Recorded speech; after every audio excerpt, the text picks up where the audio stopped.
and it's been a lot going on as far as like violence in this area. A violent start to spring in Fells Point. What we are learning about a shooting in a restaurant in the heart of the tourist area. Let's get this man elected council president. Plus, the councilman who represents that area officially announcing his run for city council president. Why some say they're frustrated with his efforts.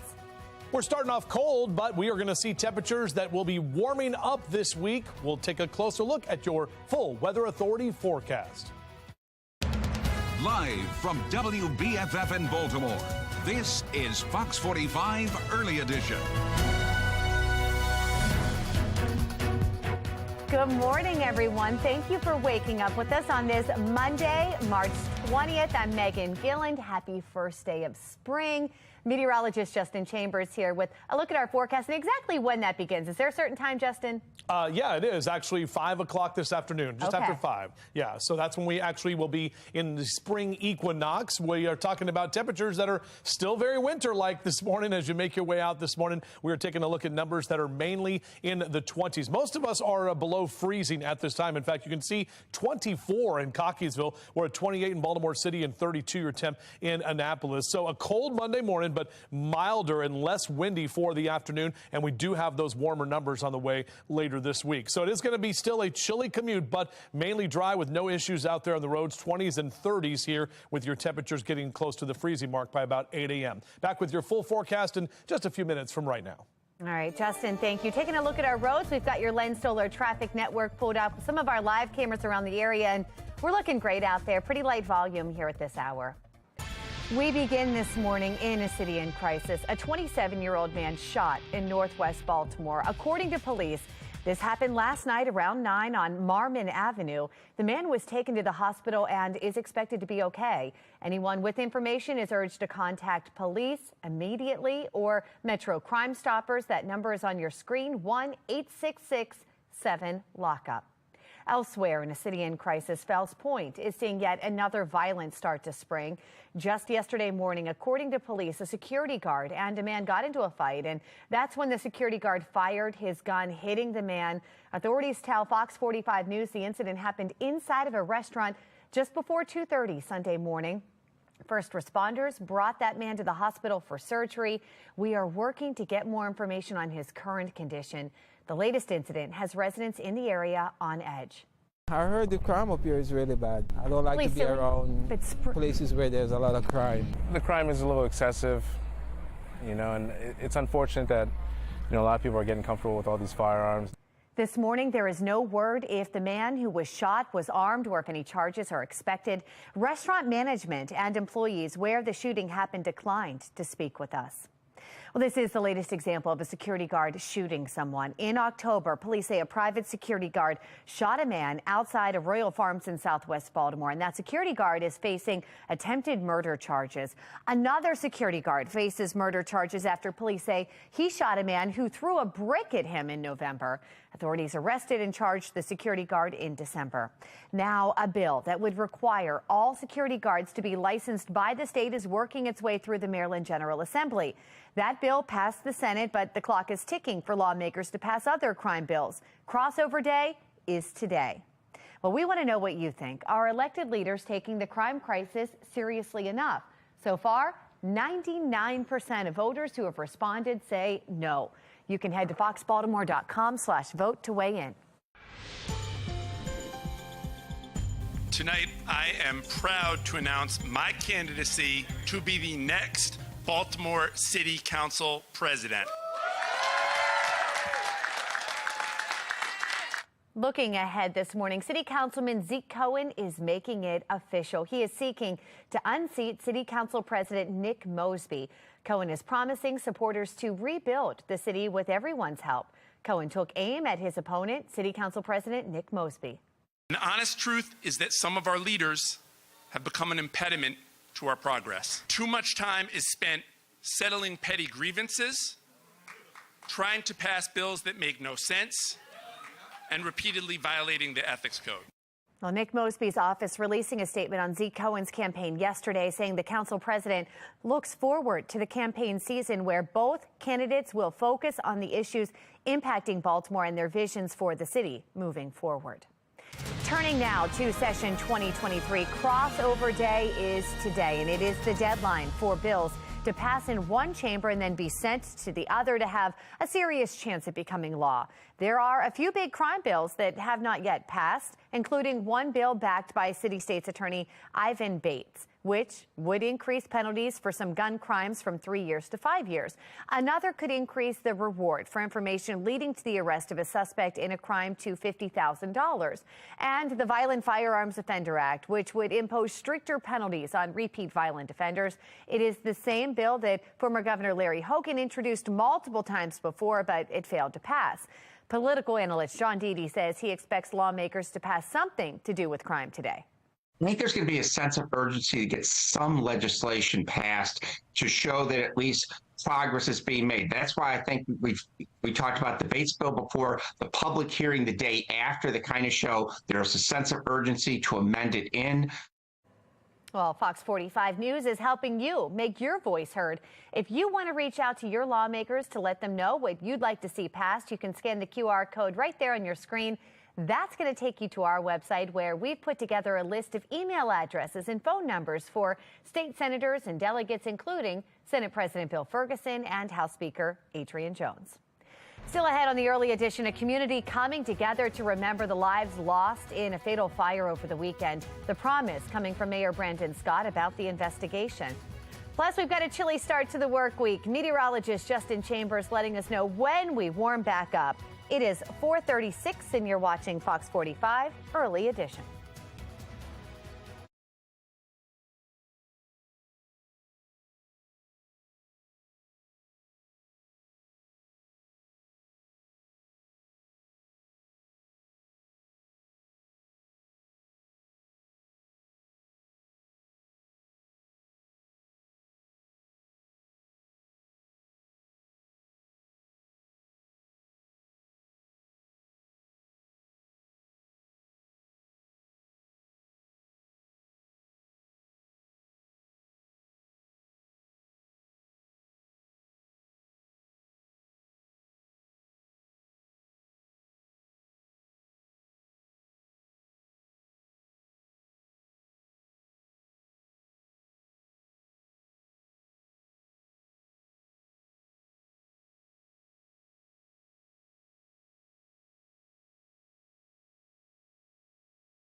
.39 is your time right now on our Weather Authority forecast. Tracking cold temperatures this morning, looking out over the inner harbor. Quiet conditions as well, not nearly as windy, and that wind will start to take a break here over the next couple of days. Numbers are mainly in the 20s, so all of us waking up below freezing at this time. Overall, though, next couple of hours, those numbers steadily rising. We'll be back to the low and even mid-50s for this afternoon. Got even warmer numbers on the way later this week, and we'll talk about that coming up. All right, Justin, thank you. It's 4:39. A vigil in West Baltimore for 3 children who died in a fire on Saturday. 2 adults are in critical condition. Last night, a huge crowd gathering around family members to show their support and honor the young lives that were lost.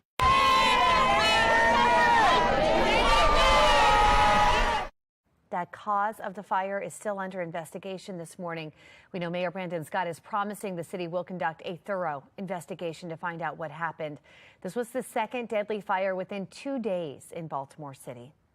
You can get Fox 45 News in a flash through your Amazon Alexa or Echo. We now deliver your local headlines and your forecast in less than 2 minutes. If you have an Amazon device, just tell it to enable Fox 45 Baltimore.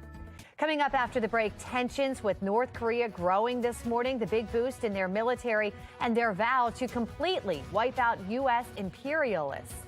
Plus, concerns of violence as former President Donald Trump encourages supporters to protest, why he is referencing a possible arrest. But first, here's what's ahead this morning on the National Desk. I'm Jan Jeffcoat. This morning on the National Desk, new fallout, a group using your tax dollars at the Wuhan lab accused of double billing. Our Washington insider joins us to discuss. This morning on the National Desk, America's News Now, weekday mornings. You can watch the National Desk on our sister station, the CW Baltimore, weekdays from 6 to 9 a.m. It is 4:41 now, and you're watching Fox 45 Early Edition, all local, all morning.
.44 and continuing coverage now this morning. North Korea launching another short-range ballistic missile into the Sea of Japan. It comes as the U.S. and South Korea continue to conduct joint military exercises in the region. The U.S. flew long-range B-1B bombers yesterday together with South Korean warplanes. South Korea's defense ministry would not confirm if the training drill took place before or after the missile launch, but did maintain the need to respond to North Korea's provocations. Authorities in North Korea announcing a big boost to their government's military. According to state media, roughly 800,000 young Koreans signed up for military service, vowing to completely wipe out U.S. imperialists as part of the country's the system there, all men in North Korea must serve in the military for at least 10 years and women for at least 3. The massive enlistment comes after North Korea launched a long-range missile into the Sea of Japan, which they claim was in response to the U.S. and South Korea's joint military exercises. Russian President Vladimir Putin making a surprise visit to the Russian-occupied Ukrainian city of Mariupol. Video released by state media showing the Russian president arriving by helicopter Saturday night and then touring the port city together with other Russian officials. Mariupol has been under Russian control since last May and was illegally annexed by Moscow in September. The International Criminal Court issuing an arrest warrant for Putin on Friday, claiming the Russian leader unlawfully deported children from Ukraine to Russia. Trending this morning, California Governor Gavin Newsom announcing plans to cut insulin costs by 90%. It's part of a $50 million contract with the nonprofit drug manufacturer Civica RX. The company is promising to manufacture and sell insulin at no more than $30 a vial by the year 2024. Typical list price for brand name insulin comes in at around $300 per vial. What this does is a game changer. This fundamentally lowers the cost, period, full stop. And if I'm an insurer and I'm receiving some for $30, conceivably, they may eliminate the copay completely for something that costs so little. Civica's version of insulin still requires FDA approval. In addition to the new contract, Newsom also announced efforts to manufacture naloxone, the drug used to reverse opioid overdoses. Well, Fox 45 invites you to come out, join us at the Be More Healthy Expo. It is coming up this weekend, March 25th at the Baltimore Convention Center from 10 a.m. to 4 p.m. on Saturday. The expo can help guide you on your journey toward a healthier lifestyle. You can receive free health screenings. You can check out cooking demos and even learn about life-saving skills. We hope to see you there. 4:47. Let's bring in meteorologist Justin Chambers on this first day of spring and see if we're going to start moving that way into that momentum. Warmer.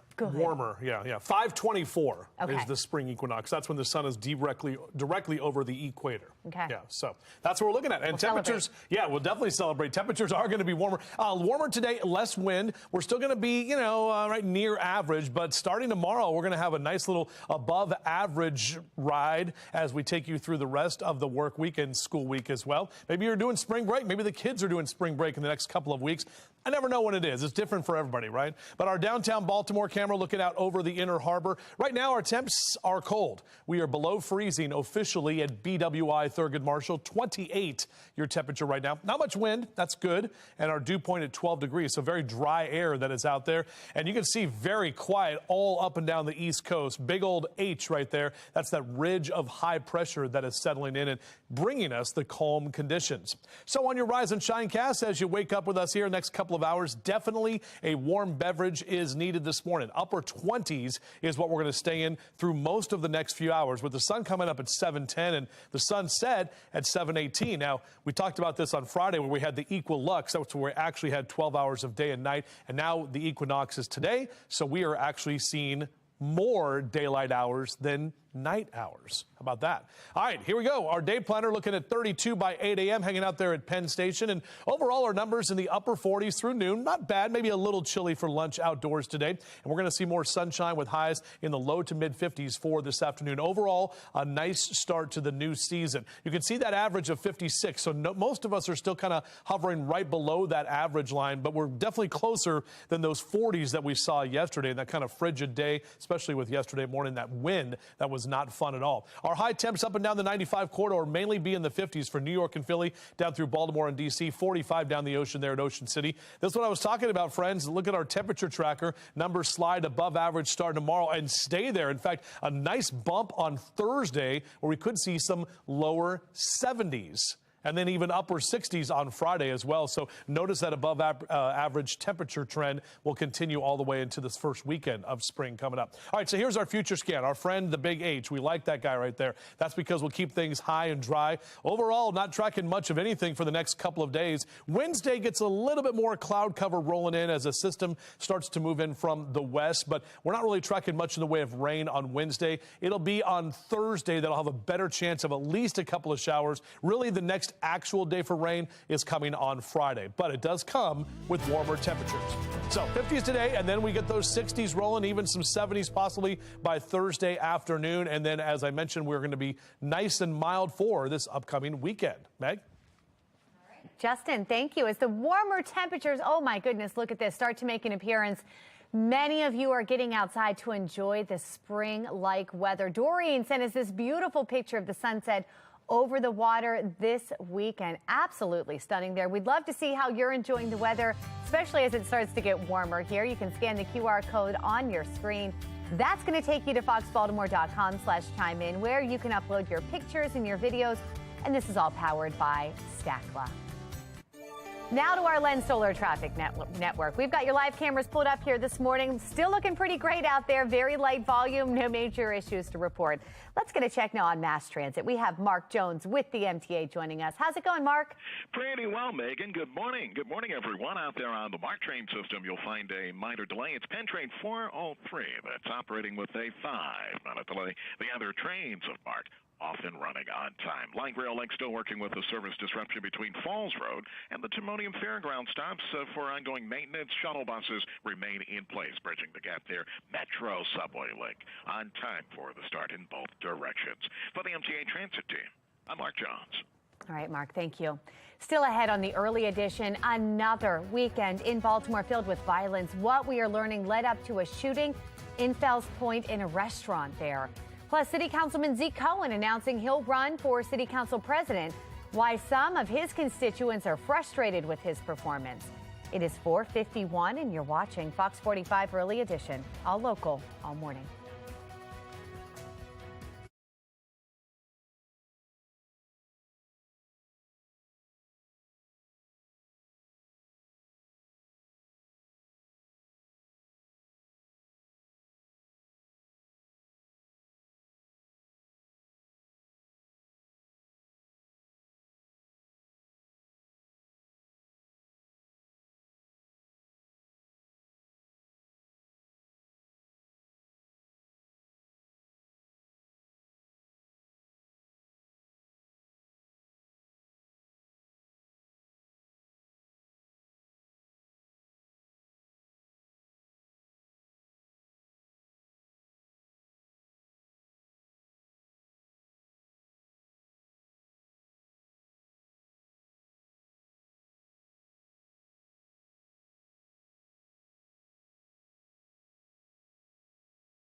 Making headlines this morning, former President Donald Trump encouraging his supporters to protest in light of a possible arrest, and it's sparking concerns of violence now. Lawmakers on both sides of the aisle spoke out yesterday on the former president's call to action, with many of them comparing it to the moments leading up to the January 6th Capitol riots. There's a difference between the former president and what he did on January 6th as the president of the United States and his call for support at the Capitol versus an individual person today asking people to show up to protest if he is indicted. The president's supporters, they have First Amendment rights, and they should be able to exercise those peacefully. I think it's going to be important for law enforcement to pay attention to, protests and make sure it doesn't rise to the level of violence.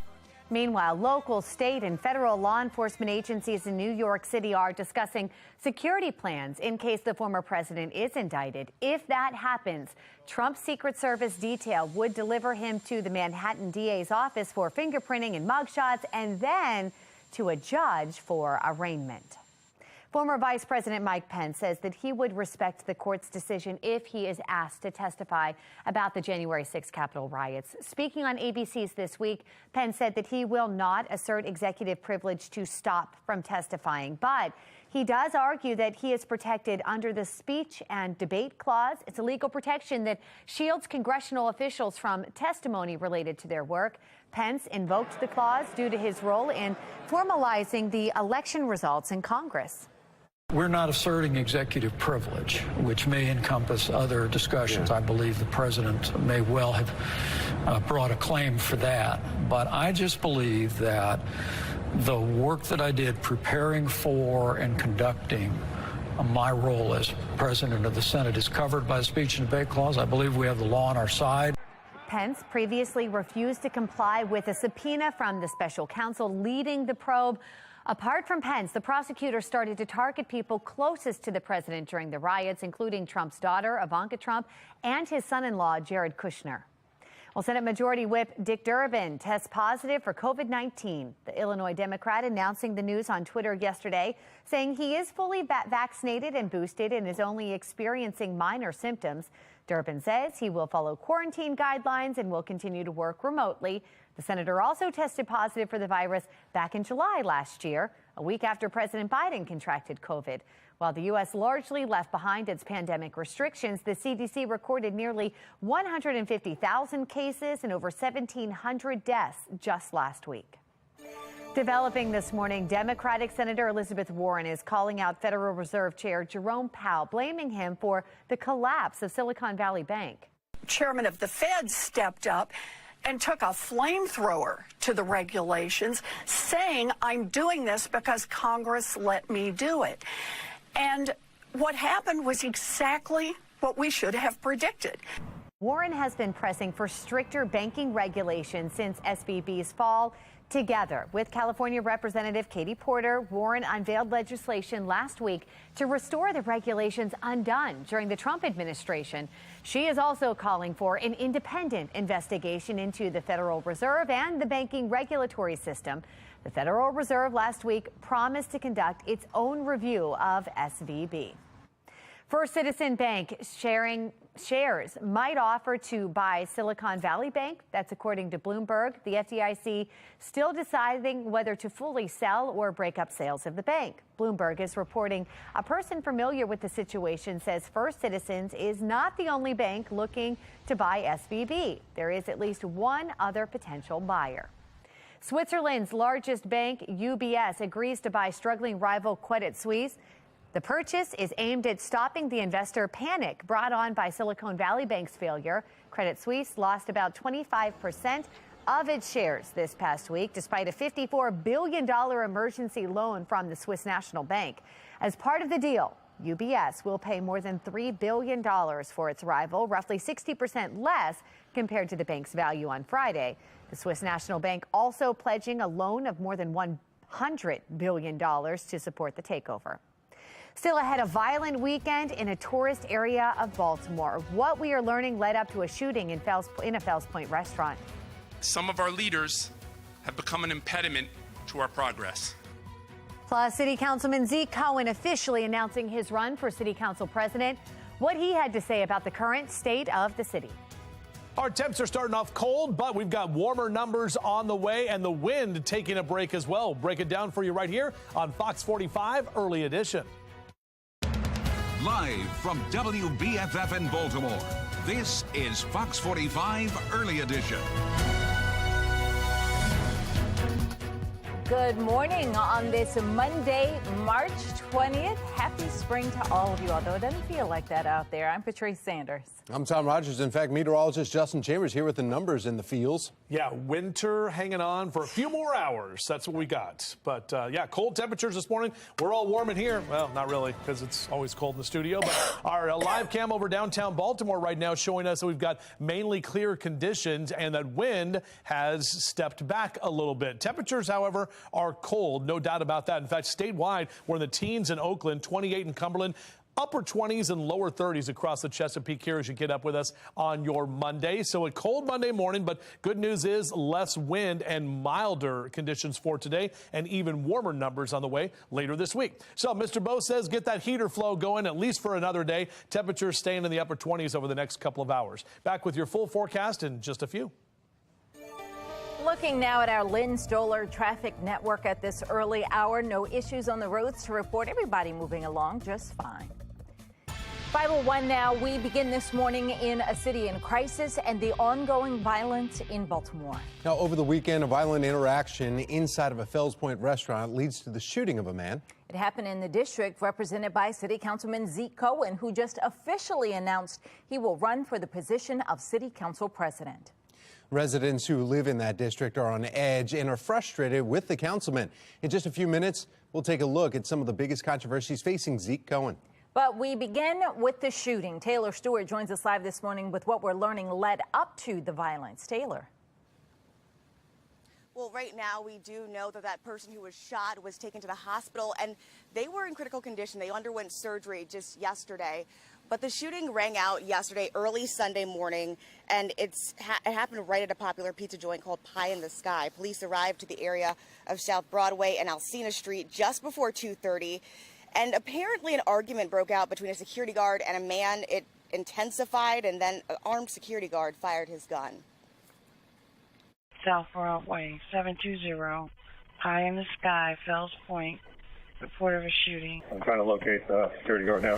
The crime is a little excessive, you know, and it's unfortunate that, you know, a lot of people are getting comfortable with all these firearms. This is the latest shooting just feet away from a shooting that happened in September. That left one man dead. And according to BPD data, this year alone, 8 aggravated assaults, 8 robberies, and 2 carjackings have taken place in the Fells Point district. Right now, if you know anything about the shooting that happened this weekend, you're asked to give Southwest police a call and let them know any information you have, or Metro Crime Stoppers. That's the latest here in Fells Point. Taylor Stewart, Fox 45 News. Now, this is the latest example of a security guard shooting someone. Back in October, police say a private security guard shot a man outside Arroyo Farms in southwest Baltimore. That security guard is facing attempted murder charges. Another security guard facing murder charges after police say he shot a man who threw a brick at him in November. Authorities arrested and charged that security guard in December.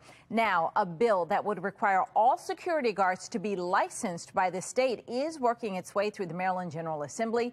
That bill passed the Senate, but the clock is now ticking for lawmakers to pass other crime bills. Crossover day is today. Well, yesterday's shooting in Fells Point happened at Cohen's district and is just the latest example of the violence and chaos seen over the last few years. In fact, in 2021, shooting left 3 hurt. We also saw rowdy crowds in the streets and dirt bike riders coming dangerously close to people who were just out on the sidewalks. Plus, last year, we saw the murder of 30-year-old Marco Nunez, and a large crowd leaving the community just completely trashed. Now, Cohen is officially announcing his run for city council president. Tonight, I am proud to announce my candidacy to be the next Baltimore City Council president. In his launch, Cohen is promising his supporters he will rebuild the city with everyone's help. He wasn't afraid to take aim at his opponent, current city council president Nick Mosby. The honest truth is that some of our leaders have become an impediment to our progress. Too much time is spent settling petty grievances, trying to pass bills that make no sense, and repeatedly violating the ethics code. Now, Councilman Cohen has been in his own hot water in the past. For example, his efforts in his district, which includes Fells Point, have been met with some pushback. Some businesses in the area even threatened to withhold their taxes, frustrated with Cohen's representation inside of City Hall. Cohen is also facing questions when it comes to squeegee kids. In fact, last summer, while the city debated solutions to get those kids off the corners, Cohen called to pay the kids to leave, despite it being illegal to squeegee. Tonight, I am proud to announce my candidacy to be the next Baltimore City Council president.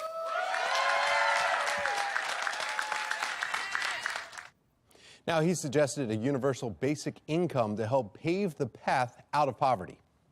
Just days ago, incumbent City Council President Nick Mosby confirmed his plan to seek re-election. Yesterday, Nick Mosby's office released a statement on Zeke Cohen's campaign saying the council president looks forward to the campaign season where both candidates will focus on the issues impacting Baltimore and their visions for the city moving forward.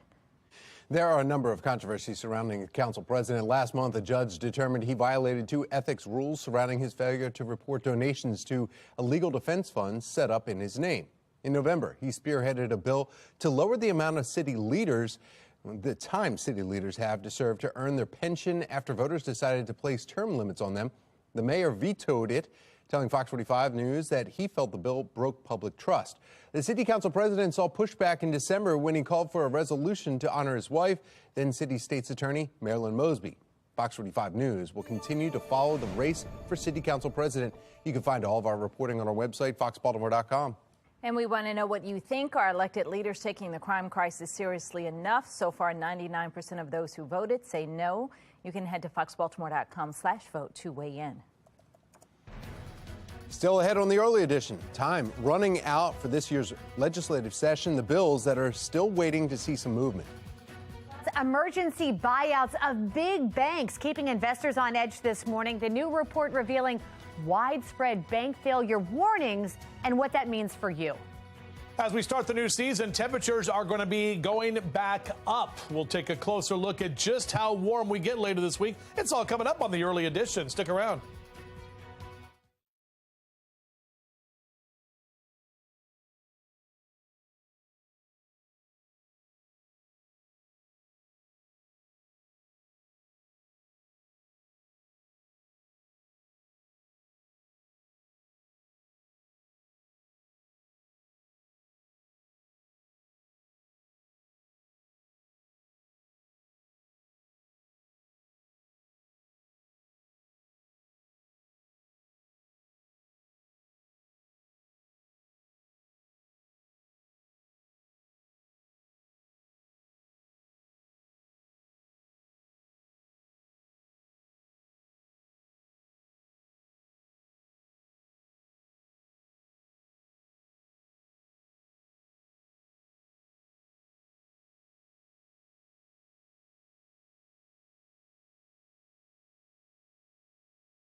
Our Weather Authority forecast here at just about 5:10. We are seeing numbers here this morning that are cold. We'll take a look outside right now and show you what's going on. Everything nice and calm at this hour. As you see those numbers, though, 20s at Cockeysville and Baltimore, 32 in Annapolis, 30 in Bel Air, 33 for you in Stevensville. Good news is those numbers will continue to rise through the morning time. And by the time we head toward the afternoon, we're on our way to the low and mid 50s. Back with your full forecast. We'll do that in just a few minutes from right now. We begin this week with more economic uncertainty following some of the largest ever bank collapses. Over the weekend, the FDIC jumped in to help broker a deal for one of those failed banks to be sold to another lender. Megan Gillen is at our live center now with what happens and what it means for you. Megan? A lot going on here, guys. We know Signature Bank finally has a buyer here this morning, getting word that New York Community Bank says it will buy a significant chunk in a deal worth $2.7 billion here. That means starting this morning, 40 branches of Signature Bank will become Flagstar Bank.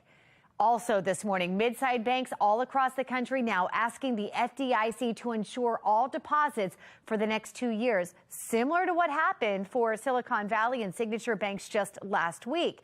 As a result of all of this, guys, Goldman Sachs now saying it sees a 35% chance of a recession in the next year here because of turmoil in the banking industry. This comes as a new study by the Social Science Research Network shows nearly 200 banks are at risk of collapse if half of their customers were to suddenly withdraw their deposits. The study goes on to say, at that rate, the FDIC would run out of money to insure bank customers with up to $250,000. That is, if the government were to do nothing here. Taking you live now to our nation's capital this morning, where we know tomorrow the Federal Reserve begins 2 days of meetings to discuss the next interest rate hikes. It's expected to be a quarter point, and that, guys, would be down half a point from 2 weeks ago before the banking crisis started. We're going to keep you posted as all of this continues to unfold. That's the latest from our live center. Patrice? Thank you, Megan. Spring is here, and we want to help you get prepared. Still ahead, meteorologist Amy Aronson is walking us through what you need to do today. Plus, another car manufacturer going electric. When we could expect to see electric-powered Bentleys or EV Bentleys on the road. You're watching Fox 45's Early Edition, all local, all morning.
I'm meteorologist Amy Aronson here in Cockeysville, Maryland at Valley View Farms, where I'm actually doing my research before I get my garden started for this spring. I'm here with an expert, Carrie Engel, is going to help me out to make my garden very successful Very this good. year. I want lots of fresh veggies. All right. Well, one, don't rush it. So believe it or not, it's still a little early for most things. You could go out right now and plant potatoes and onions and asparagus, rhubarb, some of the things that come back every year.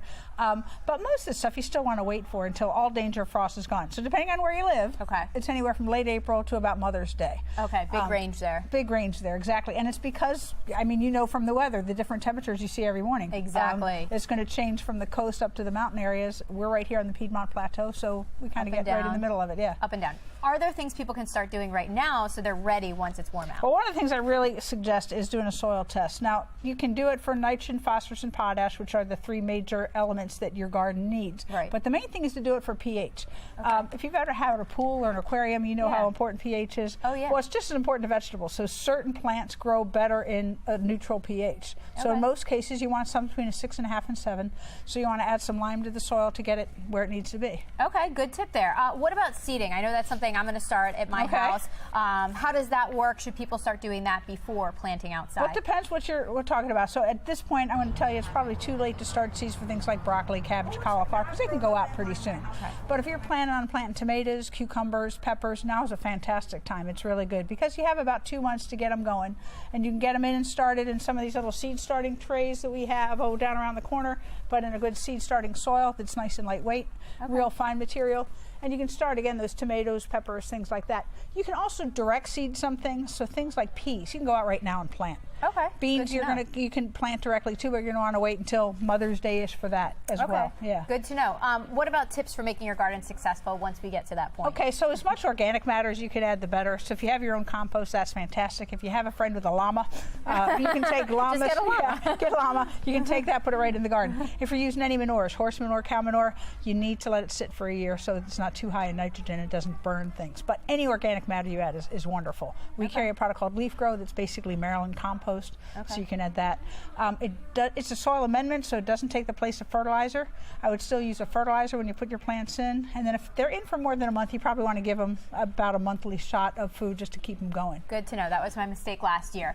And last question, easiest veggies to grow if you're a beginner like me and you just want to get something growing this season? Well, you and I were talking before. I think cucumbers are right there. Cucumbers, squash are pretty easy. You can get at some of the mini watermelons. They're good. The tomatoes just take more time. And they need some more food. They need that sunlight, and also kind of when you plan your garden, go from the short plants to the tall plants, so you're not shading. Good tips. Good tips. little guys. Okay, awesome. Thank you so much. All righty, thank you. Yeah, and happy growing, everybody. Hopefully, we're all successful and lots of veggies growing this spring season. In Cockeysville, Maryland, meteorologist Amy Aronson.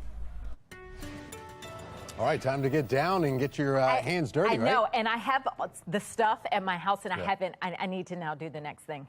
Meteorologist Justin Chambers talking about, will we have another freeze, though, is the big question, because I've been told Mother's Day in Maryland is when you should first put things in the ground. I think that's probably a good call because you never know, with Mother Nature still can throw a little curveball out cold. there. I know. And by the way... In April. April's a little... Yeah, it can be. It can be. My wife bought this butternut squash, and she's like, oh, this is a winter vegetable, and it's still in our bowl. So... I'm dumping it today. That's it. It's out of here? She's out of town. I'm dumping it. It's done. Sorry. Just Spring use is here. it. They're just...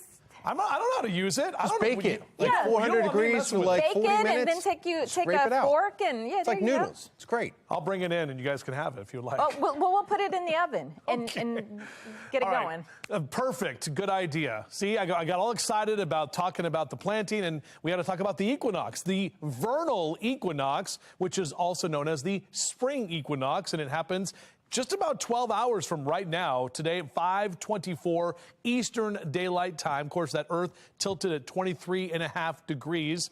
That's why we're kind of lean a little bit, right? Our Earth axis, the axis is tilted neither toward nor away from the sun. Typically, most latitudes get the equal amount of day and night as well. And the word equinox comes from the Latin word equinoxium. So vernal is spring in Latin, vernal equinox, there you go. Now, I talked about it last week. The equilux is different, so that is different depending on your latitude, where you actually have the 12 hours of day and night. It's a little bit before the spring equinox, and then in the fall, it's a little bit after the fall equinox. So today, our day actually a little bit longer already. And a pretty nice day, too. Nice ridge of high pressure up and down the eastern seaboard here. Overall, as the kids get out to the bus stop, beep, beep, make sure they are bundled up because it is still winter, my friends, with temperatures staying below freezing here through the 7 o'clock hour. Upper 40s by noon and into the low and mid 50s by the time we get to the afternoon as well. So milder conditions today, a lot less wind, and then those temperatures start going up. We're talking lower 60s both tomorrow and Wednesday. How about some 70s thrown in there for good nature on Thursday? We do have some showers coming later this week, but overall, those numbers are definitely trending up. Patrice? Well, now that's my kind of spring weather. All right, taking a look now at the Lynn Sterler traffic network. And as you look at this camera over the Towson area, you see people up and out at this very early hour. They're moving along just fine. Let's get a check of mass transit. Here's Mark Jones with the MTA. Hi, Mark. Well, good morning, Patrice. Good morning, everyone out there on the MARC train system. We've got Penn Train 505 and Camden Train 841 operating with 5-minute delays. The other trains of MARC moving about on time. If your ride is on Light Rail Link, got that service disruption with us between Falls Road and the Timonium Fairground stops due to ongoing maintenance. Shuttle buses remain in place there, bridging the gap. Allow time for travel there as you may take a delay. Metro Subway Link off and running on time in both directions of that service this morning. For the MTA Transit team, I'm Mark Jones. Thank you, Mark. Still ahead on the early edition, a recall alert. What you need to check for in your freezer right now. Your time now, 5:21.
524, and in your consumer news this morning, the new federal report finds more Americans say they are struggling to keep up paying their bills.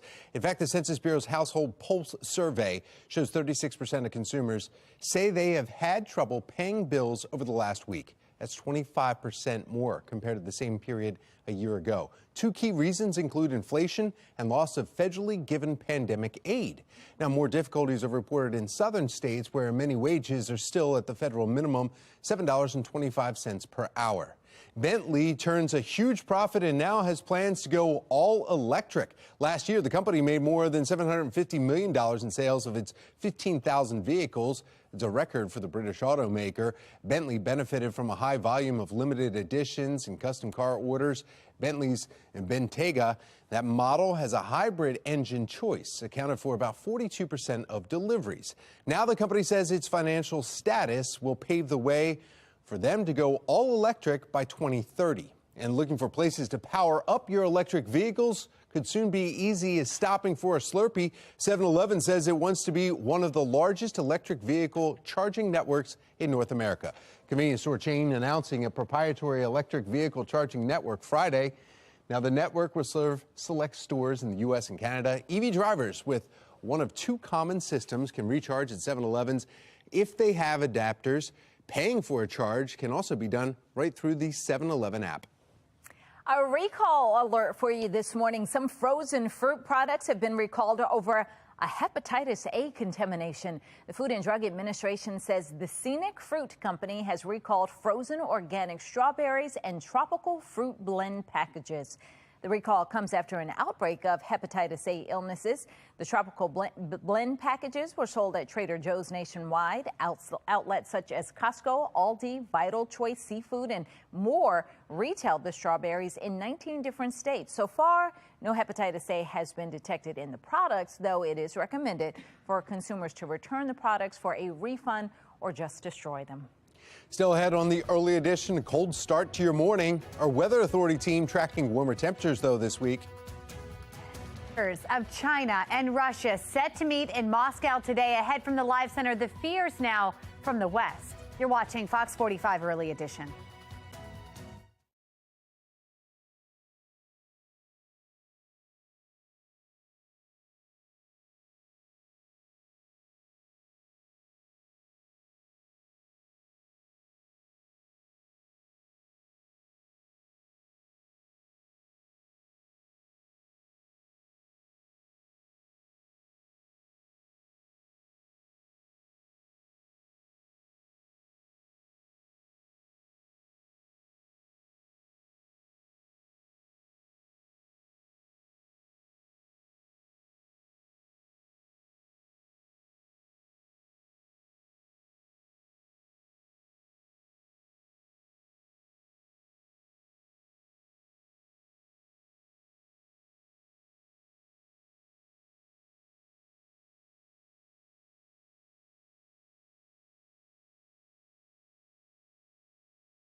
Live from WBFF in Baltimore, this is Fox 45 Early Edition.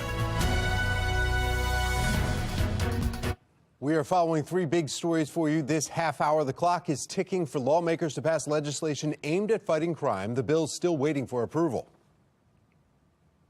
Baltimore is seeing yet another violent weekend. What we're learning about the most recent shooting. Plus, a big meeting today between Russian and Chinese leaders. The topic's expected to be discussed. Good morning on this Monday, March 20th. I'm Patrice Sanders. I'm Tom Rogers. Cold start to your morning. Cold start to our spring. Meteorologist Justin Chambers taking a look at that forecast. Well, remember, it's still officially winter until this afternoon, so just FYI, tomorrow will be the first full day of spring, and by then we'll have some warmer numbers as well. On 32023, 28 your number right now in Cumberland and Baltimore, 25 in Salisbury, 29 in Philly. So all of us up and down the 95 corridor in the Mid-Atlantic are below freezing here this morning. You can see on your morning commute, we're going to get back to that freezing mark. It's going to take a few more hours by the time we get to about 8 a.m. right at 32, and then eventually some warmer numbers. Plenty of sunshine today. Should be topping out right about 54. So warmer than those 40s that we had yesterday, and those temperatures a lot closer to average with less wind. So today in the 50s, but check out tomorrow and Wednesday looking great. We got some lower 60s right around the corner. Back with your full forecast coming up in just a few minutes from right now. Taking a look now at your Lens Solar Traffic Network here and looking at the 395 cameras. Everyone's moving along just fine. A little bit more volume, though, as you see coming at you with those headlights. Turning now to your Session 2023 coverage. Today is crossover day, which means it is the deadline for the bills to pass in one chamber and be sent to the other in order to have a serious chance of becoming law. There are a few big crime bills that have not passed over yet. In fact, Taylor Stewart joins us live with a closer look at those. Taylor? That's right, guys. Today is the deadline at midnight, so expect a lot of movement in Annapolis today as several crime bills still hang in the balance. One of them is the one that Bates proposed that would raise maximum penalties for gun offenders from 3 years to 5 years. Another one we're keeping our eyes on would increase the reward for information leading to the arrest of a suspect in a crime up to $50,000. And the Violent Firearms Offender Act, which would impose stricter penalties for repeat offenders. You recall, it's the same bill former Governor Larry Hogan introduced multiple times. It failed to pass. But political analyst John Deedy says he expects lawmakers to do something with crime today. I think there's going to be a sense of urgency to get some legislation passed to show that at least progress is being made. That's why I think we talked about the Bates bill before, the public hearing the day after, the kind of show there's a sense of urgency to amend it in. Deedy says there's a good chance Bates's bill will not pass as a standalone measure. He suspects it may get moved into another piece of legislation in order to pass. And while Democrats maintain majority control, elections are coming up, and Deedy says they're not going to want to be seen as soft on crime. He says there's a good chance Bates's bill will move forward. And another one that was introduced by Jill Carter, requiring anyone under 18 to remain in the juvenile system. He said that's less likely to move forward, but we'll keep our eyes on this big day here in Annapolis and give you the updates. For now, we're live in Baltimore. Taylor Stewart, Fox 45 News. Fox 45 News is helping you to make your voice heard. If you want to reach out to your lawmakers to let them know what you'd like to see passed, you can scan the QR code on your screen. That will take you to our website, where we have put together a list of email addresses and phone numbers for state senators and delegates, including Senate President Bill Ferguson and Health Speaker Adrian Jones. Turning now to a city in crisis, Baltimore Police Department investigating a shooting involving a 27-year-old man in northwest Baltimore. According to police, it happened last night around 9 on Marmon Avenue. Emergency responders brought the man to the hospital, and he is expected to be okay. Now, anyone with information urged to contact police directly or Metro Crime Stoppers. That number right there on your screen, 866-7-LOCK-UP. Overall, the number of murders and non-fatal shootings in Baltimore is lower than it was last year. But a closer look at the numbers show we are on par with years past. 36 people were killed in January of 2022. It was the deadliest January ever. In January 2021, 27 people were killed. That's about the same as this year. Last month, 17 people were killed. That's one more than February of 2022. Meanwhile, Baltimore police say this year they've arrested 7 people for 8 of the 53 murders that have happened this year. While both city and state leaders are touting this year's crime numbers, one city activist says now is not the time to celebrate. In the work that we're doing right now, both with the federal government and local government, to reduce violence in the state of Maryland, that it is working. It's easy for the governor to go on CNN and talk crime and statistics to an audience who isn't intimately familiar with it, like the residents in Baltimore City. There's no reason that he or any other politician should be outside of Baltimore right now. Last year, the Baltimore Police Department's clearance rate fell to about 36%. That means you have more than a 60% chance of getting away with murder in the city. We want to know what you think about this. Are elected leaders taking the crime crisis seriously enough? So far, 99% of voters have responded no. You can weigh in right now by heading to foxbaltimore.com/vote. A vigil in West Baltimore for 3 children who died in a fire on Saturday. 2 adults are in critical condition. Last night, a huge crowd gathered around family members to show their support and to honor the young lives lost.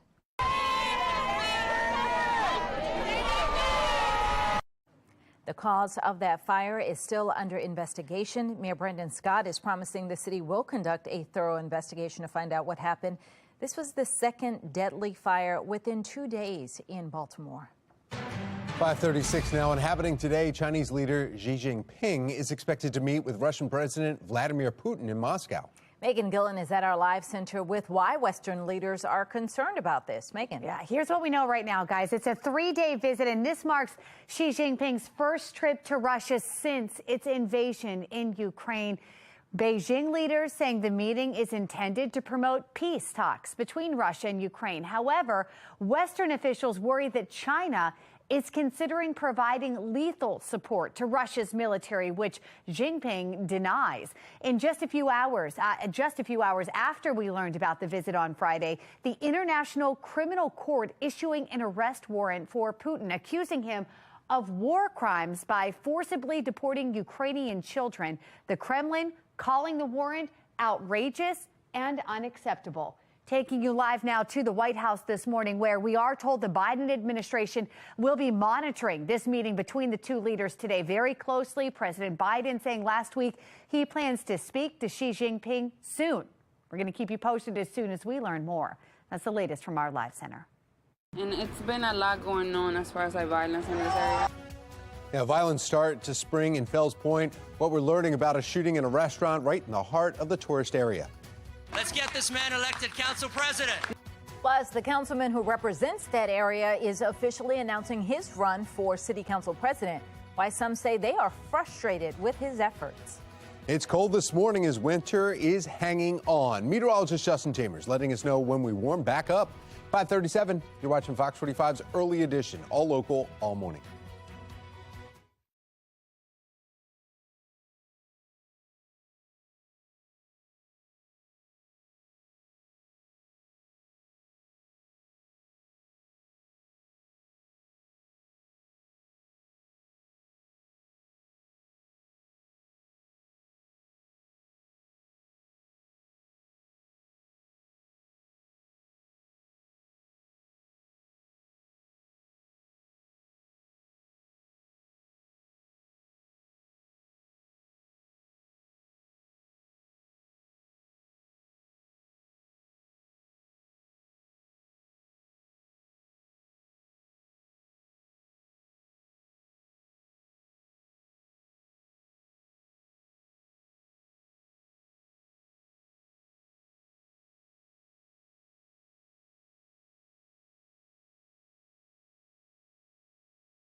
Hey, welcome back, everybody. Our Weather Authority forecast: temps cold 20 minutes before 6 o'clock, and most of us are below freezing or right at that freezing mark. You can see upper 20s for some, lower 20s in Cockeysville and Hunt Valley, right about 30 in Bel Air. So as you head out the door, yeah, make sure to bundle up. Grab the sunglasses, though, this afternoon. No need for the umbrella. In fact, we're going to stay dry for most of this week. But if you are out for a run or a jog early and you want to do it outside, got to layer up, keeping those temps in the 20s for the next few hours.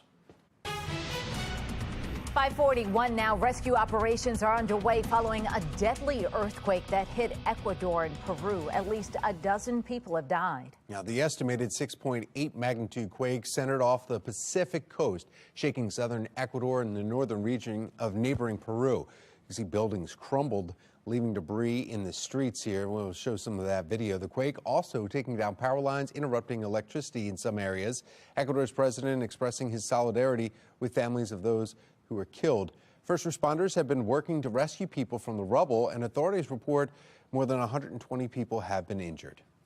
Still ahead after the break, MVP quarterback Lamar Jackson set to break his silence.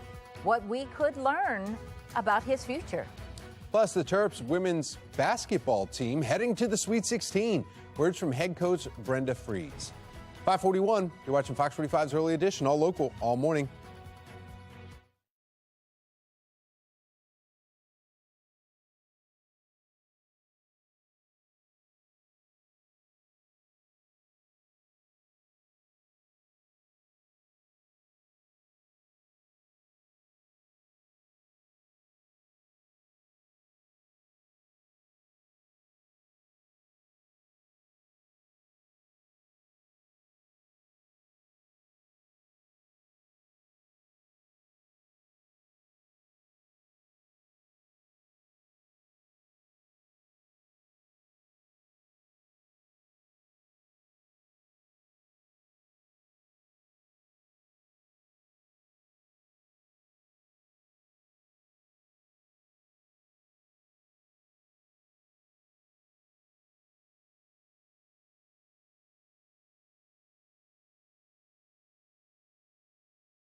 Fox 45 News, winner of 17 2022 Regional Emmy Awards, more than all other Baltimore news stations combined.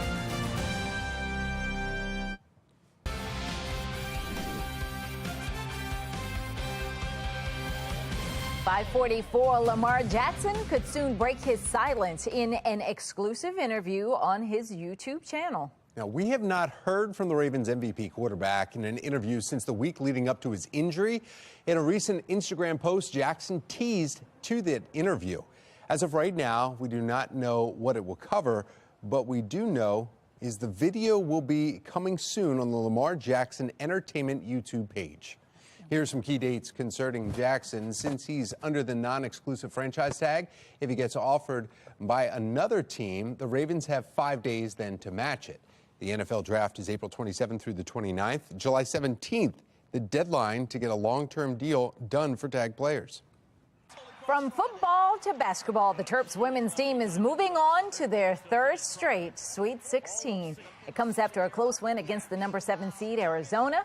The Terps had a quick lead in the first quarter, but ran into some trouble in the second. In the third, the Terps came out firing, ultimately outscoring Arizona. They continued that fire into the fourth and finished the game 77-64. You know, your All-American does what she's supposed to do, and I thought the third quarter, it was Miller time coming out, you know, 9-0 to start the third, and like we've seen Diamond do so many times in this building, is just will her team. I think we just play hard every day. I don't think we really care about who's scoring or not. It just happened to be today. She had 15 and I had 24, but we don't know how the game is going to turn out when we step on the court, and we just make game reads and stuff like that. Well, the number 2 seed will now go on to face the number 3 seed, Notre Dame, Saturday in Greenville, South Carolina. Just really, really special to be able to get back to a Sweet 16 this journey. I'm happy for everybody in our program, our staff, these players. So many things that were unknown last year, and I know this group is not satisfied just to be able to get to the Sweet 16. I mean, this started with their work last summer and the trust and the belief that you see how much we love each other, how much we want to continue to keep playing on. Well, on the men's side, the season unfortunately coming to an end for the Terps. They lost to the number 1 seed, Alabama, Saturday night, 73-51. Who had Princeton in their bracket? My goodness, seriously. Wow. Yeah. And the 16 seed, Fairleigh Dickinson? I had them over You Purdue. did not. You I did. You had them over Purdue. I did. Good for you. That's awesome. I There was sure like, did. what, Pure 400 luck, people? but I did. Hey, you got it, yeah. Wow. It's crazy. 2 number 1 seeds are out. I was looking at, there's a lot of high seeds that are left in the Sweet 16. You know what? Who was it against Princeton? I also did not go with Princeton. Oh, you didn't. Yeah.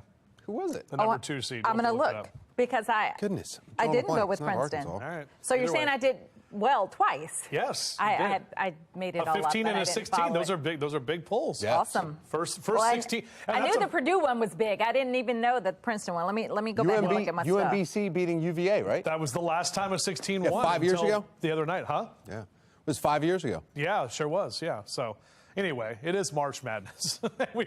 and congrats to the men. They had a great season, and the women obviously continue on in the Sweet 16. Very excited about that as well. Towson, right now, good morning to you. We're talking about temperatures that are cold. Checking the numbers here. We're below freezing, 28 your current temperature. Notice the right side of your screen. Most of you waking up in the 20s this morning, so you got to make sure to think about that. Bundle up. I know spring is going to be here this afternoon, but our Rise and Shine cast numbers staying in the 20s and lower 30s for the next few hours, so make sure to grab that warm beverage. Sun comes up just after 7 o'clock and goes to bed about 7:18. So now we're getting longer daylight hours than nighttime hours. And golfers hitting the links today on your forecast. Probably some frost delays this morning, but upper 40s by noon and into the low and mid 50s later this afternoon. Finally, a lot less wind to get out there and mess with your game, golfers. So upper 40s, lower 50s across Carroll and Baltimore counties for your highs today. Numbers up and down the Chesapeake will be in those low to mid 50s as well for Elk Ridge and Columbia, out through Glen Burnie and Pasadena, down through Annapolis as well. If you want to get the cars cleaned up, yeah, do it. Monday, Tuesday, Wednesday, clean them up. 3 green lights for your car wash cast. On your future scan, we're staying dry. Big ridge of high pressure building in here over the next couple of days, so we're not tracking any rain. Wednesday gets a little bit more cloud cover, maybe a stray shower late in the afternoon, but overall, it's our next weather maker on Friday. That's going to bring us the rain that will be more prevalent through the area. So here's your 7-day forecast. 54 today, lower 60s into Tuesday and Wednesday. And we've got some 70s later this week on Thursday. Even though we'll have some cloud cover, those temps will be well above average and close to 70 still hanging out on Friday, even with some of that rain rolling in. Tom? All right, thank you, Justin. Let's take a look now at your Lynn Solar Traffic Network here. And some of the cameras around the region, around the Baltimore region, looking wide open. No issues, major issues at all to report on any of the roadways. Here's a live look now from our Lynn Solar mobile track. He's cruising along 95 northbound right in the White Marsh area, moving along, no issues either. So let's find out if that will continue in your mass transit. We have Mark Jones with the MTA. Happy Monday morning, Mark. Happy Monday morning, Tom. Good morning, everyone. Kind of, sort of, just dealing right now with a minor delay on the MARC train system. We've got train 407 operating with about a 5-minute delay. The other trains of MARC look good for the start. Out there on Light Rail Link, still working with that service disruption between Falls Road and the Timonium Fairground stops. That's due to ongoing maintenance. Shuttle buses remain in place providing service there. Allow time for travel as you may incur delays. Metro Subway Link looking good in both directions. No delays there. For the MTA Transit Team, I'm Mark Johns. Thank you, Mark. Should the Federal Reserve stay the course or take a pause? I'm Christine Frizzell with why that question is front and center in Washington this week. City Councilman Zeke Cohen announcing he will run for City Council President. Why some of his constituents in Baltimore are frustrated with his performance. 5:51 and you're watching Fox 45's Early Edition, all local, all morning.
.554 and developing now. Former Vice President Mike Pence says he would respect the court's decision if asked to testify about the January 6th Capitol riots. He spoke on ABC's This Week, saying he will not assert executive privilege to stop from testifying, but he does argue that he is protected under the speech and debate clause, a legal protection that shields congressional officials from testimony related to their work.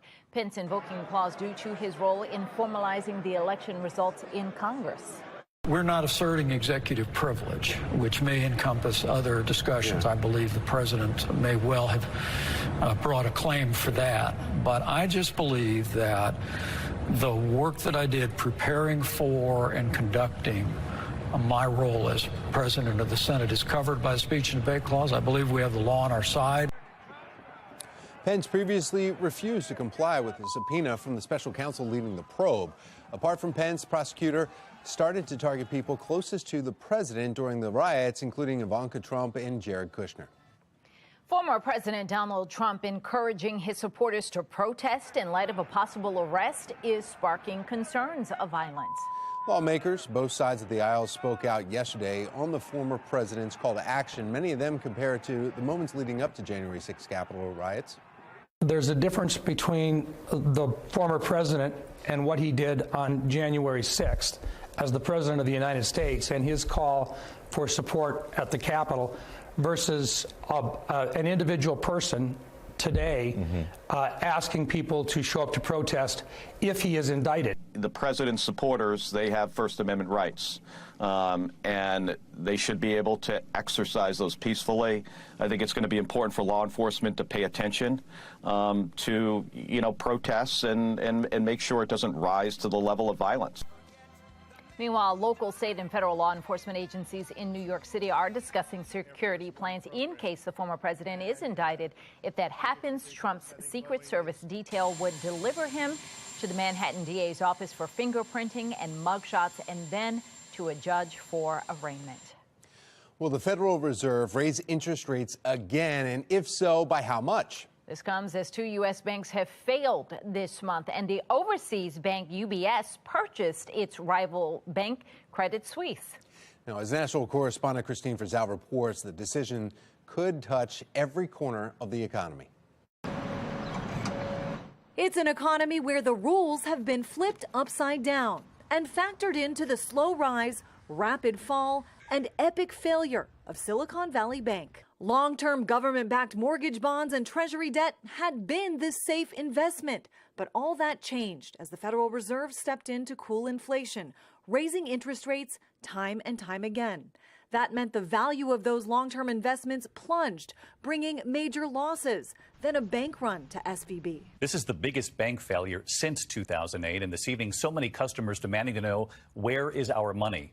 It's one reason some experts say this time around the Fed should stand down and pause on its rate hike trend we've seen for months. Choose financial stability over price stability. If there's a lot of uncertainty and there's a boatload of uncertainty about all of this, then you err on the side of being overly accommodative. So that means no rate hike. But the Federal Reserve's goal to bring inflation, which currently sits at 6%, down to 2%, is still a long way off. Some now blaming the Fed for waiting too long to raise rates in the first place, then overcorrecting by raising them too fast.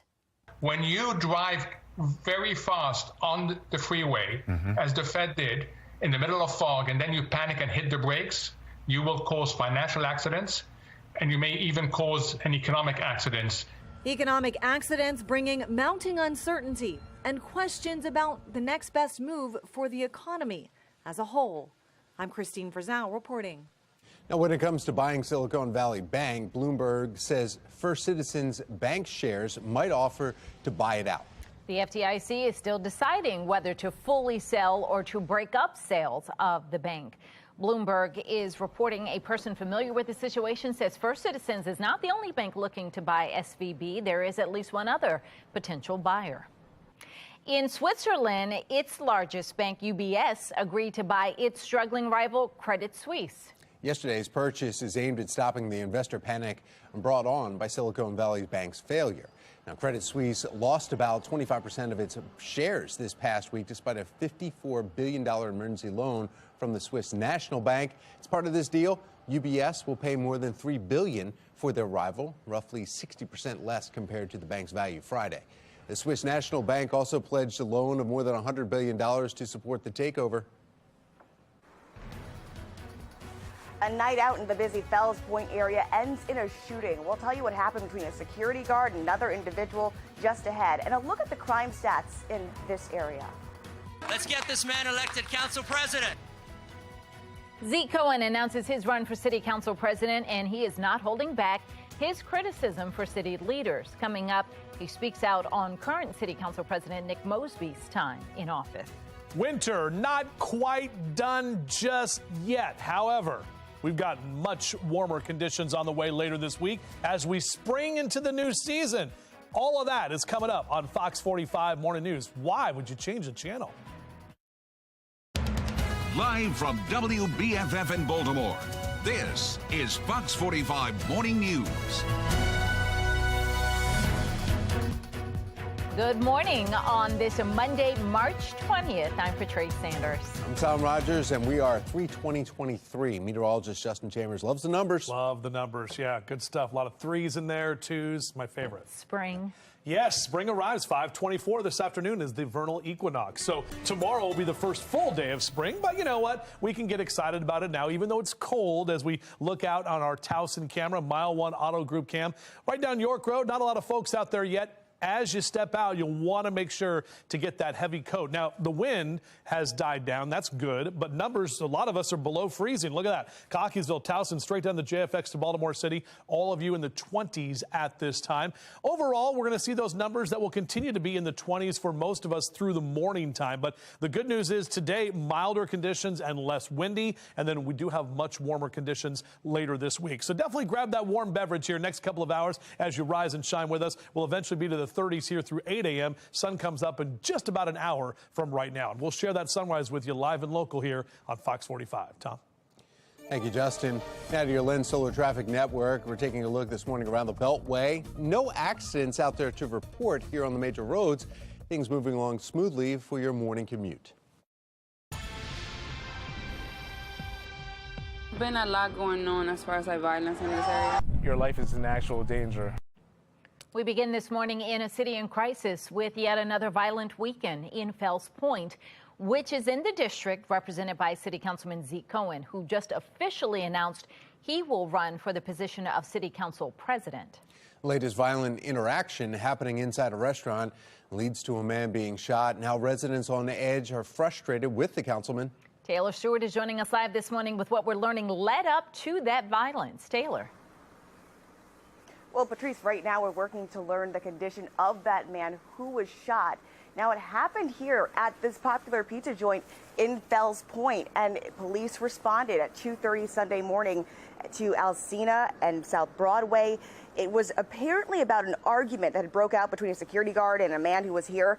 It intensified, and then that armed security guard fired his gun. South Broadway, 720. High in the sky, Fells Point, report of a shooting. I'm trying to locate the security guard now. The crime is a little excessive, you know, and it's unfortunate that, you know, a lot of people are getting comfortable with all these firearms. Look, and this happened just feet away from a shooting that took place in September that left one man dead. According to BPD data, this year alone, we've seen 8 aggravated assaults, 8 robberies, 2 carjackings. They've all taken point here in the Fells Point area. If you have any information, reach out to the Southeast District of Baltimore Police. They're looking for more information to piece this together. We'll keep you updated here in Fells Point. We're live. Taylor Stewart, Fox 45 News, Early Edition. Now, this is the most recent example of a security guard shooting someone. Back in October, police say a private security guard shot a man outside of Arroyo Farms in southwest Baltimore. That security guard is now facing attempted murder charges. Another security guard facing murder charges after police say he shot a man who threw a brick at him back in November. Authorities arrested and charged that security guard in December. Now, a bill that would require all security guards to be licensed by the state is working its way through the Maryland General Assembly. That bill passed the Senate, but the clock now ticking for lawmakers to pass other crime bills. Crossover day is today. Well, yesterday's shooting in Fells Point happened in Cohen's district and is just the latest example of the violence and chaos seen over the last few years. In 2021, shooting left 3 people hurt. We also saw rowdy crowds in the streets, dirt bike riders coming dangerously close to people on the sidewalks. Then last year, we saw the murder of 30-year-old Marco Nunez, plus a large party, leaving the community completely trashed. Now Cohen is officially announcing his run for City Council President. Tonight, I am proud to announce my candidacy to be the next Baltimore City Council President. Now, in his launch, Cohen promising his supporters he will rebuild the city with everyone's help. He wasn't afraid to take aim at his opponent, current City Council President Nick Mosby. The honest truth is that some of our leaders have become an impediment to our progress. Too much time is spent settling petty grievances, trying to pass bills that make no sense, and repeatedly violating the ethics code. Well, just days ago, incumbent City Council President Nick Mosby confirmed his plan to seek re-election. Yesterday, Nick Mosby's office released a statement on Zeke Cohen's campaign saying the council president looks forward to the campaign season where both candidates will focus on the issues impacting Baltimore and their visions for the city moving forward. We want to know what you think about this. Are elected leaders taking the crime crisis seriously enough? So far, 99% of voters have responded no. You can weigh in right now by heading to foxbaltimore.com/vote. Today is crossover day in Annapolis, topping our next half hour where the latest big crime bills are expected to land. And emergency buyouts of big banks, keeping investors on edge. The new warnings of widespread bank failures and what this new study means for you. We're starting off cold for your Monday morning, but as you get later into the afternoon, we'll have some nicer temperatures and a lot less wind. We're going to detail the entire forecast for your whole work week ahead coming up on Fox 45 Morning News.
.09 is your time on your Monday morning. Starting off cold, let's check the temperatures statewide in the teens in Oakland. 27 in Cumberland. We're in the 20s for Hagerstown and Westminster to Bel Air, even 28 in Baltimore City. That's all we have for right now. So if you are going to be out for a run or a jog in the next few hours, get those layers on because it is cold this morning. Good news later this afternoon, less wind, a lot of sun, and temperatures that will be slightly warmer. We'll take a closer look at that and the really nice warmer numbers coming later this week. That's in just a few. We begin this week with more economic uncertainty following some of the largest ever bank collapses. Over the weekend, the FDIC jumped in to help broker a deal for one of those failed banks to be sold to another lender. Megan Gillen is at our live center now with what happens and what it means for you. Megan? Yeah, here's what we know right now, guys. Signature Bank finally has a buyer this morning. You can see it right here. New York Community Bank saying that it will buy a significant chunk in a deal worth $2.7 billion. That means starting this morning, 40 branches of Signature Bank will become Flagstar Bank. Also this morning, mid-sized banks across the country now asking the FDIC to insure all deposits for the next 2 years. And this is similar to what happened for Silicon Valley and Signature banks last week. As a result of all of this, Goldman Sachs now saying it sees a 35% chance of a recession in the next year because of the turmoil in the banking industry. This comes as a new study by the Social Science Research Network shows nearly 200 banks are at risk of collapse. That is, if half of their customers were to suddenly withdraw their deposits. And the study says at that rate, the FDIC would run out of money to insure bank customers with up to $250,000. And that is if the government were to do nothing. What we do know is we take you live to our nation's capital here this morning. We know tomorrow the Federal Reserve will begin 2 days of meetings to discuss the next interest rate hike. It is expected to be a quarter point. That would be down half a point from 2 weeks ago before the banking crisis started. We're going to keep you posted. It's all eyes on there as those meetings begin tomorrow. That's the latest from our live center. Tom? Thank you, Megan. Protests continue in Israel for the 11th week in a row, while some Israelis claim there is a problem with proposed restrictions for the country's Supreme Court. And in South America, at least 15 people are dead following a strong earthquake. Coming up, the scary scenes following Saturday's tremor. 6:11, you're watching Fox 45 Morning News, all local, all morning.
.614 this morning around the world. Many are recovering from ongoing protests. In France, people protesting the country's new raise to the retirement age. But we begin in Israel, where thousands of citizens continue to protest proposed restrictions for Israel's Supreme Court.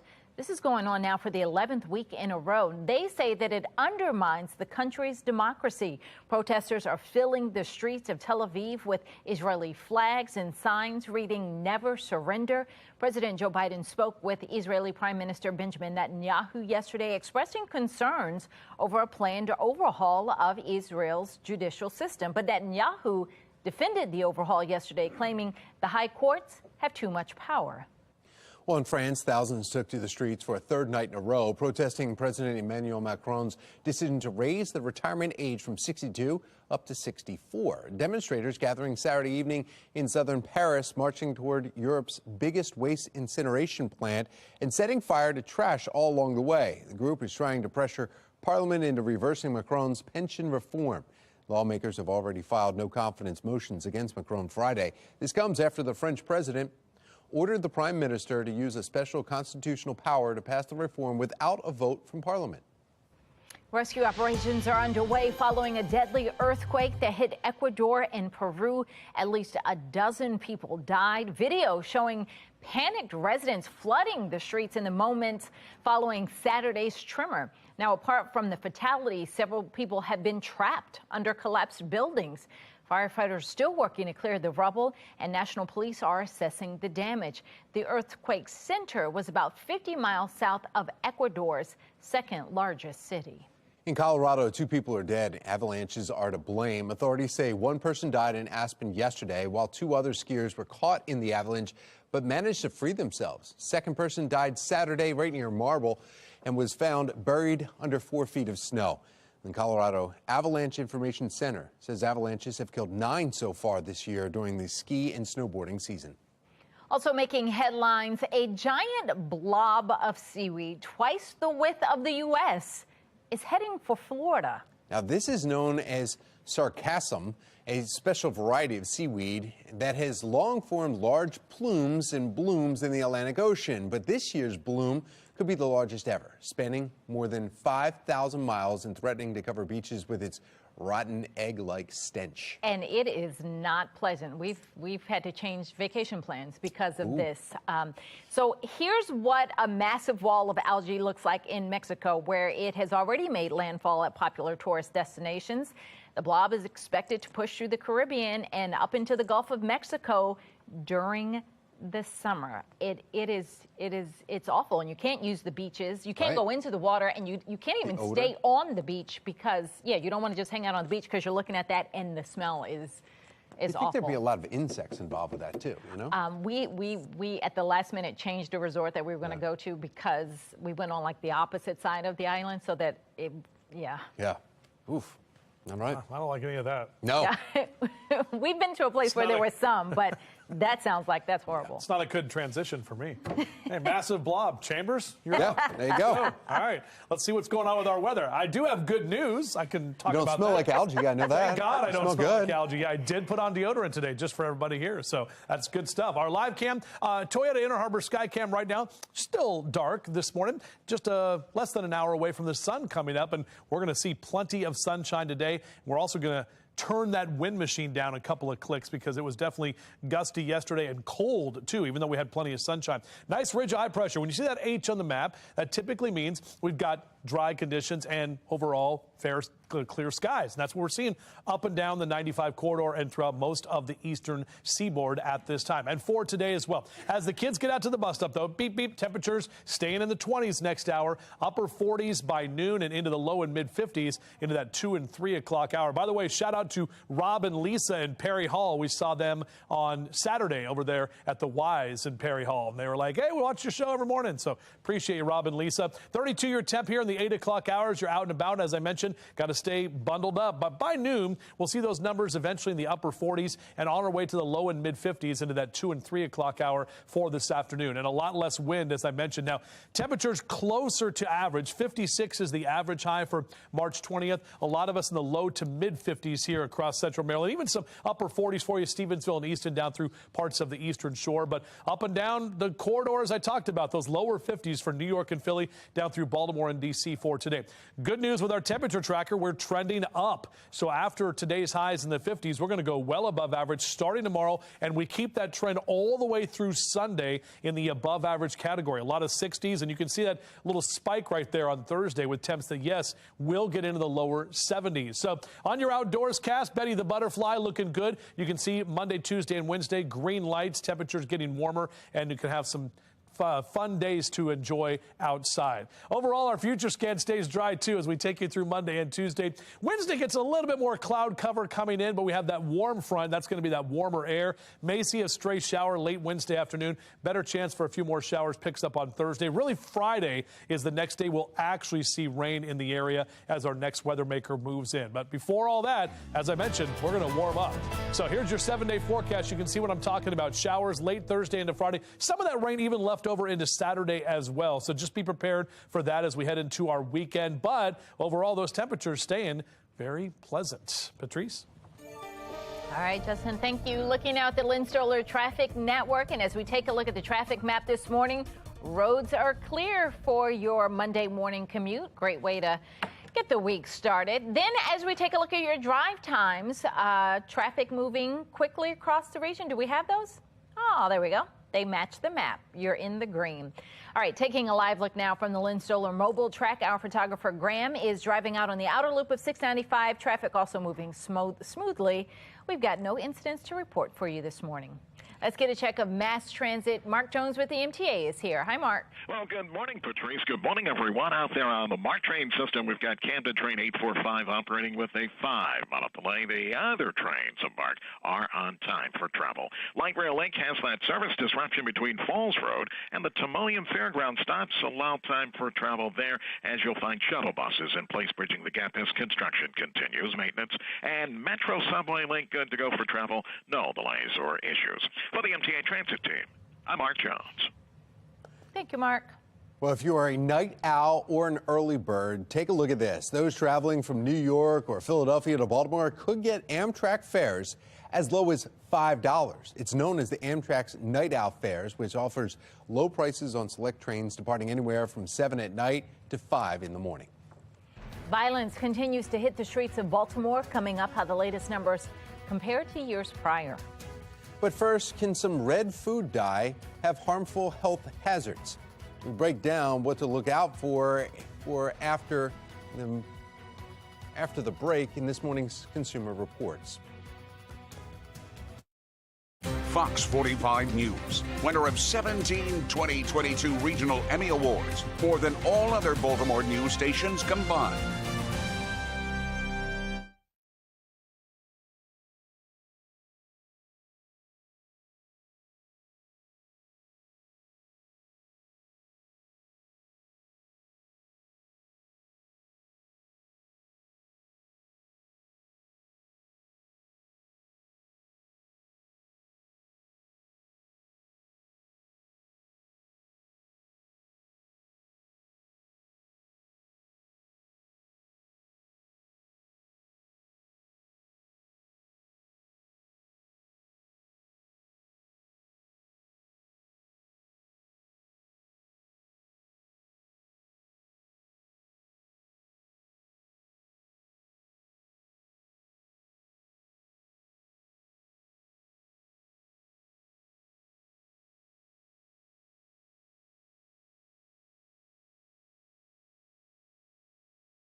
624, think back to all those Valentine's Day candies you may have enjoyed, especially the red ones. Well, some of them could have been made with a food coloring called red number 3 dye. While the dye adds some vibrant color, Consumer Reports explains the potentially harmful health hazards.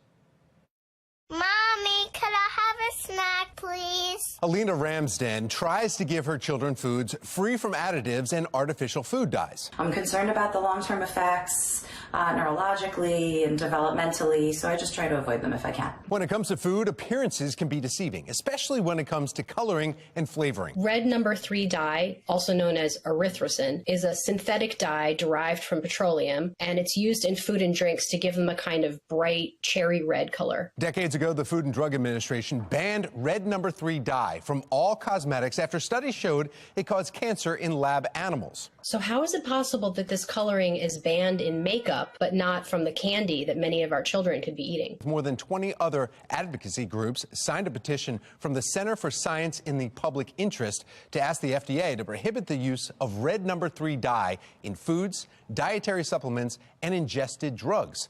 Besides the potential cancer risks, some studies show concerns that artificial food dyes contribute to children's neurobehavioral problems, such as hyperactivity. The International Association of Color Manufacturers, an industry trade group, tells Consumer Reports there is not enough evidence associating the dye with behavioral problems and maintains it is safe at the most levels that are consumed. So we read the labels and make sure that everything is as natural as can be. The FDA requires manufacturers list red number 3 dye on the labels, though. Food safety experts are also concerned about other artificial dyes. Studies of children's exposure to red number 40, yellow number 5, and yellow number 6 have similarly shown neurobehavioral effects in children. We are inching closer to spring by the second. Temperatures are reflecting that later, at least. Coming up, meteorologist Justin Chambers takes a look at when we could feel those spring-like temperatures this week. It is crossover day in Annapolis. We're keeping our eyes on the crime bills and the likelihood they'll pass given today's deadline. You're watching Fox 45 Morning News, all local, all morning.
Live from WBFF in Baltimore, this is Fox 45 Morning News. Topping your Fox 45 morning news this half hour, session 2023 continues in Annapolis as crossover day is here. What this means for the crime bills yet to pass this legislative session. And violence continues to plague city streets, how the latest violence numbers compare to previous years. Good morning. Welcome back on this Monday morning. 6:30 is the time. I'm Patrice Sanders. I'm Tom Rogers. We want to get right over to meteorologist Justin Chambers with a look at our forecast. Bart Simpson would say, ay caramba, about the temperatures this morning because it's cold. No doubt about that. As you get the kids off to school here over the next couple of hours, make sure they are bundled up and ready to go. Mile 1 Auto Group Cam in Towson. Nice blue skies. Well, more of an orange sky. We've got clear conditions right now, right before that sun comes up. A lot of blue on the map here, guys. We're talking about 22 in Cockeysville and Hunt Valley, 23 Towson over through Lutherville and Timonium. We're in the 30s in Woodlawn, but still 20s for you. Brooklyn Park down through Glen Burnie. So as you get out, Mr. Bowe says we are good to go, just cold. Next couple of hours in your morning drive, get those heaters going and maybe even the defrosters as well. Back with your full forecast. Let me tell you, later this week, we'll not need any of that stuff because we got some warmer numbers on the way, which we'll talk about in a few. Tom? All right, thank you, Justin. And looking at your Lens Solar traffic network here, taking a look at one of the cameras here south of Baltimore. Looks like traffic's moving along just fine. A little bit more volume here at 631, but no issues to report on any major roadways. 6:31 and turning now to your session 2023 coverage. Today is crossover day, which means it is the deadline for bills to pass in one chamber and then be sent to the other in order to have a serious chance at becoming law. There are a few big crime bills that have not passed yet. Taylor Stewart is joining us live with a closer look at those bills. Taylor? Look, tonight at midnight is the deadline, and lawmakers are trying to get several bills passed. Some we've been keeping our eyes on, particularly when it comes to crime, is that of the bill that's backed by City State Attorney Ivan Bates. It would raise the maximum sentence from 3 to 5 years for illegal gun crimes. Other bills we're keeping our eyes on would increase the reward for information leading to the arrest of a suspect, going up to $50,000. And then there's the Violent Firearms Offender Act. It was introduced by former Governor Larry Hogan multiple times. It would increase penalties for violent offenders, especially repeat offenders. Political analyst John Dede says he expects lawmakers to do something with crime today. I think there's going to be a sense of urgency to get some legislation passed to show that at least progress is being made. That's why I think we talked about the Bates bill before, the public hearing the day after, the kind of show there's a sense of urgency to amend it in. So political analyst John Dede is saying there's a good chance Bates' bill will pass, but not as a standalone measure. He suspects it'll get folded into another piece of legislation. He also noted the crime bill introduced by State Senator Jill Carter requiring anyone under 18 to remain in the juvenile system regardless of the crime. He says that's less likely to move forward with the election season just ahead and Democrats not wanting to seem soft on crime. We will have to wait and see today as this is the final day to get those bills moved forward to see if they have a serious chance of passing. We're live right now in Baltimore. I'm Taylor Stewart, Fox 45 News. Well, Fox 45 News is helping you to make your voice heard. If you want to reach out to your lawmakers to let them know what you'd like to see passed, scan the QR code on your screen. It will take you to our website where we've put together a list of email addresses and phone numbers for state senators and delegates, including Senate President Bill Ferguson and House Speaker Adrian Jones. Well, turning now to a city in crisis. Baltimore Police Department investigating a shooting involving a 27-year-old man in northwest Baltimore. According to police, it happened last night around 9 o'clock on Marmon Avenue. You see the map here. Emergency responders brought that man to the hospital, and he is expected to be okay. Anyone with information, though, is urged to contact police directly, or you can call Metro Crime Stoppers, remain anonymous. That's 866-7-LOCK-UP. Well, overall, the number of murders and non-fatal shootings in Baltimore is lower than it was this same time last year. But a closer look at the numbers show that we are still on par with years past. 36 people were killed in January of 2022. It was the deadliest January ever. In January of 2021, 27 people were killed. That's about the same as this year. Last month, 17 people were killed. one more than February of 2022. Now, meanwhile, Baltimore police say this year they've arrested 7 people for 8 of the 53 murders that have happened this year. While both city and state leaders are touting this year's crime numbers, one city activist says now is not the time to celebrate. And the work that we're doing right now, both with the federal government and local government, to reduce violence in the state of Maryland, that it is working. It's easy for the governor to go on CNN and talk crime and statistics to an audience who isn't intimately familiar with it, like the residents in Baltimore City. There's no reason that he or any other politician should be outside of Baltimore right now. Last year, the Baltimore Police Department's clearance rate fell to about 36%. That means you have more than a 60% chance of getting away with murder in the city. We want to know what you think about this. Are elected leaders taking the crime crisis seriously enough? So far, 99% of voters have responded no. You can weigh in right now by heading to foxbaltimore.com/vote. A West Baltimore community comes together after 3 children were killed in a fire. Still to come, how they're showing support for the family. And China's president just arriving in Russia minutes ago. Straight ahead from our live center, why his meeting with Vladimir Putin has Western leaders concerned. Starting off cold this morning as we wrap up winter. Coming up, meteorologist Justin Chambers taking a look at how the temperatures change as we blossom into spring. 6:36. You're watching Fox 45 Morning News, all local, all morning. Weather Window, presented by the National Weather Desk. Spring equinox is today, but in Kalamazoo, Michigan over the weekend, spring seemed anywhere but near. This lake effect snow caught falling late Saturday morning. Hundreds of miles away in South Carolina, this dazzling sunrise kept company by a pair of palmettos, their state tree. And along the Gulf shores, sunrise waves and crepuscular rays. For more content like this, like the National Weather Desk on Facebook.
Welcome back. About 20 minutes away from 7 o'clock on your Monday morning. Back to work, back to school. Look at that beautiful shot there from our downtown Baltimore cam. You can see as we look out over a very calm Inner Harbor. Good news, that wind is starting to be a lot less intrusive to your day. In fact, We saw those gusty conditions yesterday and temps in the 40s. Not dealing with that today. But our jacket is definitely needed, and you'll need sunglasses for sure. No umbrella needed today. We do have some rain coming later this week. Carlos the Crab, we're going to put it at a 4 on your Crabcast today. It's good, but I think we'll definitely have a happy crab as we get into Tuesday, Wednesday, and Thursday. And we'll talk about those temperatures coming up in a few minutes. Thank you, Justin. Happening today, Chinese leader Xi Jinping landing in Moscow just minutes ago, and we're hearing he's expected to meet with Russian President Vladimir Putin. Megan Gillen is at our live center with why Western leaders are so concerned about this. Megan. Yeah, we know Xi Jinping, guys, landing just about 20 minutes ago. This is for a 3-day visit here, and it marks his first trip to Russia since its invasion of Ukraine.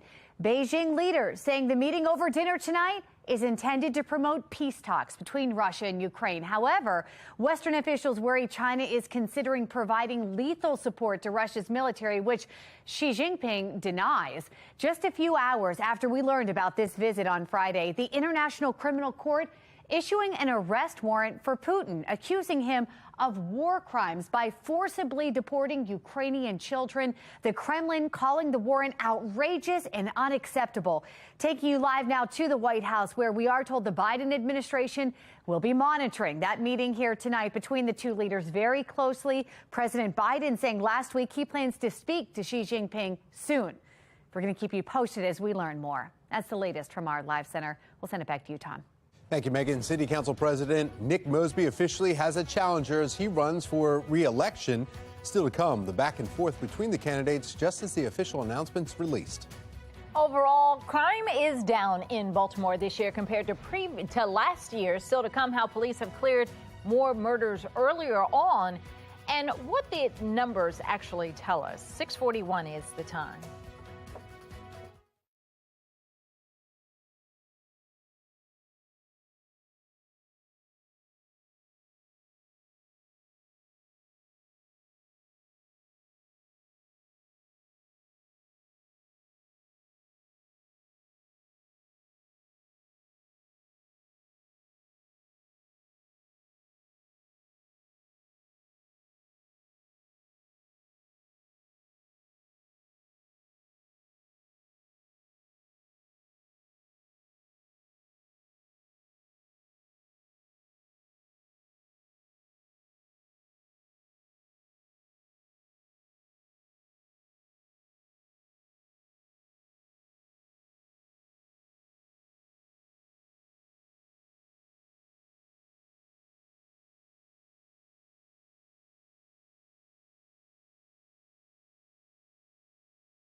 This morning, the West Baltimore community is honoring 3 children who died in a fire Saturday. 2 adults also caught in that fire, currently in critical condition.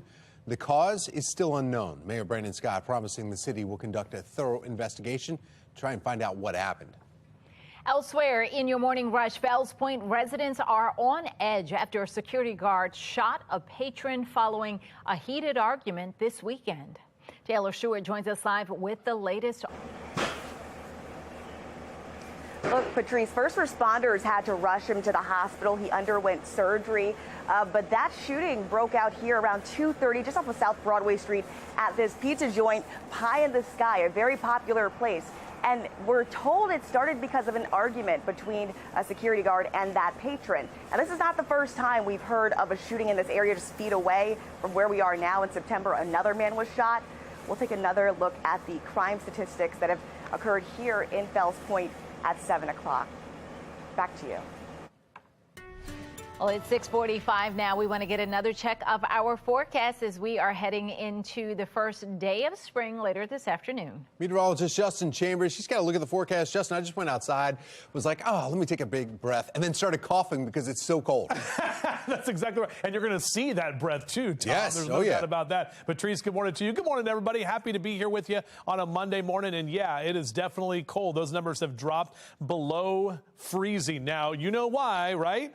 Radiational cooling. Don't have that cloud cover. We get the temperatures to drop because we lose all the heat from yesterday, which we didn't have much. We're only in the 40s. But right now, we're back to the upper 20s. Southwest wind only about 5 to 7 miles an hour. That's going to be the good news. A lot less wind for today. And overall, up and down the eastern seaboard, we're talking about this big ridge of high pressure keeping everything dry. No real major issues in terms of any weather makers that are going to impact us here for the next couple of days. Upper 20s here next hour as you rise and shine with us. Should be near that freezing mark by about 8 a.m. and into the mid-30s through 9 a.m. Now, remember, we already had our 12 hours of day and night last week. Now our days are officially longer, even though today the equinox happens at 5:24. But that sun comes up in just a bit up until 7:18 tonight. I noticed it last night as I was going to bed. I was like, what?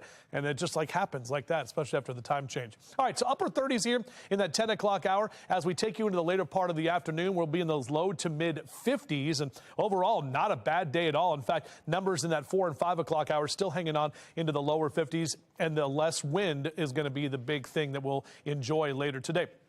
A lot of us will be close to that average mark, not below average like we were over the weekend. So low to mid 50s across most of central Maryland, from the eastern shore across the bay over to Baltimore, down to D.C. at 53 today. Lower 50s in Philly up toward Harrisburg. 45 your temp in Ocean City this afternoon.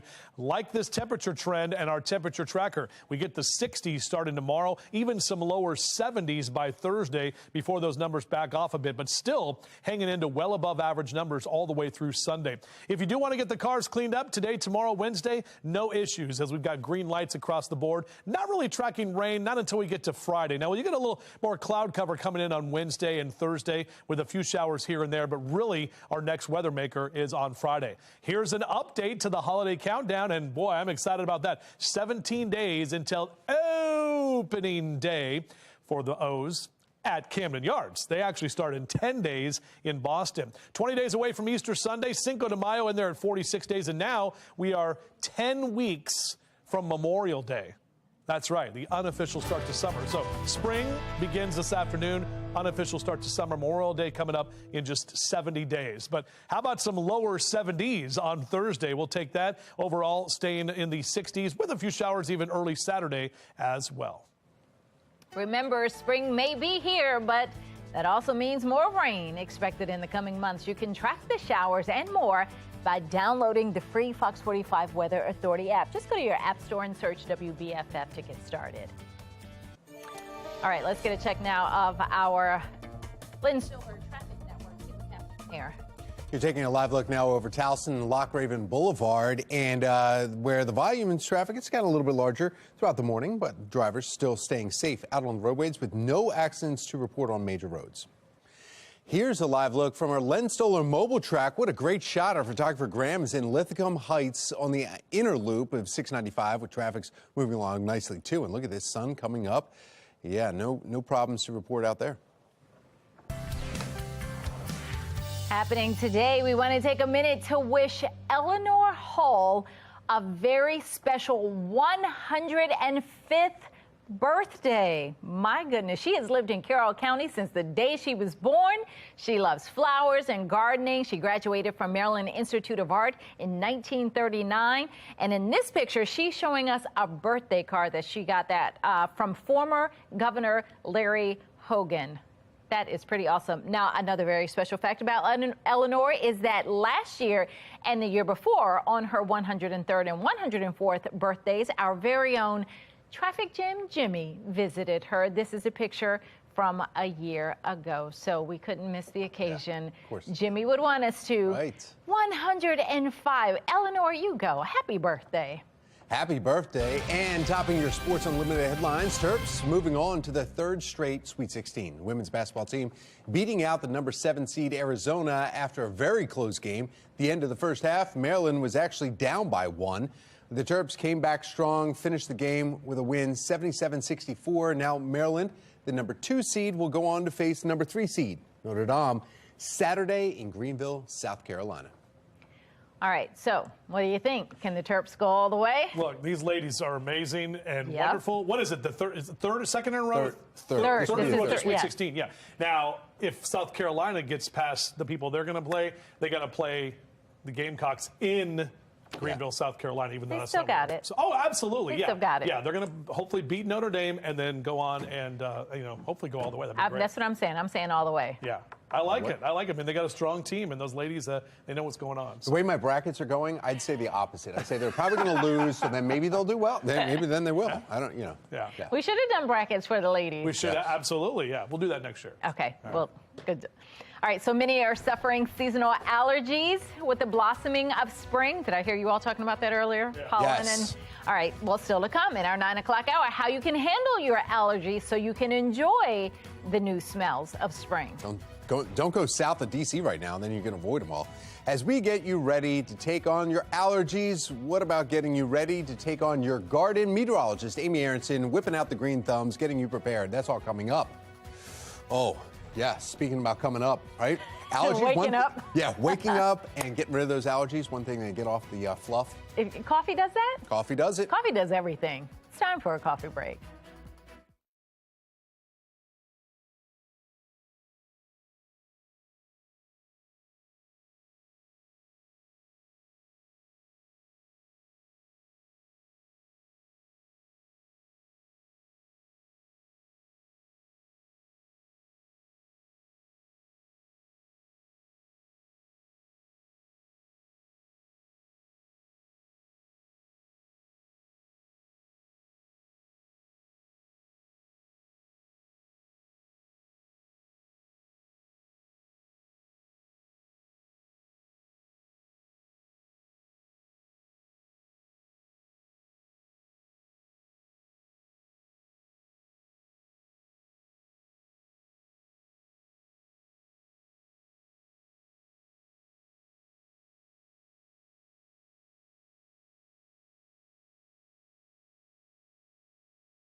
In a city in crisis so far this year, 53 people have been murdered in the city. That is fewer than this point last year. At least 99 people have survived shooting. Crime is down. The city has seen fewer homicides than we did at this exact same time last year. In addition, police have made arrests and cleared more murders than at this same point last year as well.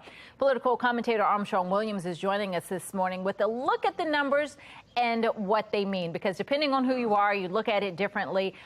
Any murder, of course, is too many. But is this the time to say, you know what?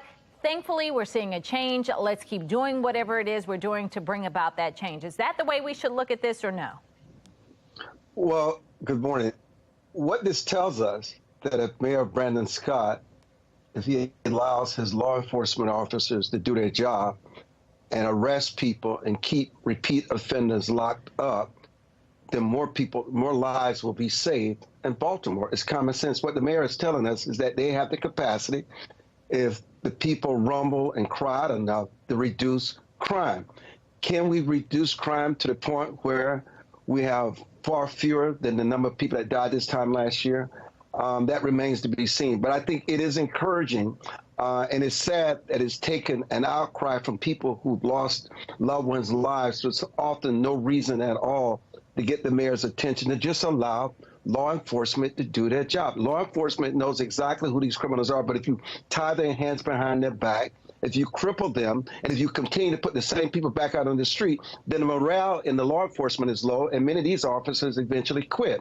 So we know that the mayor has found a formula that can actually work to reduce crime and homicide. Oh, so having said that, the mayor is coming out saying, well, we are seeing progress. The governor coming out saying we're seeing progress and we're going to double down on what we've been doing to get to that success.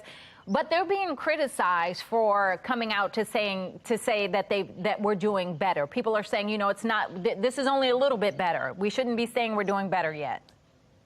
I think what people are really criticizing, Patrice, is the fact that you can say homicide is down, but the threats that people live with every day inside Baltimore, when you live in these areas and you see the crime and you see the threats and how so close sometimes it is, it may not occur. And they see the mayor and the governor in these ivory towers talking about something that they're not really experiencing. It doesn't take away the fear. It doesn't take away the insecurity and how vulnerable these communities are. I think that's the outrage that you really can't relate to what you're talking about because you don't have to live it every day like we do. I think that there's a lot of truth in that. But at some point, you just have to applaud the small success so you can get to the bigger successes. You got to just keep pushing at what you're doing. I applaud the mayor for the fact that it has his attention and he's trying to make Baltimore safe every day. And I think at the end, we just have to celebrate the little things because the little things can lead to bigger things. So I give him credit for this.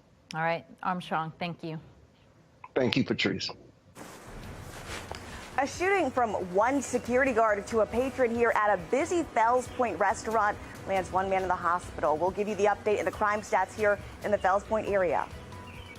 City Councilman Zeke Cohen officially running for City Council President. Just ahead, what he's promising in his campaign.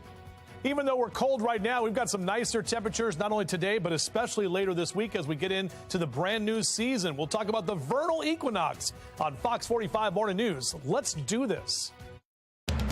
Live from WBFF in Baltimore, this is Fox 45 Morning News.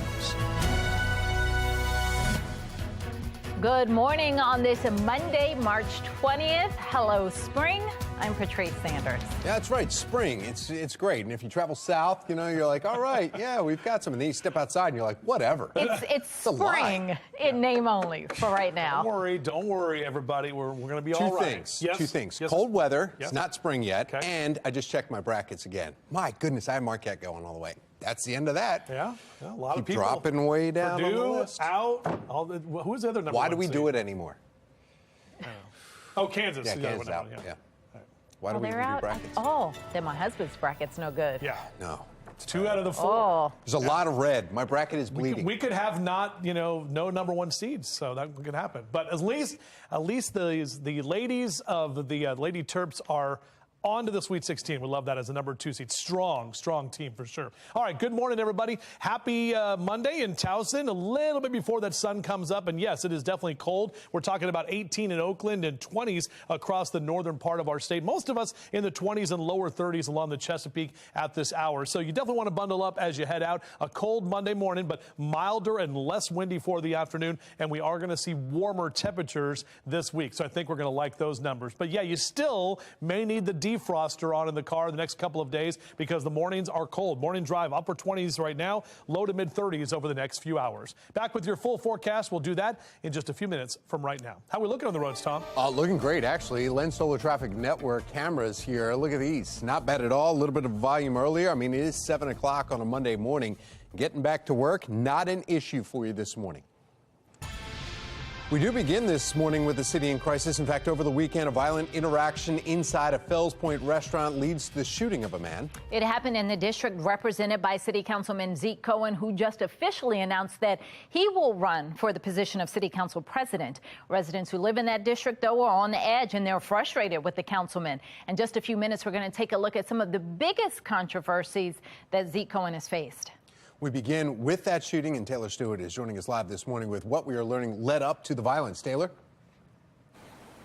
Well, we're learning right now that that victim was rushed to the hospital. The man who was shot, he underwent surgery. It all happened here Sunday around 2:30 in the morning at this popular pizza spot just on South Broadway in the heart of Fells Point. Now, apparently an argument broke out between the two men, the security guard and the patron. And as it intensified, that security guard pulled out a gun and fired.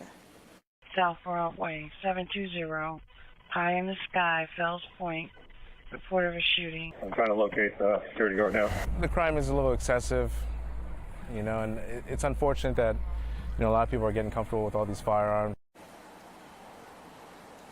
This latest shooting happened just feet away, literally on the same strip as where we are now, from a shooting that took place in September that left one man dead. We've taken a look at the statistics here from BPD. This year alone, aggravated assaults up to number 8. 8 robberies have occurred here, and 2 carjackings have happened here in the Fells Point district. If you have any information that could help piece this together for police, give Metro Crime Stoppers a call. That number, 1-8667-LOCK-UP.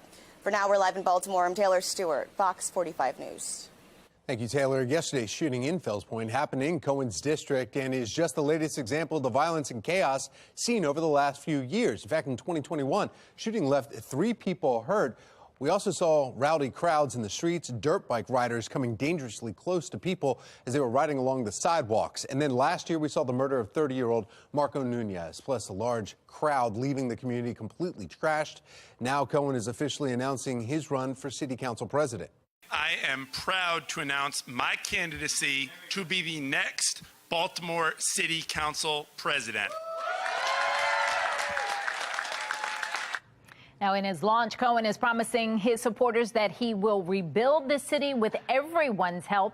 He told us yesterday morning that Baltimore City can be the next American comeback story, but it lacks leadership. We have amazing artists, intellectuals, we have great colleges and universities, we have an incredible food scene. This is a vibrant city, but unfortunately, too often city leadership has been an impediment to our success. He also wasn't afraid to take aim at his opponent, current City Council President Nick Mosby. Too much time is spent settling petty grievances, trying to pass bills that make no sense, and repeatedly violating the ethics code. Well, Councilman Cohen has been in some hot water himself in the past. For example, his efforts in his district, which includes Fells Point, have been met with pushback. Some businesses in that area even threatened to withhold their taxes, frustrated with Cohen's representation inside of City Hall. Just days ago, incumbent City Council President Nick Mosby confirming his plan to seek re-election. In fact, yesterday, Mosby's office releasing a statement on Cohen's campaign, saying the council president looks forward to the campaign season where both candidates will focus on the issues impacting Baltimore and their visions for the city moving forward. There are a number of controversies surrounding the council president. Just last month, a judge determined he violated 2 ethics rules surrounding his failure to report donations to the legal defense fund set up in his name. In November, he spearheaded a bill to lower the amount of time city leaders have to serve in order to earn a pension after voters decided to place them on term limits. The mayor vetoed it, telling Fox 45 News he felt the bill broke the public trust. City Council President saw pushback in December when he called for a resolution to honor his wife, then City State's Attorney Marilyn Mosby. Fox 45 News will continue following the race for City Council President. You can find all of our reporting on our website, foxbaltimore.com. 7:05 now. We begin this week with more economic uncertainty following some of the largest ever bank collapses. Over the weekend, the FDIC jumped in to help broker a deal for one of those failed banks to be sold to another lender. Megan Gillen is at our live center now with what happens and what it means for you. Megan? There's a lot going on here. We'll spell it out for you guys. Signature Bank finally has a buyer this morning. That is the new news here. New York Community Bank saying that it will buy a significant chunk. This is a deal, guys, worth $2.7 billion. What this means is starting this morning, 40 branches of Signature Bank will become Flagstar Bank. Also this morning, mid-sized banks across the country now asking the FDIC to ensure all deposits for the next 2 years, similar to what happened for Silicon Valley and Signature Banks last week. As a result of all of this, we know that Goldman Sachs now says it is seeing a 35% chance of a recession in the next year because of turmoil in the banking industry. Again, just a prediction from them. This comes as a new study by the Social Science Research Network shows nearly 200 banks are at risk of collapse if half of their customers were to suddenly withdraw their deposits. And that study went on to say at that rate, the FDIC would run out of money to insure bank customers with up to $250,000. That is, if the government were to do nothing. Taking you live now to our nation's capital, where we know tomorrow the Federal Reserve begins 2 days of meetings to discuss the next interest rate hikes. It is expected, by the way, to be a quarter point, and that would be down half a point from 2 weeks ago before the banking crisis started. We'll keep you posted. That's the latest from our live center. Tom.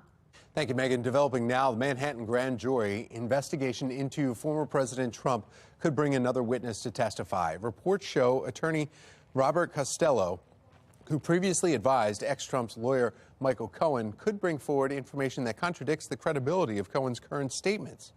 This comes after Trump released a statement saying that he would be indicted this week in connection with an alleged $130,000 hush money payment to Stormy Daniels.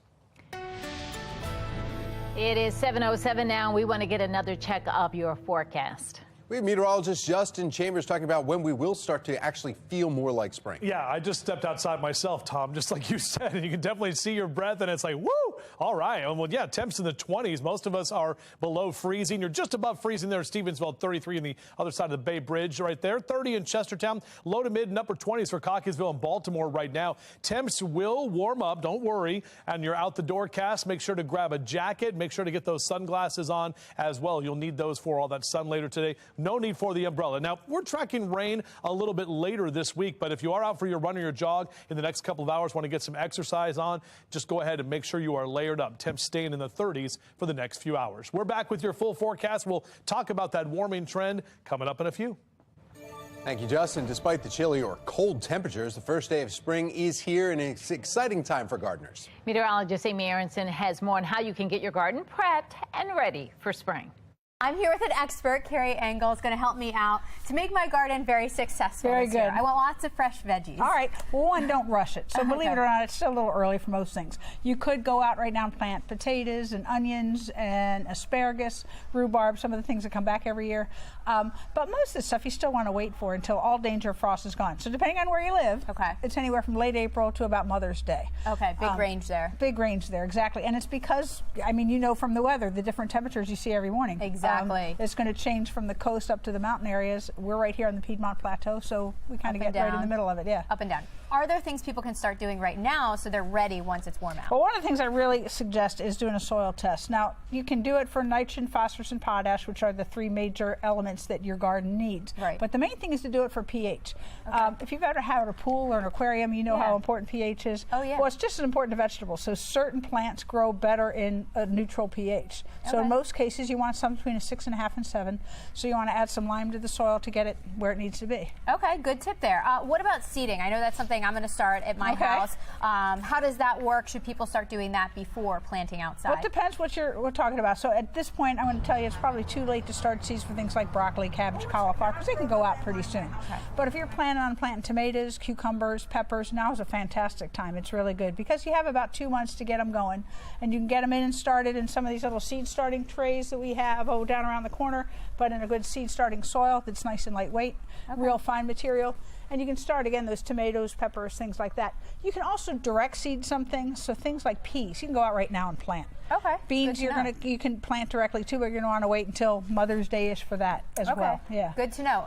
What about tips for making your garden successful once we get to that point? Okay, so as much organic matter as you could add, the better. So if you have your own compost, that's fantastic. If you have a friend with a llama, you can take llamas. Just get a llama. Yeah, get a llama. You can take that, put it right in the garden. If you're using any manures, horse manure, cow manure, you need to let it sit for a year so it's not too high in nitrogen. It doesn't burn things. But any organic matter you add is wonderful. We carry a product called Leaf Grow that's basically Maryland compost, so you can add that. It's a soil amendment, so it doesn't take the place of fertilizer. I would still use a fertilizer when you put your plants in. And then if they're in for more than a month, you probably want to give them about a monthly shot of food just to keep them going. Good to know. That was my mistake last year. And last question, easiest veggies to grow if you're a beginner like me and you just want to get something growing this season? Well, you and I were talking before. I think cucumbers are right there. Cucumbers, squash are pretty easy. You can get at some of the mini watermelons. They're good. The tomatoes just take more time. And they need some more food. They need that sunlight, and also kind of when you plant your garden, go from the short plants to the tall plants, so you're not shading. Good tips. Good the tips. Little guys. Okay, awesome. Thank you so much. Alrighty, thank you. Yeah, and happy growing, everybody. Hopefully, we're all successful and lots of veggies growing this spring season. In Cockeysville, Maryland, meteorologist Amy Aronson. Thank you, Amy. Here's a look at the stories making your headlines this hour. Today is crossover day. Still ahead this morning, we take a closer look at the bills being backed up from both Republicans and Democrats. A community is coming together after 3 children were killed in a fire. How they are honoring the young lives that were lost. 7-11, you're watching Fox 45 Morning News, all local, all morning.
Fox 45 News, winner of 17 2022 Regional Emmy Awards, more than all other Baltimore news stations combined.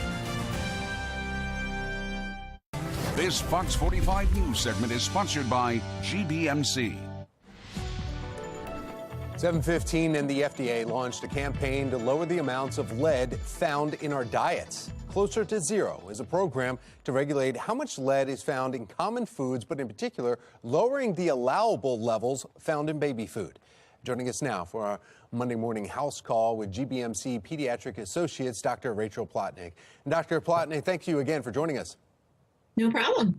When you first hear about it, you think allowable levels of lead. That's the first question that goes on when you put that with baby food. A lot of parents are going, wait a minute. Let me get into this a little bit deeper. Yes, it's unfortunate, but there is trace amounts of lead in a lot of the foods we eat. And we don't want to avoid food eating because there's trace amount of leads, but we do want to try to lower the amount of lead in foods as much as possible.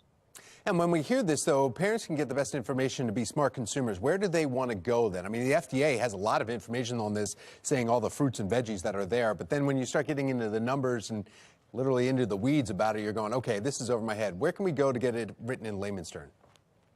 Well, the thing is, we don't want you to look too closely because it is a little scary that there is lead in everything. And for example, there is a lot of lead that gets into carrots and other root vegetables. But on the other hand, we know those root vegetables are really good for us.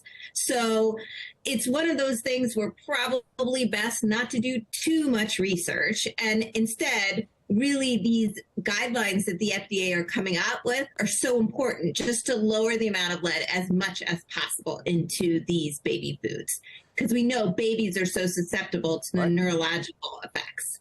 Yeah, and that's the biggest concern here. So what can parents do to lessen their child's exposure then? Well, you can't get rid of fruits and veggies for kids. I mean, for infants, that's very important. Absolutely. So what we're recommending is a variety of foods. So not sticking to one food, we're just going to give our baby carrots, but instead really trying to expand their palates as much as possible, that they have a variety of different foods every day. And hopefully that will continue as they get older too, for important nutrients. Dr. Plotnick, I was looking at this, and they say just as fruits, vegetables, grain crops readily absorb vital nutrients from the environment, these foods also take up contaminants like lead. It can be harmful for health. Presence of contaminant, however, does not mean the food is unsafe to eat. That's directly from the FDA. And then it went on to say, adults, you got to watch out for chocolate, peas, cannabis, sweet potatoes, mustard greens, and spices. Yes. I mean, lead is out there, unfortunately, because we use leaded gasoline. We've done all these things to the environment. Lead is out there. So we're just trying to minimize, get ourselves closer to zero as much as possible. At the same time, not avoiding a specific food because we know we need all these different foods in our diet. Dr. Plotnick, thank you so much. We appreciate it. Oh, no problem. All right, it's 7:18, and we need to get another check of our forecast. I was just posting that you can get free Ritas today for the first day of spring. So I don't care how cold it might be out there. Now, free Ritas is still a good thing. That is, but I was backstage and I heard you say that, and I thought you said free burritos, and I was really excited about that. No. Burritos spring, is great. free burritos? Yeah, I don't know. I was like, that's really weird. It's free burritos for the first day of spring, but no, not the case. Okay, so but don't listen to me. You can get a burrito and then go stop by Rita's to top it off and have a dessert. I like that. I like that plan. Hey, by the way, sun is now up, everybody. So sun's out, guns out. That's how we're feeling, right? No, I'm just kidding.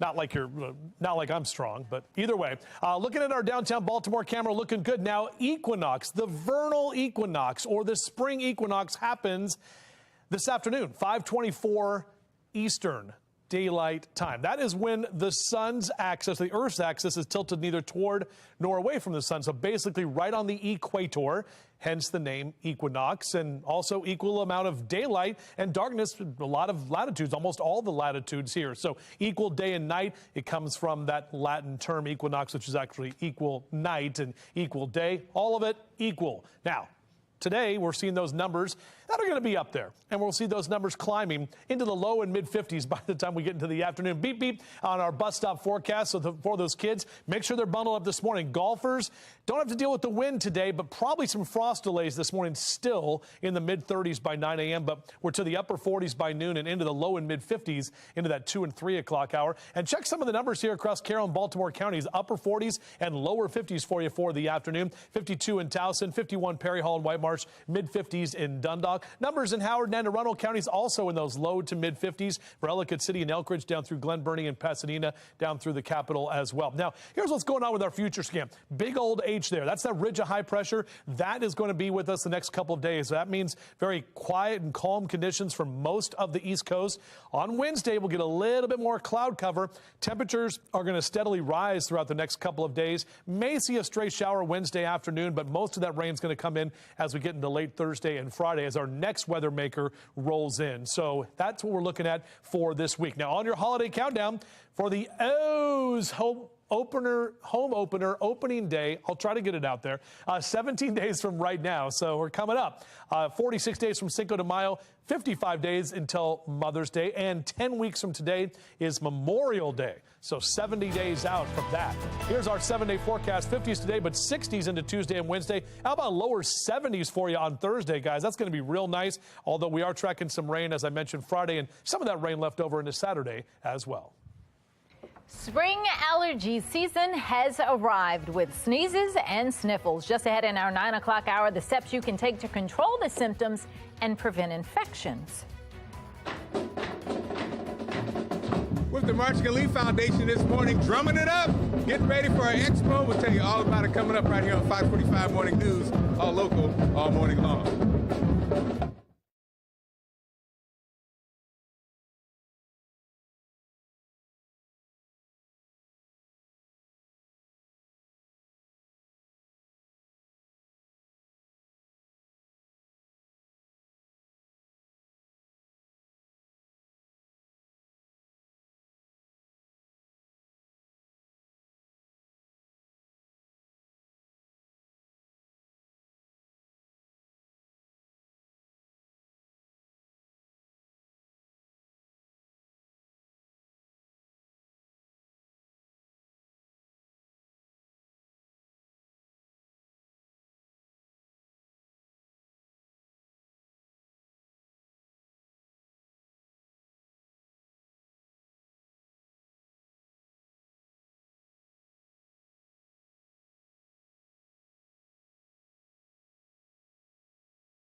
This Fox 45 News segment is sponsored by the Marching Elite Foundation.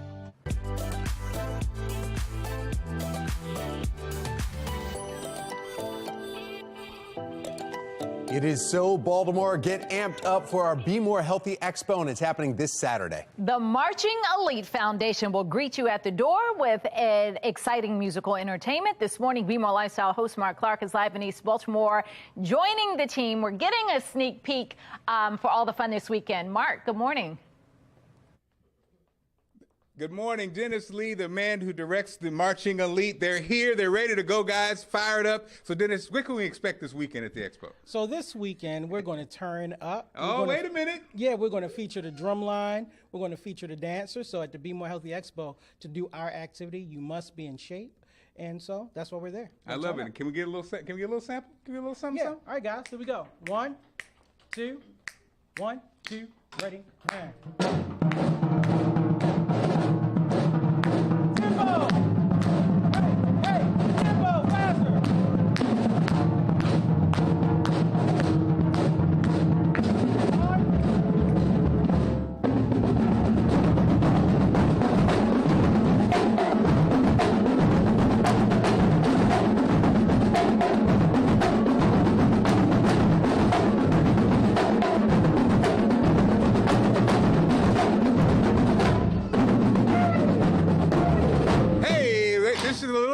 Just a little sample we're going to see this weekend. And again, you said to do this, everybody has to be in shape. They have to maintain grades. Oh, yes. And if this is a military guy, so you can imagine. I can imagine the pain these poor kids have to go through. But it's also. I try to be nice to them. I try to be nice to them. But at the end of the day, anything coming up we need to know about this upcoming spring or summer? Any events that we need to So April 1st, we're having our open house for everyone in the state of Maryland. If they want to join us and play with us, you can go to themarchingelite.org. Awesome. And that's all day. They can try everything. Awesome. So again, this going down this weekend. We'll spend some more time this morning, guys. And we're having a great time here this morning with the Marching Elite. That was fun. They said they're going to be turned up. They already are. But you were asking the youngest, the little one. The drummer. How old is he? Yes. 5. 5. That's amazing. Now you guys know who. You guys just met his dad. Oh, I understand how that works. Good. Raise them up young. I love it. All right. Well, if you want more information, go to foxbaltimore.com/newslinks. Fox 45 invites you to come out and join us at the Be More Healthy Expo. It's coming up Saturday morning, March 25th, Baltimore Convention Center. Doors open at 10. It goes until 4. The Expo can help guide you on your journey toward a healthier lifestyle. You can receive free health screenings, check out cooking demonstrations, listening to them getting turned up, even learn more about life-saving skills. Well, today marks the first day of spring, and it will soon, not today, but soon, it will feel like it. Our Weather Authority team is letting us know when those temperatures will start to climb above the freezing levels we're seeing now. And today's also the start of a major deadline in Annapolis. The crime bills that hang in the balance and the likelihood they'll pass. We'll look at that just ahead. You're watching Fox 45 Morning News, all local, all morning.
Live from WBFF in Baltimore, this is Fox 45 Morning News. Welcome back on this Monday morning. 7:30 is the time. I'm Patrice Sanders. Tom Rogers, it's supposed to be feeling a little bit warmer. In fact, over the next 8 to 10 days, I think we're getting a warm stretch. I'm looking forward to that. Even if it didn't come today on the first day of spring, the fact that it's coming, that will take that. Justin Chambers is here. Yeah, absolutely, guys. And even today, I mean, we had 40s yesterday. We had plenty of sun. The wind made it feel even colder than that. Not the case today. Plenty of sunshine as we look outside right now, and that's going to be what we'll see throughout the afternoon, and a lot less wind. And numbers are going to add probably about 8 or 10 degrees from where we were yesterday afternoon. So even though it's not those 60s that we'll see later this week, just give it another day or so, and we'll definitely be out there enjoying that. Out for a run or a jog if you want to enjoy that this morning before you get to work or school. Numbers in the low to mid 30s, so make sure to layer up. We should top out right about 54. So again, that number is a lot closer to average than where we were over the weekend. And the sun will be up until 7:18, as now our daylight hours are longer than what we'll see at night, getting closer to summer. High of 54 today, back to the 60s on Tuesday and Wednesday. And overall, we'll check some numbers that potentially could even be into the 70s later this week. Back to you. That's what I'm talking about. All right, looking out our Lynn Stoller traffic network and our drive times. Whew, that's not what I'm talking about, because we're in the yellow across the board. 18 minutes is your longest commute, 795 to 95. Just give yourself just a smidge of extra time. 7:32 now, and turning to your session 2023 coverage. Today is crossover day, which means it is the deadline for the bills to pass in one chamber and be sent to the other in order to have a serious chance of becoming law. There are a few big crime bills that have not passed over yet. In fact, Taylor Stewart is joining us live with a closer look at those bills. Taylor? Well, look, guys, today is the deadline, midnight tonight, so we're expecting a lot of movement in Annapolis today. Now, we are looking at a lot of crime bills that are still hanging in the balance. One in particular is that was proposed by City State's Attorney Ivan Bates. It would increase gun sentencing for from 3 years to 5 years for illegal gun offenders. Another bill we're keeping our eyes on would increase the reward for information leading to an arrest to $50,000. And then there's the Violent Firearms Offender Act. It was introduced multiple times by former Governor Larry Hogan. It did not pass, but it is back again this year. And so we spoke to a political analyst who says lawmakers are going to have to do something when it comes to crime. Take a listen. I think there's going to be a sense of urgency to get some legislation passed to show that at least progress is being made. That's why I think we talked about the Bates bill before, the public hearing the day after, the kind of show there's a sense of urgency to amend it in. Now, political analyst John Deedy says there's a good chance that Bates's bill will not pass as a standalone measure. He expects it'll be wrapped into another piece of legislation in order to pass. He also mentioned Senator Jill Carter's bill that would require anyone under 18 remain in the juvenile system regardless of the crime. He says that's not likely to move forward, as Democrats don't want to appear soft on crime leading into an election cycle. So we'll keep our eyes on those bills. But again, if they don't move forward today, they could be dead in the water for this legislative session, but we'll watch them and let you know. For now, we're live in Baltimore. I'm Taylor Stewart, Fox 45 News. Turning now to a city in crisis, Baltimore Police Department investigating a shooting involving a 27-year-old man in northwest Baltimore. According to police, it happened last night around 9 on Marmon Avenue. Emergency responders bringing that man to the hospital. He is expected to be okay. Anyone with information, though, urged to contact police directly, or you can call Metro Crime Stoppers and remain anonymous. That number's right there on the screen, 866-7-LOCK-UP. Overall, the number of murders and non-fatal shootings in Baltimore is lower than it was at this same time last year. But a closer look at the numbers showed that we still could be on par with years past. 36 people were killed in January of 2022. Now, that was the deadliest January ever. In January of 2021, 27 people were killed, which is about the same as this year. Last month, 17 people were killed. That is one more than February of 2022. Meanwhile, Baltimore police say this year they have arrested 7 people for 8 of the 53 murders that have happened this year. Now, while both city and state leaders are touting this year's crime numbers, one city activist says now is not the time to celebrate. And the work that we're doing right now, both with the federal government and the local government, to reduce violence in the state of Maryland, that it is working. It's easy for the governor to go on CNN and talk crime and statistics to an audience who isn't intimately familiar with it, like the residents in Baltimore City. There's no reason that he or any other politician should be outside of Baltimore right now. Last year, the Baltimore Police Department's clearance rate fell to about 36%, which means that you have more than a 60% chance of getting away with murder in this city. We want to know what you think about this. Are elected leaders taking the crime crisis seriously enough? So far, 99% of those who have voted say no. You can weigh in right now by heading to foxbaltimore.com/vote. A vigil in West Baltimore for 3 children who died in a fire on Saturday. 2 adults are in critical condition. Last night, a huge crowd gathered around family members to show their support and to honor the young lives lost.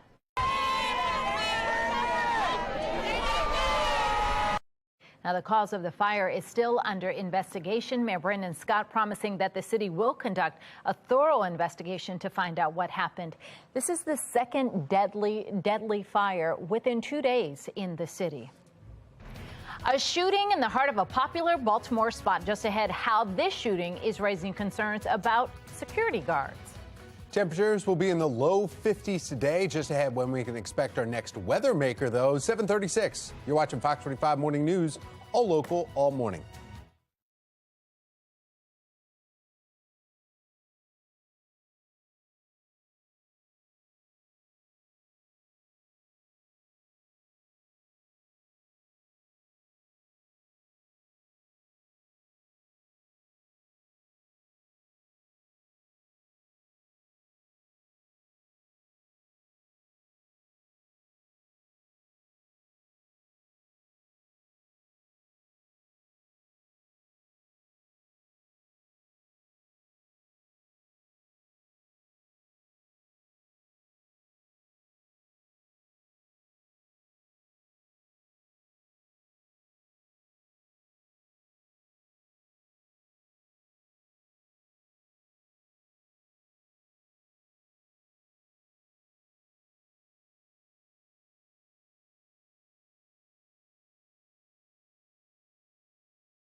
.39 is your time right now. We are 21 minutes in front of 8 o'clock on your Monday morning. Hope you had a great weekend. Winter, we can put it back in the suitcase until December or so. Looking at our live cam right now, we've got beautiful sunrise on your spring equinox day. As you're heading out, make sure to grab a jacket and maybe even some gloves if you're walking the dog. Definitely those sunglasses needed, but no need for the umbrella on your out the door cast. Finally get to say the yard and gardening cast. We know a lot of those blooms are starting to come up. Folks getting out there, getting that mulching done, things like that. Overall, upper 40s and low to mid 50s later this afternoon. So it will be a pretty nice day. Even warmer numbers on the way for tomorrow.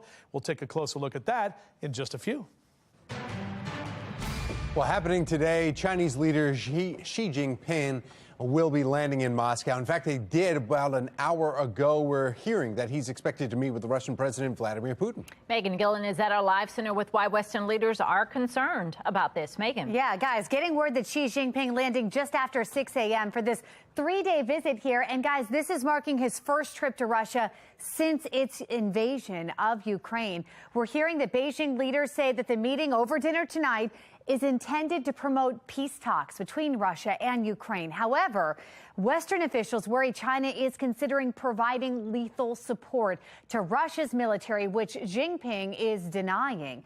Just a few hours after we learned about this visit on Friday, the International Criminal Court issuing an arrest for Putin, an arrest warrant, accusing him of war crimes by forcibly deporting Ukrainian children. The Kremlin calling that just outrageous and unacceptable. We want to go ahead and see if we can take you live here this morning. One of our shots went down. See if we can take you live to our nation's capital this morning, to the White House, actually, where the Biden administration will be monitoring the meeting between the two leaders very closely. President Biden saying last week that he plans to speak to Xi Jinping soon. We'll keep you posted as we learn more. That's the latest from our live center. Patricia. Residents in Harford County are upset as large warehouses could end up taking over hundreds of acres of land. After the break, we'll be speaking with the Harford County executive to hear his response to the growing concerns. Baltimore City is consistently ranked near the bottom of the national list of best and worst run cities in America. And just ahead, the first steps that need to happen could bump up the city's rank. 7:42, you're watching Fox 45 Morning News, all local, all morning.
.744, Harford County is considering a bill that would put a moratorium on the approval of new mega warehouses in the county. Those in favor want more time to put parameters around the types of warehouses that could be built. Those against it have concerns about the constitutionality of the bill and whether property rights are being violated. As part of our Your Voice series, Harford County Executive Bob Casserly is joining us this morning. Good morning. Good morning. Good to see you. All right, so this has been going on for a while, and there's a lot of contention on either side about what should happen with this property. That's right. Explain what is happening and why you're saying, let's just wait, let's put a moratorium, Sure. let's figure out some things. Sure. So the proposal was for a mega warehouse distribution center. This is part of the global economy where you manufacture goods abroad and ship them here less expensively than you can manufacture them and distribute them locally. And that whole process depends very heavily upon these mega warehouse distribution centers, regional centers. And to get you a sense of how big those are, just one proposal for Harford County would be the equivalent. It's just about 5 million square feet, which is bigger than if you added up the Baltimore Convention Center, Oriole Park, Camden Yard, and the arena. Those would not quite be 5 million square feet. So this is big stuff. And obviously the impact of a center that large running operations around the clock, 24/367, as you can imagine, can be rather substantial. And we didn't zone for that. We're squeezing that. The proposal is to squeeze it in under the definition of a warehouse, which you can imagine the warehouses 1980s where no one envisioned a mega warehouse distribution center. So all I've asked is let's put a moratorium in place, allow us to develop regulations, zoning regulations that effectively determine where do these things fit, how do we make sure that the community, the neighboring landowners' interests are protected, so that we can move forward and not have one property use that really undermines neighboring property uses. And a lot of residents agree with you, say, I've grown up here. This is not what I want in my backyard. I think the environmental impacts will be huge, the traffic, all of that. On the flip side of it, you've got some council members saying, you know what, this isn't the best idea to put this moratorium. We're sending the wrong messages to businesses that we do want to attract to the area that says that, we can't be trusted, I think was his wording.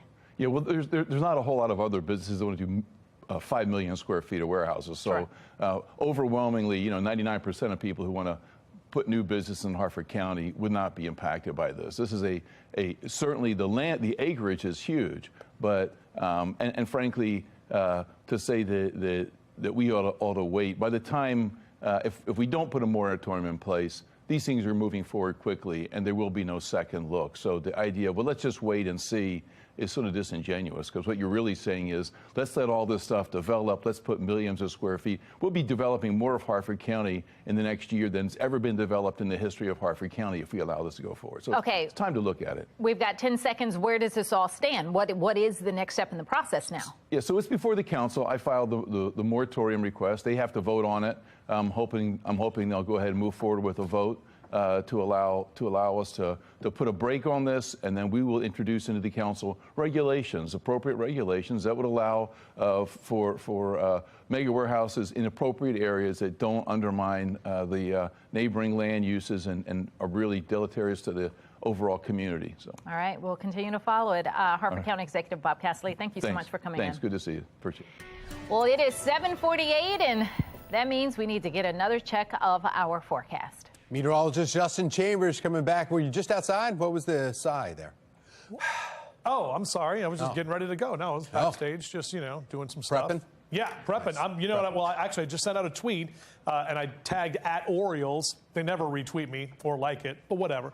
But because I'm excited, because I looked out at Camden Yards, at Oriole Park, at Hank the Bird Field, and look, we are 17 days away from opening day right here in Charm City. Now, O's are going to be on the road to start the season in just 10 days from right now. So, spring training almost over. Our next 12 hours looking pretty good. And just in time, we're going to start to see things warm up, getting over that hump and getting back into some warmer numbers. Low to mid 50s for the next couple of hours here for the afternoon. That's a lot closer to average for this time of year. Pilots, great day to fly. Boy, yesterday was bumpy. Heading out there with my buddy Tim, flying around Martin State. Flew flew up to Harrisburg for a little bit. We're talking about visual flight rules today and not nearly as windy. So that'll be good news as we're going to be flying around this afternoon. Low to mid 50s for a lot of us, even some upper 40s for Stevensville out through Denton into Easton this afternoon in Talbot County. 51 in Columbia for Howard County, and 53 if you're heading to D.C. this afternoon, with lower 50s up into Philly and New York as well. Betty the Butterfly, yeah, great day to be outdoors and see some of those spring things that are happening. We know those bugs are starting to do their stuff, right? Tuesday and Wednesday, green lights as well. Temperatures getting warmer, especially as we get later into the week. All thanks to this large ridge of high pressure. When you see that H on the map, that's that clockwise flow around that ridge. We get this thing called subsidence, so that's sinking air, helps to kind of dry things out and keeping us warm. Another ridge sliding in from the south on Tuesday, that's going to give us more of what we call a southerly flow. So it'll tap into warmer air as it wraps around that anticyclone there, and that is going to be bringing in that warmer air for Tuesday and Wednesday. Now, we'll get a little bit more cloud cover Wednesday afternoon. You can notice a few showers on here to the west of us. Not really tracking much in the way of rain on Wednesday. Even Thursday is not looking too exciting for rain showers, but it's definitely going to be warm. More of that rain really comes in on Friday and into Saturday for the first weekend of spring. So today, of course, the spring equinox, and as I mentioned, 17 days for the O's, 20 days until Easter Sunday, Mother's Day in just 55 days, and we now have Memorial Day on the map, which is exactly 10 weeks from today. So here's that 7-day forecast, overall looking pretty good. How about some lower 70s on Thursday? Even though we have a few showers to get through, our numbers will be well above average, and we stay in the 60s even into this weekend. Tom? Thank you, Justin. Let's take a look now at your Lens Solar Traffic Network and some live looks around the area from the region. And you can see some red and yellows on our map. It's a slowdown there because of the volume. No issues to report, it's just the volume that's picking up. Here's a live look now from the Lens Solar mobile track. That looks nice and warm out there. It's a lie according to the temperatures when you step outside, though. 695's outer loop, beautiful shot, but still, woo, it's cold. Well, it's no secret that exercising can do wonders for our health. Just ahead in our 9 o'clock hour, some exercises that will give you the boost you need to feel more energetic. Marching Elite Foundation, get ready for this weekend. We'll tell you all about it. FOX45 Morning News, all local, all morning long. One thing you don't need right now when you're listening to that. Right. And if you want to skip the exercise Yes. to let you become more energetic and you don't have those folks to start your day, that's when you resort to the cup of coffee. It's time for a coffee break.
7:55. The Terps women's team is moving on to their third straight Sweet 16. It comes after a close win against the number 7 seed Arizona.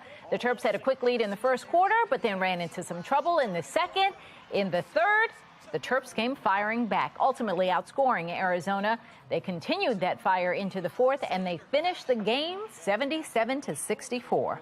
You know, your All-American does what she's supposed to do, and I thought the third quarter, it was Miller time coming out, you know, 9-0 to start the third, and like we've seen Diamond do so many times in this building, is just will her team. I think we just play hard every day. I don't think we really care about who's scoring or not. It just happened to be today. She had 15 and I had 24, but we don't know how the game is going to turn out when we step on the court, and we just make game reads and stuff like that. Well, the number 2 seed will now go on to face the number 3 seed Notre Dame Saturday in Greenville, South Carolina. Well, on the men's side, season unfortunately coming to an end for the Terps. They ended up losing to the number 1 seed Alabama Saturday night, 73-51. It will be mostly sunny today with highs in the lower 50s. Meteorologist Justin Chambers will let us know how long the sunshine will last. An argument between a security guard and a patron ends with a man shot and in the hospital this morning. We'll tell you about the shooting that took place in the heart of Fells Point over the weekend. You're watching Fox 45 Morning News, all local, all morning.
Live from WBFF in Baltimore, this is Fox 45 Morning News.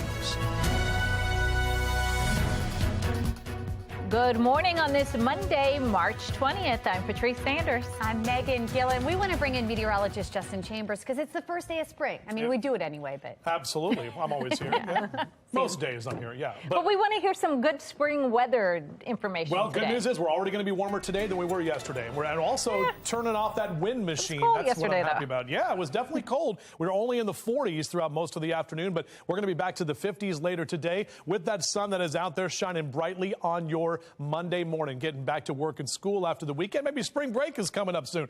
Cold Monday morning, wind milder and less windy today, and then much warmer as we head later into the week. So we've got some very nice spring numbers that are on the way. Now, over the next couple of hours, we're still going to take a little time to warm up. We'll be in those mid to upper 30s through 10 a.m. and on our way to the upper 40s, even low to mid 50s for this afternoon. But watch what happens tonight. Temps drop to the 30s, and then how about 62 for tomorrow? So I think a lot of us will be happy with that. Back with your full forecast. We'll do that in just a few. Patrice? All right, Justin, thank you. Looking at the Lynn Stoller traffic network now, we are seeing some backups out there. Live looks from 695 near 70 and 695 near Putty Hill Avenue. Give yourself a little extra time if you have to head in either of those directions. Been a lot going on as far as like violence in this area. Your life is in actual danger.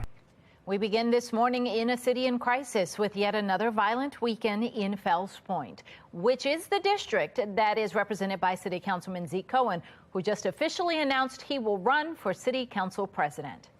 Well, the latest violent interaction happening inside a restaurant leads to a man being shot. Now residents are on edge and they're frustrated with the councilman.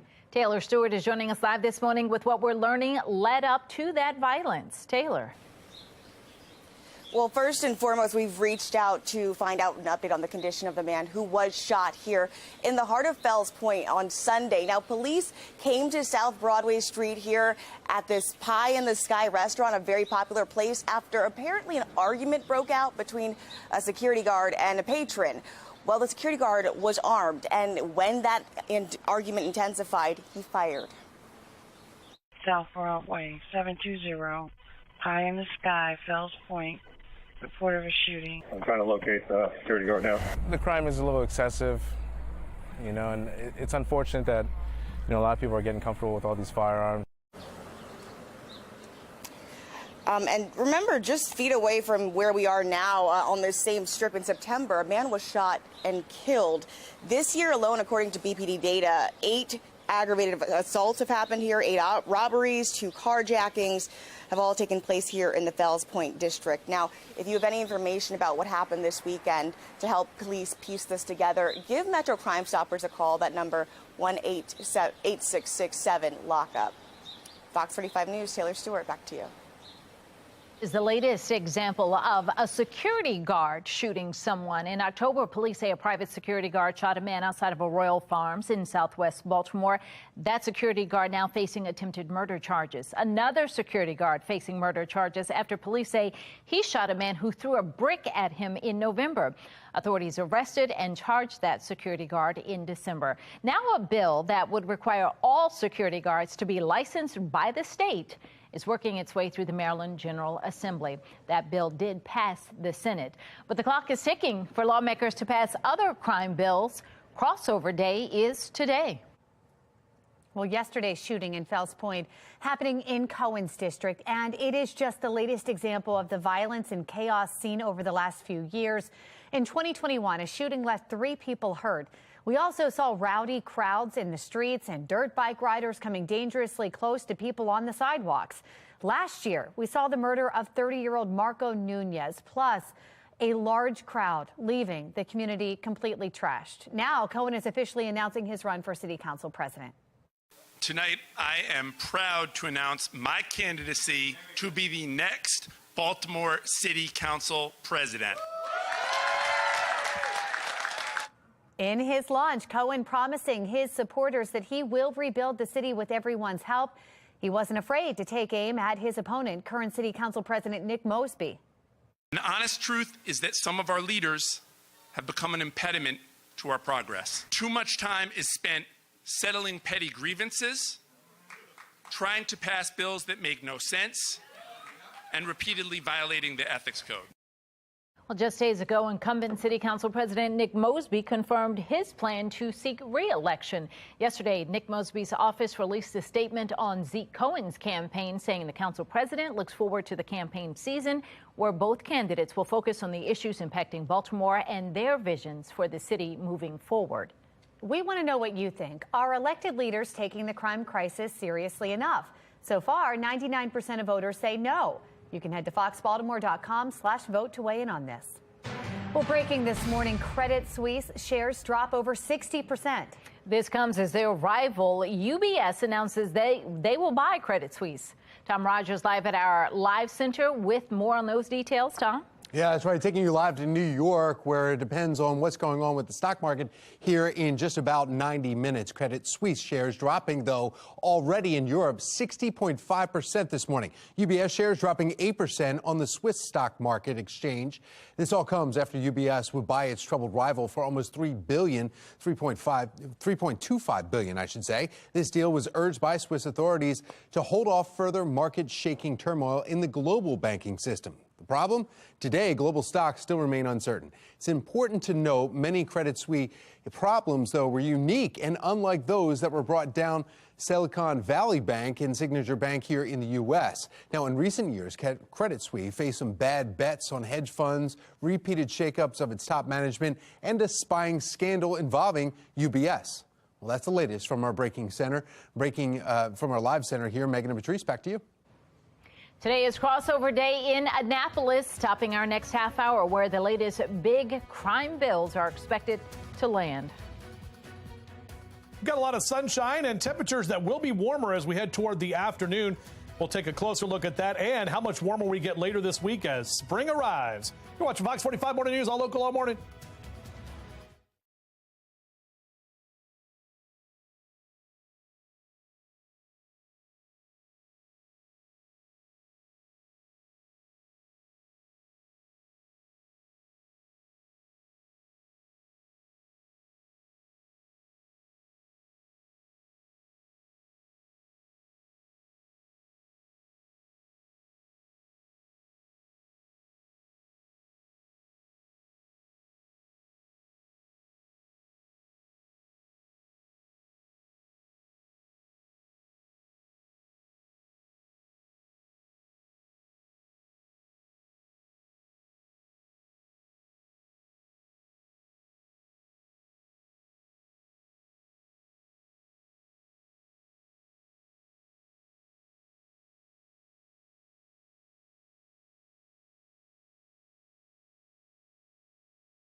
.09 is your time right now. Our weather authority forecast. Lots of sun that's out there right now as we are zoomed in to downtown Baltimore. You can see the Bromo Seltzer Tower right there If I look, that looks like that clock is actually correct, which I'm very happy about. You know, someday I maybe will get up inside of that clock. I don't know. I don't know if it'll happen or not. 18 degrees your temp right now in Oakland, 23 in Cumberland, upper 20s and lower 30s for Westminster and Bel Air. So it is definitely cold as you make your way out for a run or a jog, wherever you might be, mid to upper 30s, but nicer conditions and warmer temps later today. We'll talk about that. We do have a chance for rain coming up later this week. We'll break all that down for you in the 7-day forecast in just a few. 8:09 and making headlines. Rescue operations are underway following a deadly earthquake that hit Ecuador and Peru. At least a dozen people have died. Video shows panicked residents flooding the streets in the moments following Saturday's tremor. Apart from the fatalities, several people have been trapped under collapsed buildings. Firefighters still working to clear the rubble, and national police are assessing the damage. The earthquake's center was about 50 miles south of Ecuador's second largest city. In Colorado, 2 people are dead and avalanches are to blame. Authorities say 1 person died in Aspen yesterday, while 2 other skiers got caught in the avalanche but managed to free themselves. The second person died Saturday near Marble and was found buried in 4 feet of snow. The Colorado Avalanche Information Center says avalanches have killed 9 so far during this ski and snowboarding season. Violence continues to hit the streets of Baltimore. Coming up, how the latest numbers compare to years prior. Baltimore consistently ranks near the bottom of WalletHub's national list of best and worst run cities in America. What the numbers really mean when it comes to Baltimore's education, health, safety, economy, we're going to break it down. It's 8:11 and you're watching Fox 45 Morning News, all local, all morning. Fox 45 News, winner of 17 2022 Regional Emmy Awards, more than all other Baltimore news stations combined.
.13 over the past several years, Baltimore consistently ranks near the bottom of WalletHub's national list of best and worst run cities in America. Not a good thing. This morning, David Williams with the Taxpayers Protection Alliance joining us live to weigh in on what these rankings really mean for you. David, good morning. How are you?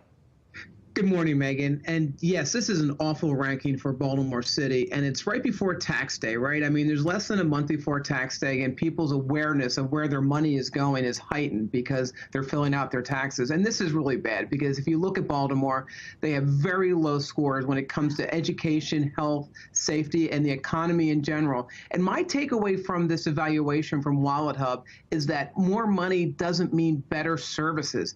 Let's look at the education system in Baltimore City. $1.6 billion is spent, $21,000 per student, and yet Baltimore has a graduation rate of 60%. Nationwide, it's about 85%, Maryland 87%. So Baltimore City is way underperforming when it comes to education, and they're spending a lot of money, and that's our money. Right. David, when we look at the cities who are performing well at the top of the list, are they spending as much money as we are? What are some of the differences there? Did you notice anything? I did notice something, and it's the way the city council is structured. It's the way that the money is being spent right now. And we've talked about this before. The Board of Estimates, it's run by the mayor, and there's not a lot of transparency, not a lot of oversight, and we're not really seeing any changes the way that money is spent. Now, look at the health in Baltimore City. $80 million was spent over the past 2 years with COVID relief funds. Remember, the mayor had these big press conferences saying we're getting this money for health to boost the health department in Baltimore City. Well, it hasn't worked. I mean, in health, it's 148 out of 150 the city. So again, my mantra is more money means sometimes more problems. If the money isn't fixing things, what will fix it? It's really oversight and accountability. It's making sure the money is going to the right purposes. And let's look at education again, $21,000 per student. Now, if the graduation rates were high, people wouldn't have a problem with that, would they? I mean, if this were a system that was working and education is linked to safety, it's linked to the economy. So I think at the foundation of this all is education and the money that's being wasted in the education department. Interesting. All right, David Williams, thank you for breaking this down for us. We appreciate it. Thank you. All right, well, it's 8:16. We want to get another check of the forecast. Meteorologist Justin Chambers is here. He's got a look at our first day of spring forecast. Yeah, exactly right. I got a couple of camera shots for you. I want to show you the Towson Courthouse right now. Notice the flag kind of just maybe lilting a bit with the overall light breezy conditions. So not seeing that wind that we saw yesterday. Then you look out over the Inner Harbor. Taxi, just off the end of your screen. You can see it right there. A lot of sunshine and calmer conditions as well. Now, it has been cold this morning, no doubt about that. Winter is still hanging on for at least a few more hours. But as you get out and about later today, you can see those numbers steadily rising into the low and mid 50s as we take you into the afternoon. And the average for this time of year is 56. So we'll be a lot closer to that number for today. Good news today, pilots. Tom and I are going to be up there. My buddy Dave, we're going to be flying around and not as windy for the afternoon, especially when you try to do those crosswind landings in a 172. So we're talking about visual flight rules today, VFR. We are good to go, pilots. And lower to mid 50s across central Maryland from Westminster and Bel Air over to Cockeysville, 54 Baltimore City, upper 40s and lower 50s for the Eastern Shore. So a little cooler for you there. Notice those numbers in the low to mid 50s and in New York and Philly down through Baltimore and D.C. and 45 your temp in Ocean City this afternoon. Betty the Butterfly, well, probably seeing a lot more of she and her friends over the next couple of days because Monday, Tuesday, and Wednesday, temperatures getting warmer. You know what happens? All the things start coming out. We're going to see some very nice conditions, green lights on your outdoors cast. Here's a look at our future scan. This big H right there, that is a ridge of high pressure that's going to be centered over the East Coast for today. Now, tomorrow, another ridge is going to slide in from the south. This is going to bring us more of what we call a southerly flow. So you tap into some of that warmer air from the south, and that's what's going to help to increase our temperatures. We'll get a little bit more cloud cover. Notice what happens on Wednesday afternoon, but notice the rain stays to the south and west of us. So we're not talking about rain moving in on Wednesday. Thursday may see a stray shower or two. Notice right there, our latest model runs are coming in. A couple of pop-up showers in the afternoon and evening. Really, Friday is the actual day that we'll see more of that steady rain. And that could even last into Saturday. So a bit unsettled into the end of the week, but all before that cold front arrives, we really are going to warm up. You'll see that in your temperatures. Just 17 days for opening day for your Baltimore Orioles here at Camden Yards. 46 days until Cinco de Mayo, Mother's Day, in just 55 days from right now. All right, let's roll that beautiful bean footage on your 7-day forecast. So got the 50s, and then after today, a string of 60s and even lower 70s on Thursday. So even though we've got a few showers to deal with on Thursday afternoon, we will see those numbers well above average. And we hold on to those 60s all the way through our first weekend of spring. Perfect weather for that Be More Lifestyle Healthy Expo, right, Patrice? Absolutely. We expect to see everybody out there. It always attracts a huge crowd. All right, looking at the Lynn Solar Traffic Network now, some of the live cameras and maps throughout our region. There are no incidents to report, but you see the yellow? That's because there is volume picking up as more people are getting out the door and onto the roads. So just keep that in mind. Taking a live look now from the Lynn Solar mobile track on the outer loop of 695 and moving along, but you can see some brake lights there as well. China's president lands in Russia earlier this morning. Still to come from our live center, why his meeting with Vladimir Putin has Western leaders concerned. It's 8:20 and you're watching Fox 45 Morning News, all local, all morning.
This Fox 45 News segment is sponsored by the Marching Elite Foundation.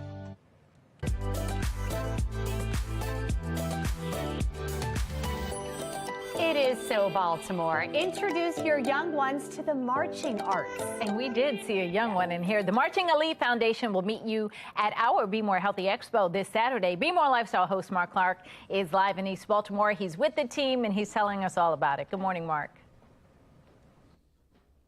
Good morning, Patrice. Kelly is the program director. So, Kelly, here we have amazing young people doing amazing things in Baltimore. And so, you know, a lot of times I think the young people get a bad rep, right, guys? But you guys are doing great things. So, Kelly, what's the secret? What's the secret to the success of the program? And then what do you need from the community for support? The secret to success is keeping them engaged. We practice Tuesday, Thursdays, and Saturdays 3 times a week, about 9 hours during that week. Wow. And what could we need? volunteers. If you play instruments or if you dance, they would love to have you all. You know what? Now I play the saxophone, guys, and I used to march back in the day. I got a gimpy leg though, but we'd love to have you. Can we hear a little bit once again? Absolutely, absolutely. Hit it, guys.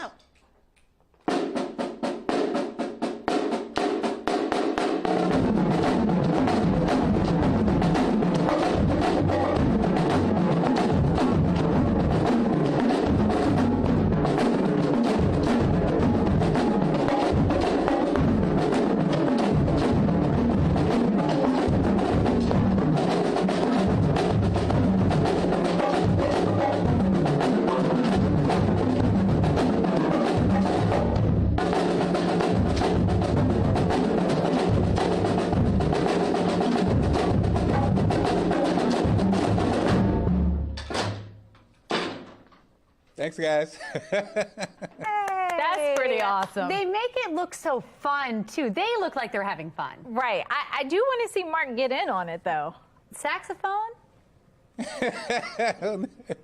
Next time. Okay. I mean, grab a drum, shake a little something, a dance, something, Mark. All right. Well, everybody will get the opportunity to do that this weekend. We're going to put information on our website on how to find out more. foxbaltimore.com/newslinks. Fox 45 invites you to come out and join us at the Be More Healthy Expo. It's coming up March 25th at the Baltimore Convention Center from 10 a.m. until 4 p.m. The expo can help guide you on your journey toward a healthier lifestyle. You can receive free health screenings, check out cooking demonstrations, even learn about life-saving skills. So we'll see you there. Well, we are inching closer to spring by the second, and temps are even reflecting that. At least they will, because right now they're not. Coming up, meteorologist Justin Chambers is taking a look, though, at when we will feel spring-like temperatures, and that's happening this week. A major deadline in Annapolis is here. We'll tell you about crossover day and the bills that still hang in the balance, particularly when it comes to crime. Stick with Fox 45 Morning News, all local, all morning.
Live from WBFF in Baltimore, This is Fox 45 Morning News. Topping your Fox 45 Morning News this half-hour session, 2023 continues in Annapolis. Crossover Day is here. What this means for the crime bills yet to pass this legislative session. And violence continues to peg city streets. How the latest violence numbers compare to previous years.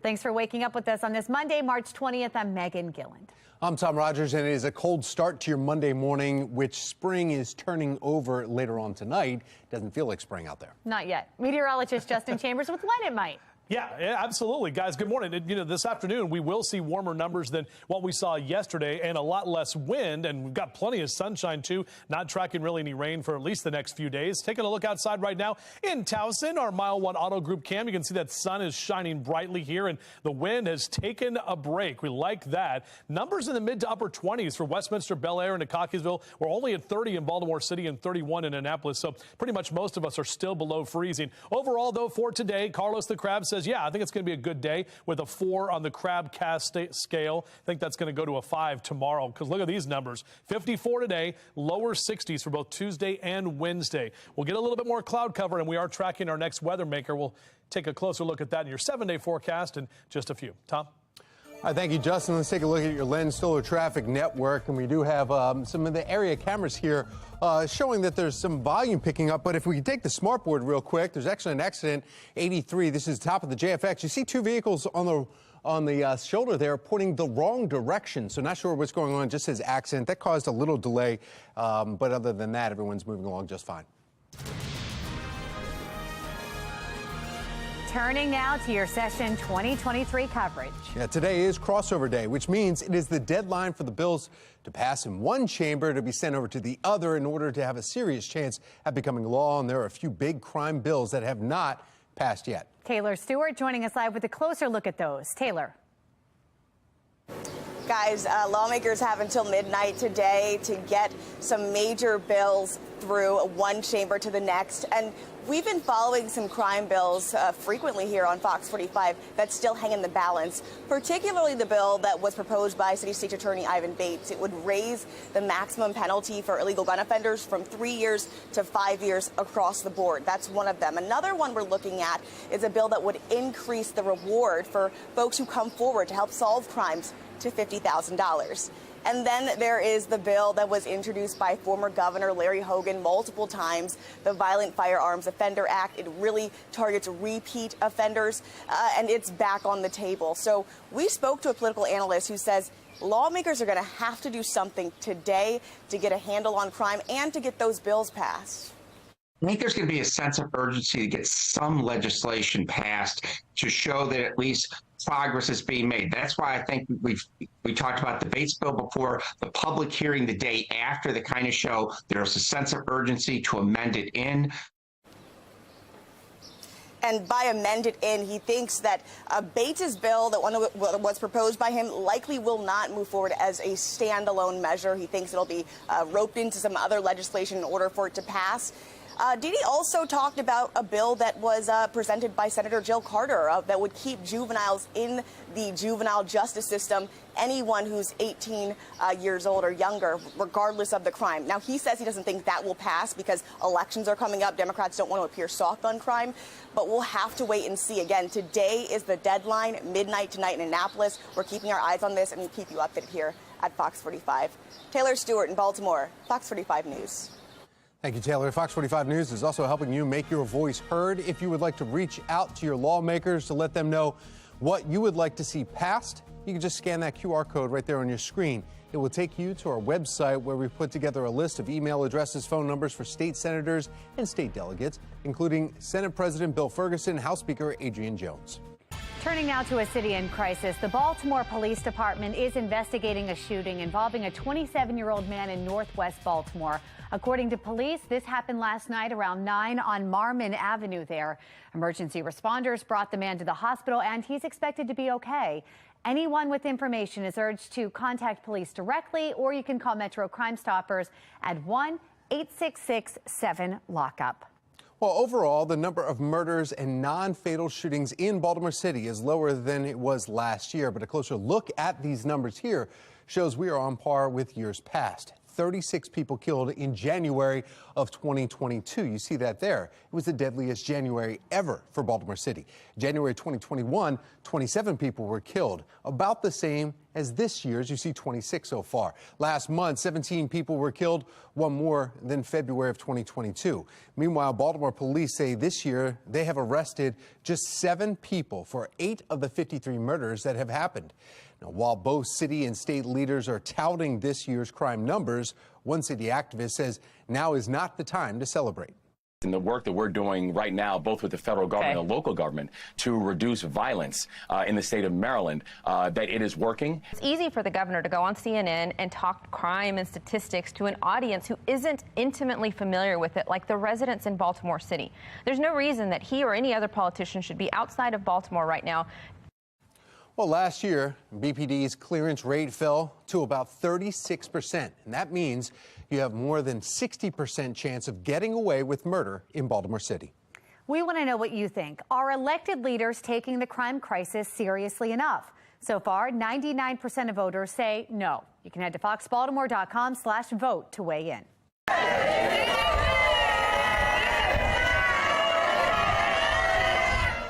Elsewhere in a city in crisis, West Baltimore community honoring 3 children who died in a fire Saturday.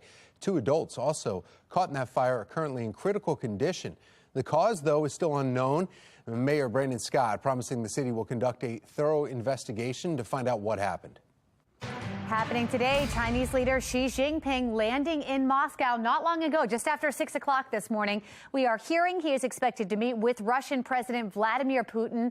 Xi Jinping, again, landing there for a 3-day visit, and this marks his first trip to Russia since its invasion of Ukraine. Beijing leader saying the meeting over dinner tonight is intended to promote peace talks between Russia and Ukraine. However, Western officials worry that China is considering providing lethal support to Russia's military, which Xi Jinping denies. Just a few hours after we learned about this visit on Friday, the International Criminal Court issuing an arrest warrant for Putin, accusing him of war crimes by forcibly deporting Ukrainian children. The Kremlin calling the warrant outrageous and unacceptable. Taking you live now to the White House, where we are told the Biden administration will be monitoring the meeting between the 2 leaders very closely. President Biden saying last week he plans to speak to Xi Jinping soon. We'll keep you posted as we learn more. That's the latest from our live center. Let's get this man elected council president. Councilman Zeke Cohen announces his run for city council president, and he is not holding back his criticism for city leaders. Topping our next half hour, he speaks out on current city council president Nick Mosby's time in office. And a cold morning to wrap up winter. Coming up, meteorologist Justin Chambers taking a look at how the temps change as we blossom into spring. It is 8:37 and you're watching Fox 45 Morning News, all local, all morning.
8:40 is your time right now. We're 20 minutes in front of 9 o'clock. Our live cam here. You can see a lot of folks already out, even though it's still cold there at Rash Park. But it is going to be a good day later this afternoon to be outside. A lot less wind. Maybe you want to start to get some of that yard work and gardening done, getting ready for those warmer numbers. We're on our way to the low and mid 50s for this afternoon, but numbers will rise to the 60s as early as tomorrow. So should top out right about 54 in our quick glance forecast for today. Sun will be up until 7:18 tonight. Now, the daylight hours longer than the nighttime hours. Back with your full forecast in just a few.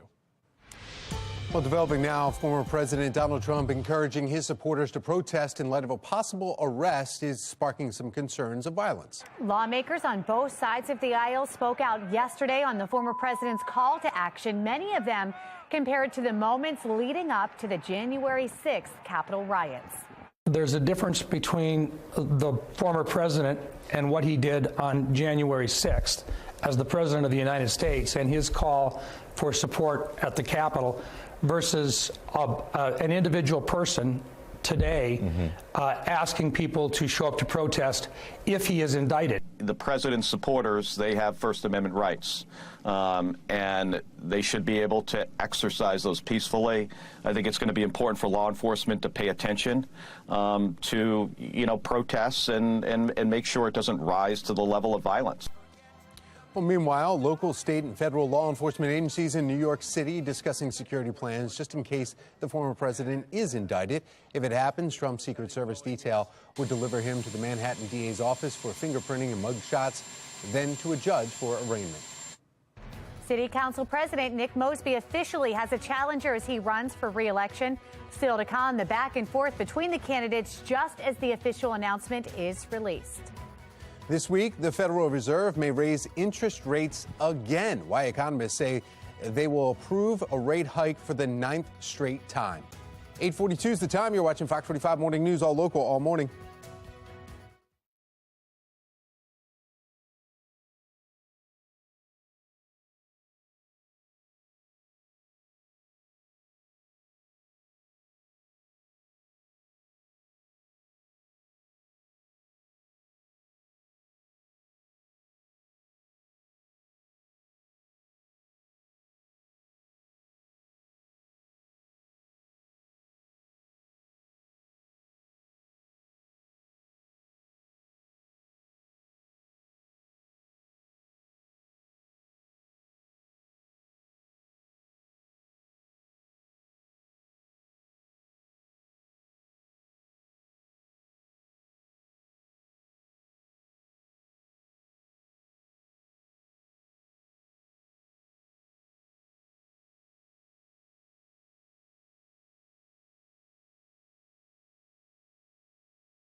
8:44, and death is difficult to manage. Serenity Ridge is helping families grieve and process the transition of life and death naturally. You can support the environment and return your loved one's physical form back to Earth.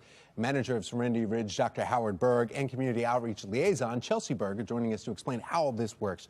Chelsea and Doctor, thank you so much for joining us. Thank you very much for being. Doctor, what is natural? Explain Serenity Ridge procedures on how it's natural burial. What does that mean? So natural burial, first of all, when somebody dies, they still have an environmental impact. So the idea behind green or natural burial is to minimize that environmental impact. Okay. So you're not going to be using a lot of natural resources.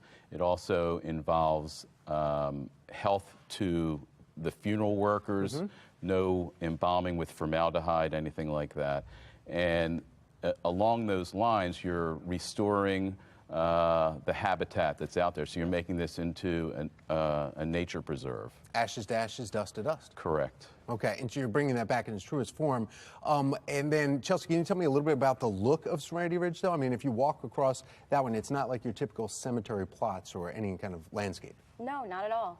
So we have vast valleys and meadows. Yeah. We're going to be planting a lot of things in the future. We're going to do some wildflower gardens in the spring, so families can pick some flowers for their loved ones. We're going to do meditation gardens, reflection gardens in the future, planting butterfly gardens and getting beehives to pollinate everything. We have walking trails back in our property, a little piece of the Patuxent. And where is it? Because it's new, and it's one of the only ones around in the state of Maryland. Is that correct? It's the only one. The only one. So where can we find it? Exclusively natural. Yeah. Yeah, so we're located in Windsor Mill. It's about 10 minutes from Security Mall.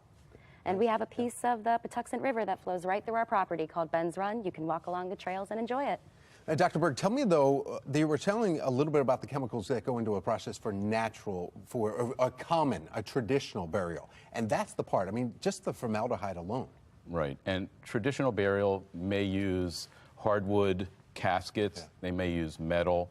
They use vaults. They use grave liners. So none of that stuff is used with natural burial. How does the cost compare to traditional versus a green Typically, natural burial is cheaper. I mean, for Serenity Ridge, we actually, as part of the burial, give you the headstone. So it's actually a field stone, much smaller, and it's flat to the ground, so we don't charge for that. And then you'll be able, because then some people say, well, how do I know where my loved one is? Where are they laid to rest? That's a marker right there for you. So you have a marker right there, and we'll have GPS markings in the future, along with QR codes. Yeah. So if you want to learn something about the person that's buried there, and the family wants to provide that information. And then you'll be able to look that up. Correct. And then last question for you then, how can we get in contact with Serenity Ridge? Well, you can go right to our website, go to the contact form and send me an email, and you can sign up for events and tours, everything on the website, and you can come see me at Serenity. Give them the website.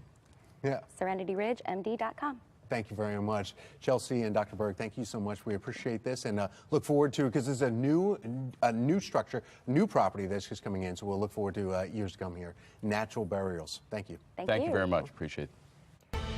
It is 8:48 and trending now. A giant blob of seaweed, twice the width of the United States, just imagine that, is heading straight for Florida. It is known as sargassum, a specific variety of seaweed that has long formed large blooms in the Atlantic Ocean. But this year's bloom could be the largest ever, spanning over 5,000 miles and threatening to cover beaches with its rotten egg-like stench. This was actually on an episode of Bob's Burgers last night, so I heard about this sargassum. What it looks like is just a massive wall of algae. It looks like in Mexico, where it has already made landfall at a popular tourist destination, is what you're looking at there. The blob is expected to push through the Caribbean and up into the Gulf of Mexico during the summer. He wants to comment on that smell. It's supposed to be like a horrible stench. What's that? It's supposed to be a horrible stench? Bad smell. Huh. Yeah. I don't like that You at all. don't want that, especially summer vacations for those folks coming in. I like sarcasm. I think that's like a good thing. Sargassum. What is it? Sargassum. Sargassum? Yep. Never even heard of that before. Yeah. All right. Bob's Burgers got me. All right, good. Bob's Burgers, nice. Our downtown Baltimore camera right now. I'm going to step out. If you look toward the bottom of your screen, there's a person down there working, getting a little mulching going in the garden there with the flags kind of flapping around a bit. And maybe you want to start doing that in your gardens or yards because spring arrives later this afternoon. Let's talk some equinox, shall we? 23.5 degrees. That is how the Earth is tilted toward the sun, but it's neither tilted nor or away from the sun.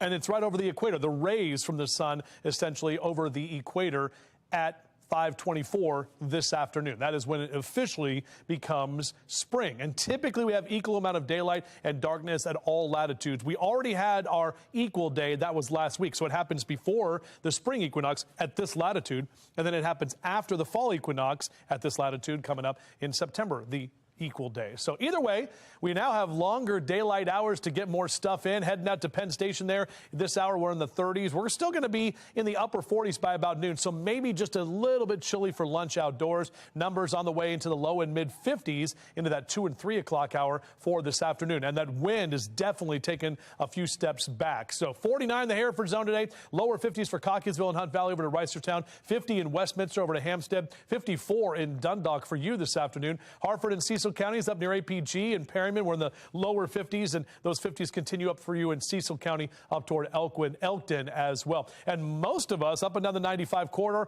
are going to stay in the 50s down to D.C., up to Philly. Only a little bit chillier down the ocean there at 45 in Ocean City. Before you know it, we'll be talking about all the folks heading down there and getting ready for summertime. Our temperature tracker looking good. Check these numbers out, guys. We're back to the lower 60s into Tuesday and Wednesday. A nice little spike in the lower 70s on Thursday. That definitely is going to be a well above average day. And those numbers actually stay in the 60s all the way through this upcoming weekend. So the first weekend of spring is looking pretty good. Now, what we got going on with our future scan, we have that ridge of high pressure. That's going to slide out. A second one moves in tomorrow. That's going to pump up a little bit more southerly wind and also pick up more of that warmer air that's going to come in by the time we get into Tuesday afternoon. And Wednesday, you get a little bit more cloud cover. Notice that most of the rain showers are well to the south and to the west of us. Thursday carries at least a chance for a couple of pop-up showers. Going to be pretty dry at the surface, and we're going to be warm ahead of that cold front. Friday's really the day where we'll actually see some rain, and some of that rain left over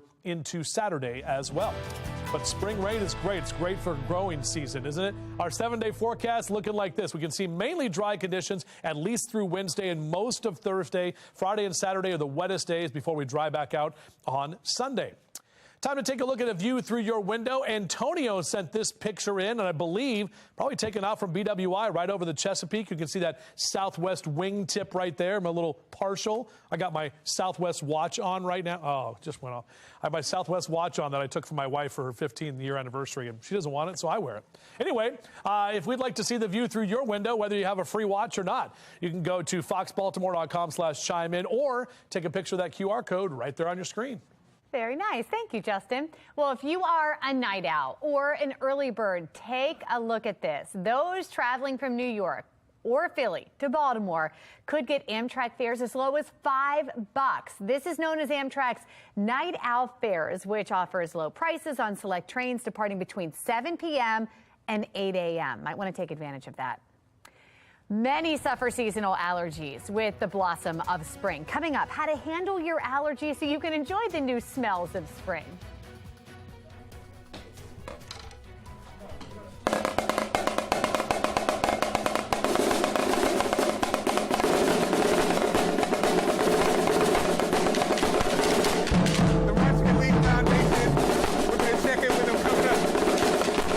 We couldn't hear our drummer boy, but he said we're going to check in with them in just a little bit. Yes. But first, we are marching into a new work week, which means it's time to drum up some coffee.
It is 8:56. In your morning business report, a new federal report finds more Americans say they are struggling to keep up with paying their bills. The report from the Census Bureau's Household Pulse survey says 36% of consumers say they've had trouble paying bills over the last week. That is 25% more compared to the same period last year. Two key reasons include inflation and loss of federally given pandemic aid. More difficulties are reported in southern states where many wages are still at the federal minimum of $7.25 an hour. The Federal Reserve may raise interest rates this week. According to reports, economists believe the Fed will likely approve a quarter-point rate hike at its upcoming meeting. It would be the 9th straight time the Fed has raised rates to help cool down inflation. The rate hike would come as fears of a banking crisis grow after Silicon Valley Bank and Signature Bank collapsed over financial instability. A Target app feature meant to help make grocery pickup easy for shoppers is reportedly causing some headaches for employees. A report by Business Insider says some Target customers aren't using the arrival notices correctly.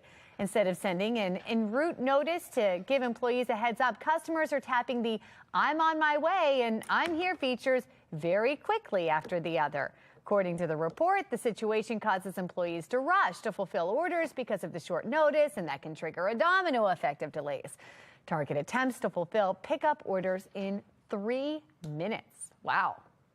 Well, Tupperware is one of the most trusted brands when it comes to food storage. Today, Stacey Bell from America Steals and Deals is sharing their new product designed to extend the life of your food and how to save money on your grocery bill. The following segment is sponsored by Gnocchi. We really like a sandwich at our house for a snack on the go because we're always running around, but it is the worst when you go to grab the bread and it's stale and it's moldy. This Tupperware bread saver has really helped us out with that. It's so easy to use. It's lightweight. It's got this little divider in it, so you can put the divider in, and if different people in the house like different types of bread, one goes here, the other goes here, and then you just close it, and it's going to keep your bread fresh, and that's going to save you money because you don't want to throw away money. Groceries are so expensive right now. This works because it's got this little ventilation on the top, and it's just the right amount of air. Too much air makes the bread stale, and too little is going to create mold. So this gives you just the right amount. The other thing I like about it, if you have the kids or the grandkids over, like sometimes when we have family, I like to treat us to muffins or bagels. You can put these in a separate compartment. Even if you treat yourself to the good bagels, they stay fresh right there, and you just cover it. And it's got this really sleek look, and it looks good in any kitchen, and it's really lightweight to transport. With this price that you're getting, you could buy a couple and give these to friends as a gift. Right now, we're offering 25% off the Tupperware Bread Saver. This is really a good deal. It's gonna save you money in the long run. Head to asadeals.com for this exclusive offer.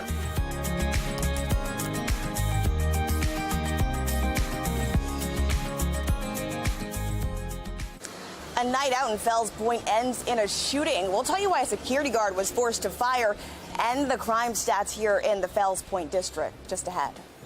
Plus, City Councilman Zeke Cohen has officially announced he is running for City Council President. Coming up, what the candidate is promising to his supporters. As we say goodbye to winter and hello to spring, we're talking about numbers that will be warmer. We'll talk about it. This is Good Day Baltimore. Live from WBFF in Baltimore, this is Fox 45 Good Day Baltimore. Good morning on this Monday, March 20th. Hello, spring. I'm Patrice Sanders. I'm Megan Gillen. Let's see how that spring is feeling. Meteorologist Justin Chambers here. I mean, it doesn't start till 5-something, so, you know, it's okay. And the temperature at 5-something will be what? Warmer, because in the 50s. Yeah. Okay. Yeah. Not Better. the 40s. It's better. Well, not the 40s. Yeah, because right now it's cold. I made my daughter, who has been homesick all week, last week, I made her put on a hat and a neck warmer. I made her do all the things. That's what you got to do. Yeah, we're dealing with cold numbers. We started off in the 20s this morning. We're steadily getting those numbers to climb just a little bit as we look out in Towson right now. Plenty of sunshine, a little bit of a light breeze out there. Overall, not as windy as it was yesterday. And you can see some of those temps, again, just above freezing in Baltimore, Annapolis, over to Stevensville. Bel Air right at the freezing mark. Still hanging on to some 20s for you there in Cockeysville and Hunt Valley up north on 83. So milder and less windy for the day, and temperatures that are closer to average average for this time of year. A warmer week ahead. We definitely have some numbers that I think you're going to like later this week. So on your out and about cast, upper 30s and mid to upper 40s here, taking you through the middle of the day today. We'll talk about those numbers and when our next chance for rain is as well. That's all coming up. All right, taking a look now at our Lynn Solar Traffic Network. Very backed up out there, especially at 695 Frederick Road. That's a slow go right there. You see some issues right at the key highway there, the flashing lights. That's going to be a slow go through that area. Otherwise, you're moving in the clear. Just pay attention to where you're heading and give yourself some time. We begin this morning in a city in crisis and the ongoing violence in Baltimore. Over the weekend, a violent interaction inside of a Fells Point restaurant leads to the shooting of a man. It happened in the district represented by City Councilman Zeke Cohen, who just officially announced that he will run for City Council President. Residents who live in that district now on edge and are frustrated with the councilman. In just a few minutes, we're going to take a look at some of the biggest controversies facing Zeke Cohen. But we begin with the shooting. Taylor Stewart is joining us live this morning with what we're learning led up to the violence. Taylor. That's right. This man who was shot was rushed to the hospital. We're told he had to undergo surgery. We're working on getting an update on his condition this morning, but it happened on Sunday night. Just after 2:30, police came here to South Broadway Street at this really popular pizza joint up high in the sky. We're told there was an apparent argument between a security guard and a patron there. That led the security guard eventually to fire at the patron. He's in the hospital. South Broadway, 720, high in the sky, Fells Point, report of a shooting. I'm trying to locate the security guard now. The crime is a little excessive, and it's unfortunate that, a lot of people are getting comfortable with all these firearms. Now, this is the latest shooting that happened just feet away from a shooting that happened in September, where a man was killed on this same strip. We just checked BPD data that shows 8 aggravated assaults, 8 robberies, 2 carjackings have all taken place here in the Fells Point district as of so far this year. Now, if you have any information about this particular shooting, give Metro Crime Stoppers a call so they can help piece together what happened for this investigation. We're live right now in Baltimore. Taylor Stewart, Fox 45 News.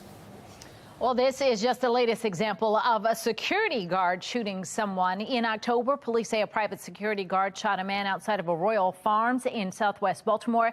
That security guard now facing attempted murder charges. Another security guard facing murder charges after police say he shot a man who threw a brick at him in November. Authorities arrested and charged that security guard in December. Now a bill that would require all security guards to be licensed by the state is working its way through the Maryland General Assembly. The bill passed the Senate, but the clock is now ticking for lawmakers to pass other crime bills. Crossover day is today. Yesterday's shooting in Fells Point happened in Cohen's district and is just the latest example of the violence and chaos seen over the last few years. In 2021, a shooting left 3 people hurt. We also saw some rowdy crowds in the streets, dirt bike riders coming dangerously close to people on the sidewalks there. And then last year, we saw the murder of 30-year-old Marco Nunez. Nunez plus a large crowd leaving the community completely trashed. Now Cohen is officially announcing his run for City Council President. Tonight, I am proud to announce my candidacy to be the next Baltimore City Council President.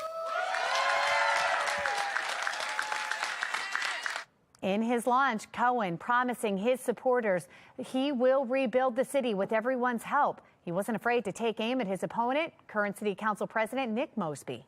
The honest truth is that some of our leaders have become an impediment to our progress. Too much time is spent settling petty grievances, trying to pass bills that make no sense, and repeatedly violating the ethics code. Councilman Cohen has been in some hot water himself in the past. For example, his efforts in his district, which includes Fells Point, have been met with some pushback. Some businesses in that area even threatened to withhold their taxes, frustrated with Cohen's representation inside of City Hall.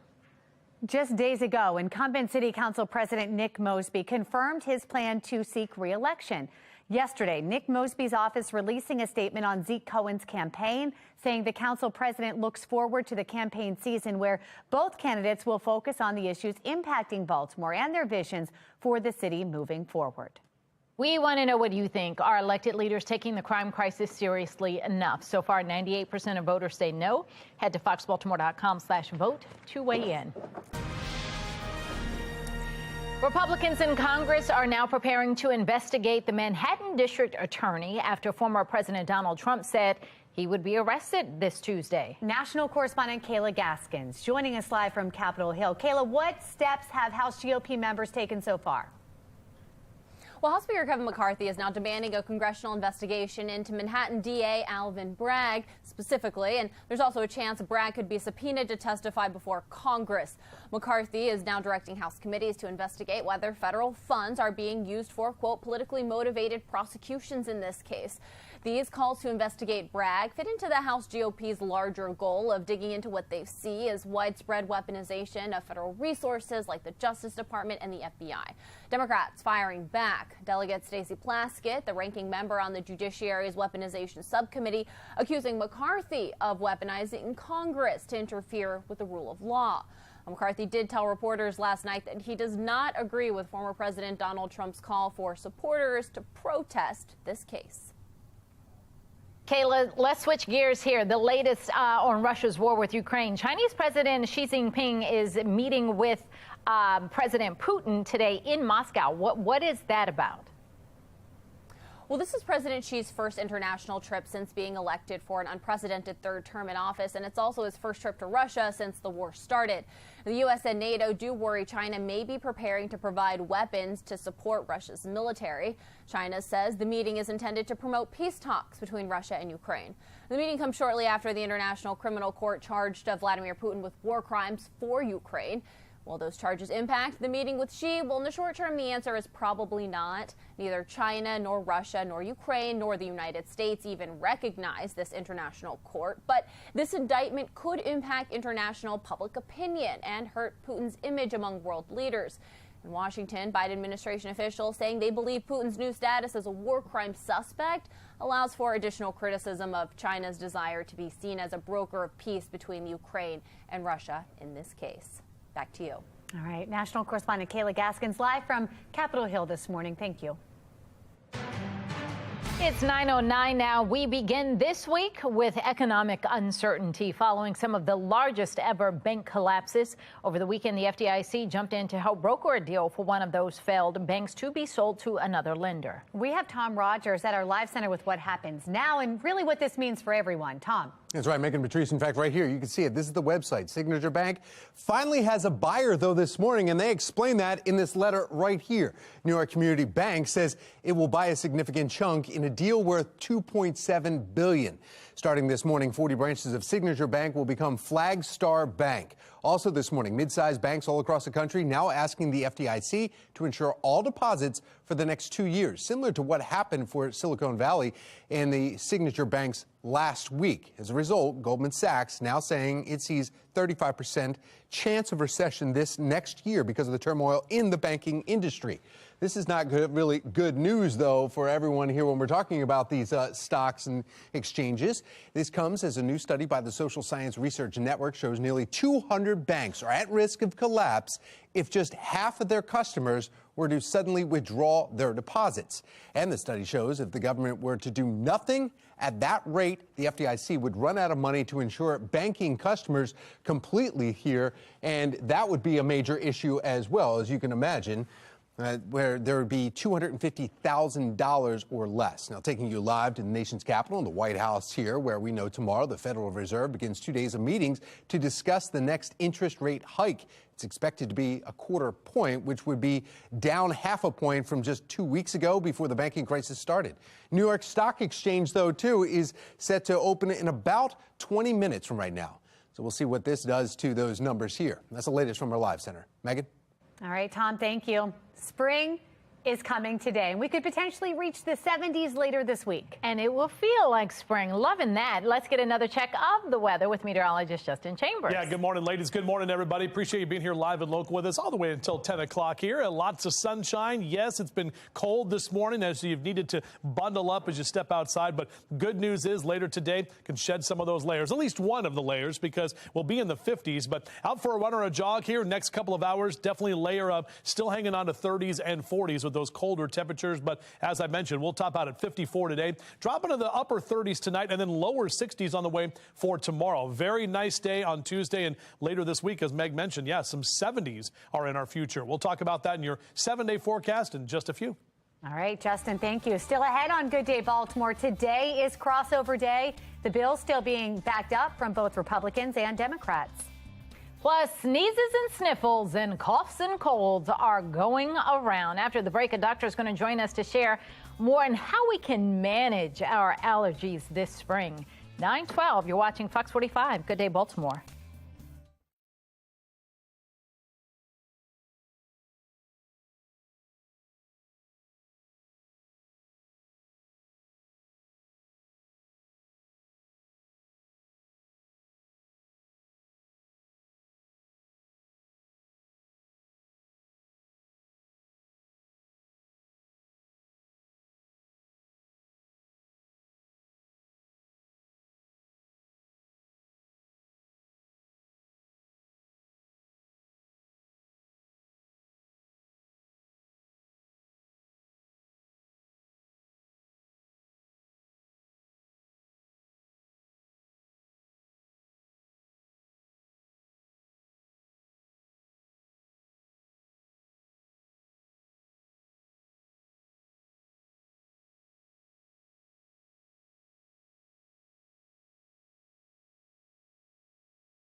(9:14), and today officially starts the spring equinox. And for many, that means sneezing, runny noses, scratchy throats with the arrival of seasonal allergies. Primary care physician with Bercy Medical Center, Dr. Jehan Riyar, joining us live to share how we can manage our allergies this time of year. Thank you so much for joining us. Good morning.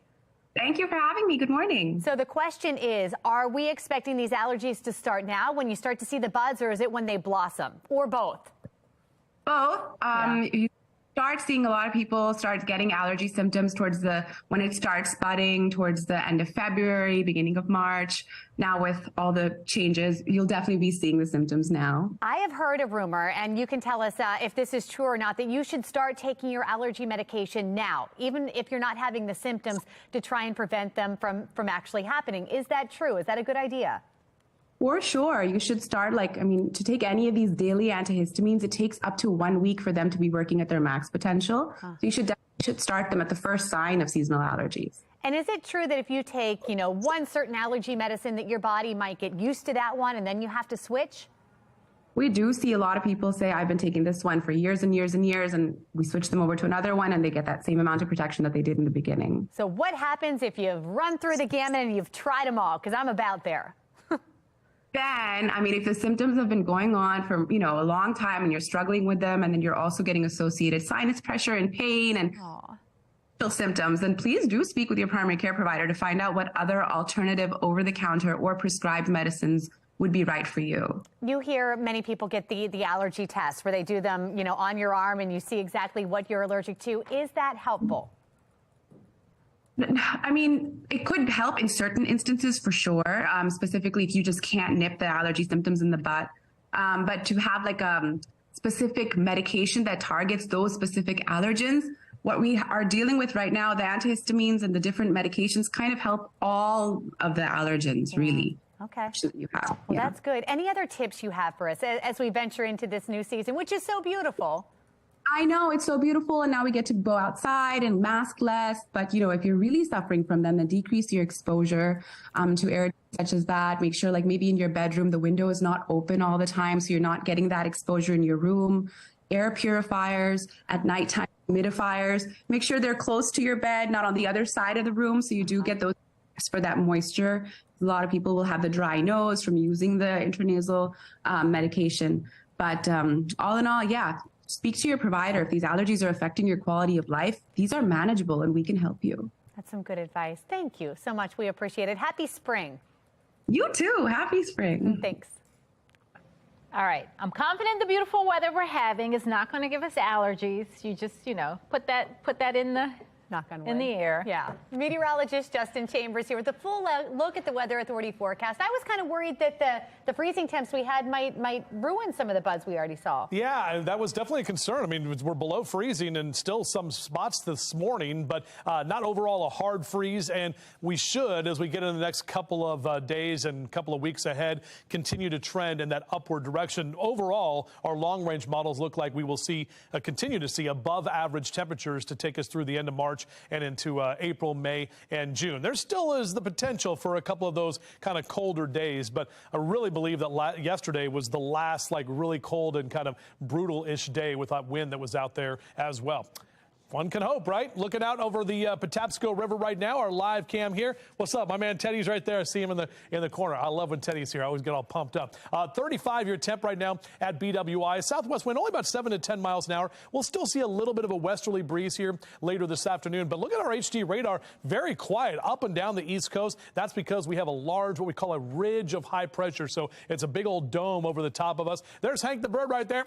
Yeah, he's excited about Teddy too. 49 by noon. We'll see those temperatures in the low to mid 50s in that 2 and 3 o'clock hour for this afternoon. And 56 is our average high. That's a 30-year average for March 20th. A lot of us will be closer to that number than where we were yesterday, with low to mid 50s, Cockeysville, Bel Air down through Baltimore City, Eastern Shore, upper 40s and lower 50s as well. And you can see those numbers in Carroll and Baltimore counties, continuing to see the numbers in the 50s throughout the day today. Now, if you do want to get the car cleaned up, I know it's still a little cold out there this morning, but later this afternoon, tomorrow, Wednesday, green lights across the board. Get your ride all shined up and ready to go. Future scan, not really much to show you here. Next couple of days will be pretty bone dry out there. We're not talking about any precip. Little bit more cloud cover rolls in on Wednesday with those milder temperatures, and really not tracking the rain into Wednesday. It's going to be Thursday where we may get a few showers. Friday is kind of our next weather maker, and that is a better chance of seeing some more widespread rain Friday and even into Saturday as well.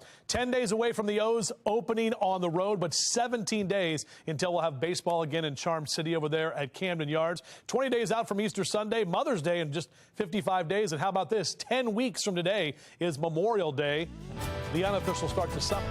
So there you go. Spring today and Memorial Day in 70 days from right now. Speaking of 70s, how about 73 for your high on Thursday? We've got a few showers around, but overall, those numbers are going to be well above average. We'll slide back to the 60s, but still looking good for the first weekend of spring. Patrice? All right, Justin, thank you. Looking out the Lynn Stoller Traffic Network, we are back to tracking this. This is an accident on 95 southbound at Key Highway in the city. Multiple cars that were involved in the wreck. They're off on the shoulder there. Traffic is stop and go. It is backed up all the way to the Fort McHenry Tunnel. You can see multiple police cars there as well, emergency vehicles. You're going to want to avoid this area for your morning commute. Look at this one, another incident. We're just getting word. 695 at Liberty Road. You can see an incident off to the side there. Emergency vehicles there as well. People are just inching by, and it looks like just one lane there until you get by that accident. So again, 695 at Liberty Road. Give yourself some time out there this morning and be careful. We all know that exercise can make us look better and feel better. Who says it has to be boring? In our next half hour, some exercises you need to make your gym routine more exciting.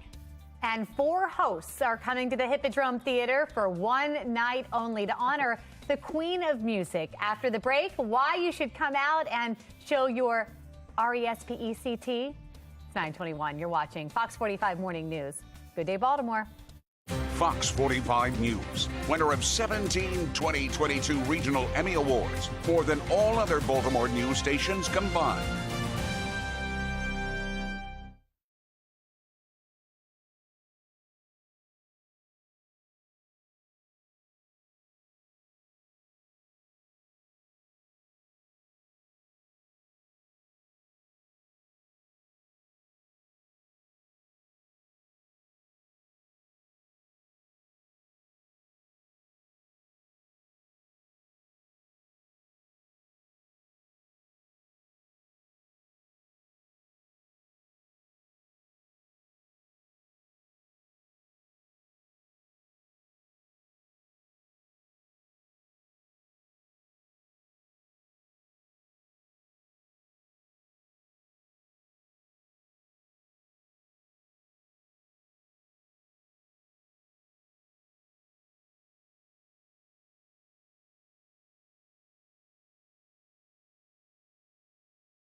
The Terps women's team is moving on to their 3rd straight Sweet 16. It comes after a close win against the number 7 seed Arizona.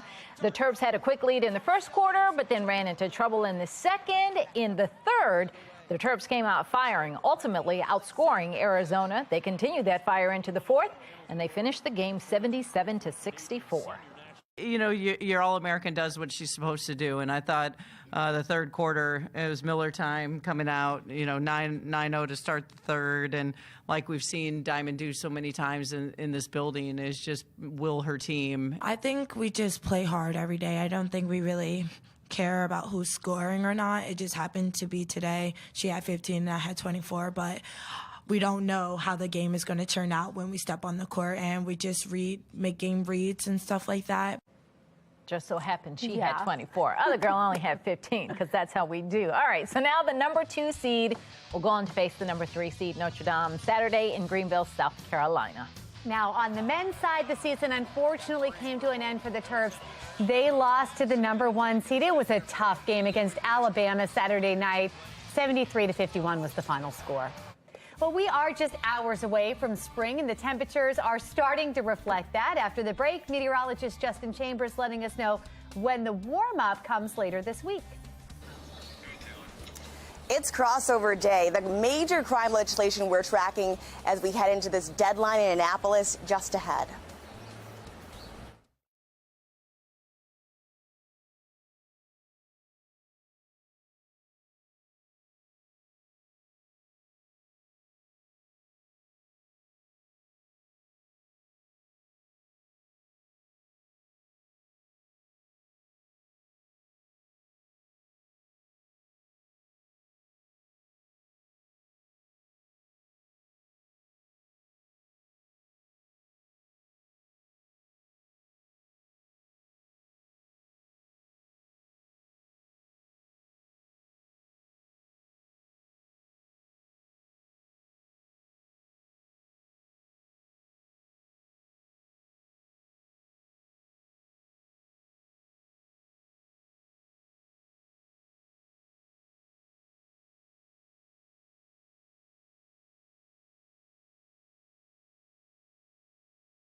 Live from WBFF in Baltimore, this is Fox 45 Good Day Baltimore.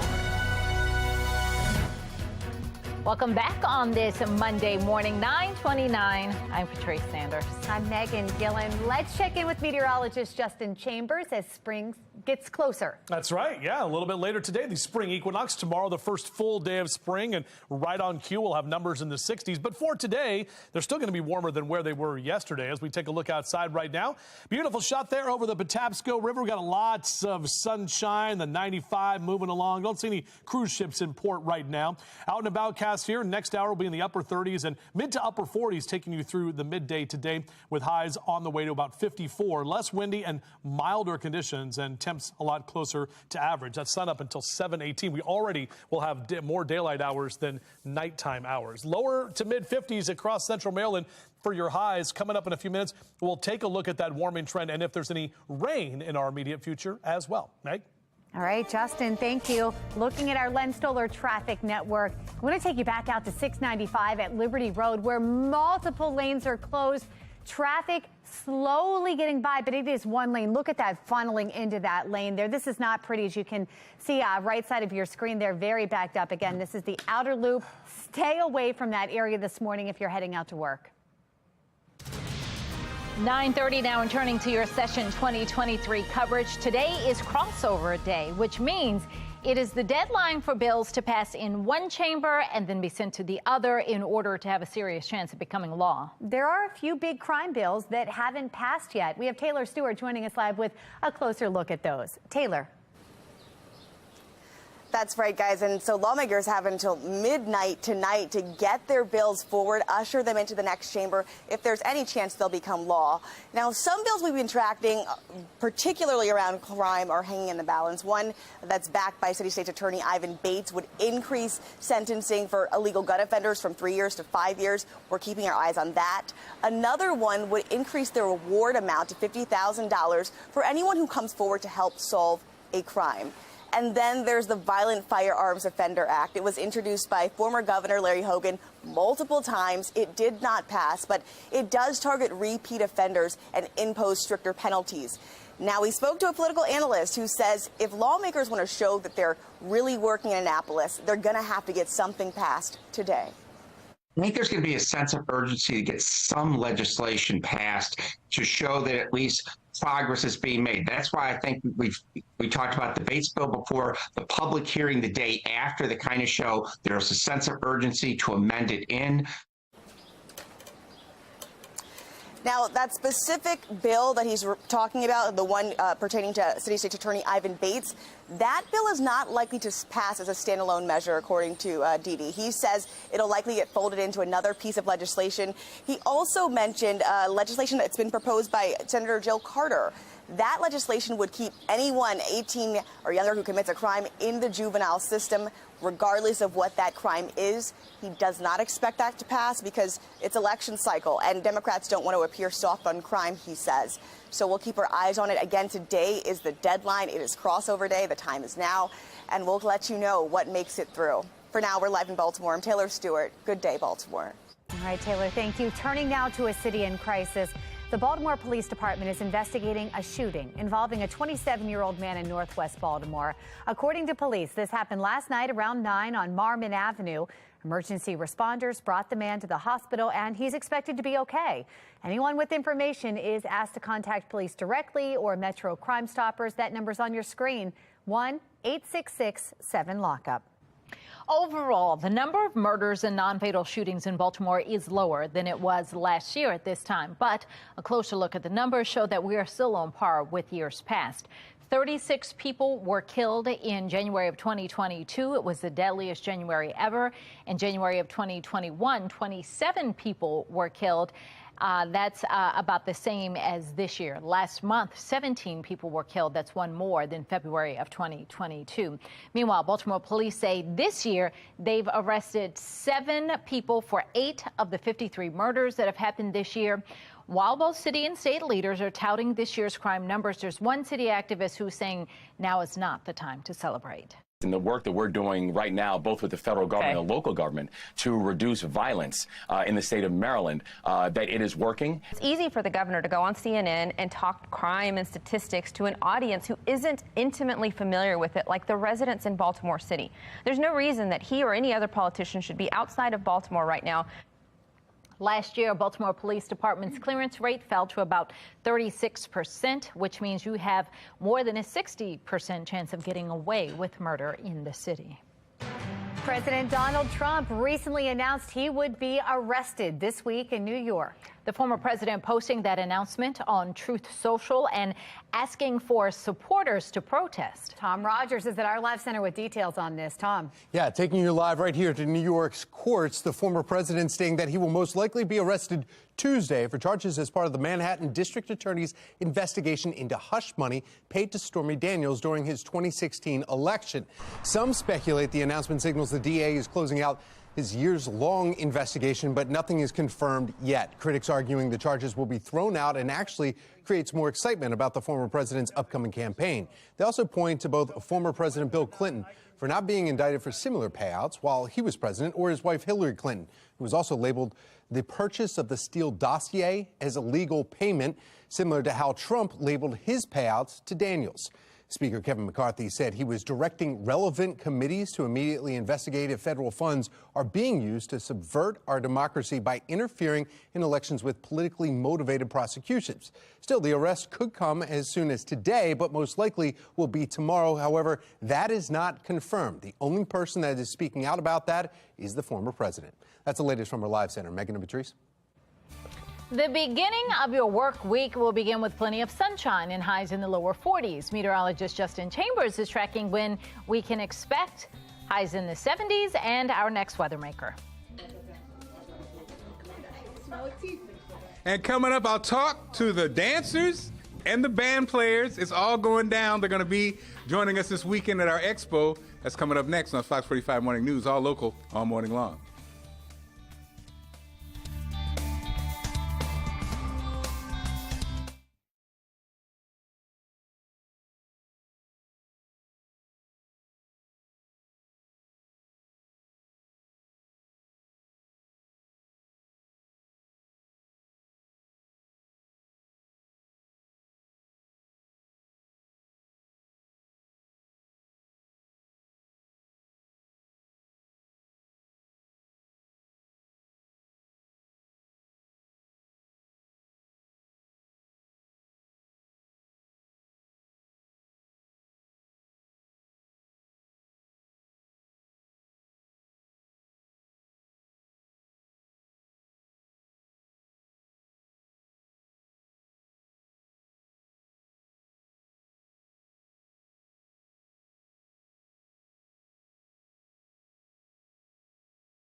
This Fox 45 News segment is sponsored by the Marching Elite Foundation. Awesome.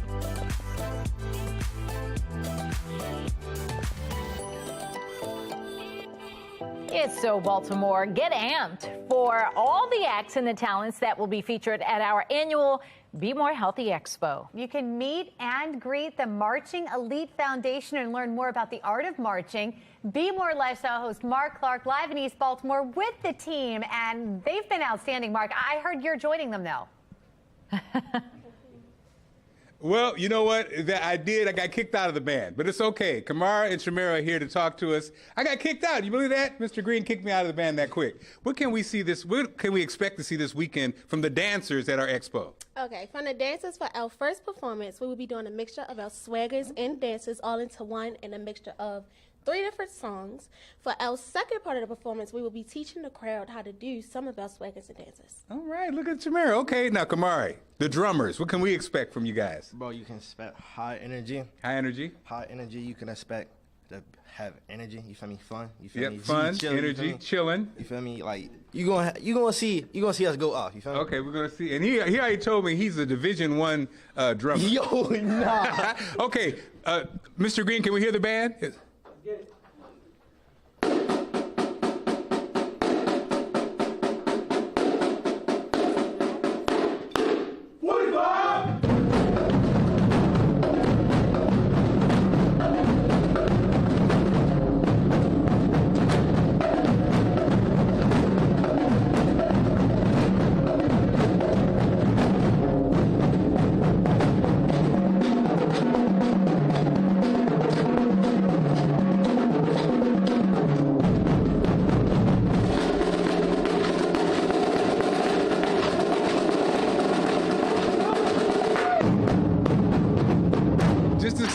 we'll see this weekend at our expo, guys. We're going to have a great time. Oh, I'm excited. That was fun. That's going to be fun. We can all give it a try when they come out on Saturday. All right, Mark, thank you. There's more information on our website, foxbaltimore.com/newslinks. And here we go. Fox 45 inviting all of you to come out and be part of this. Join us at the Be More Healthy Expo. It's coming up this Saturday. That is March 25th. We're going to be at the Baltimore Convention Center from 10 a.m. to 4 p.m.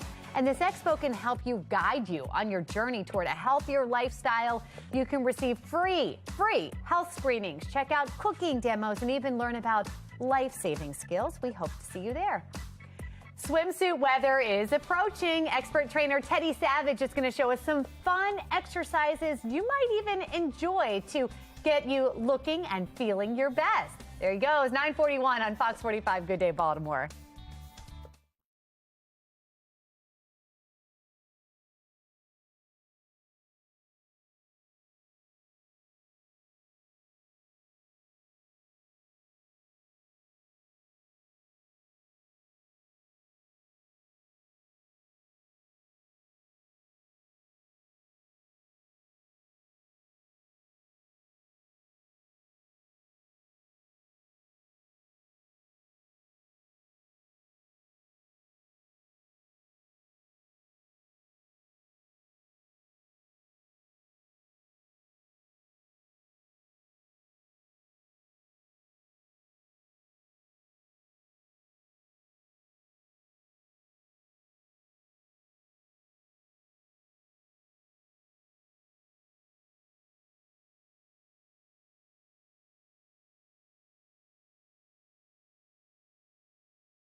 It's 9:44. Shake off the last day of winter and get ready for spring break with a mood-boosting, high-energy workout.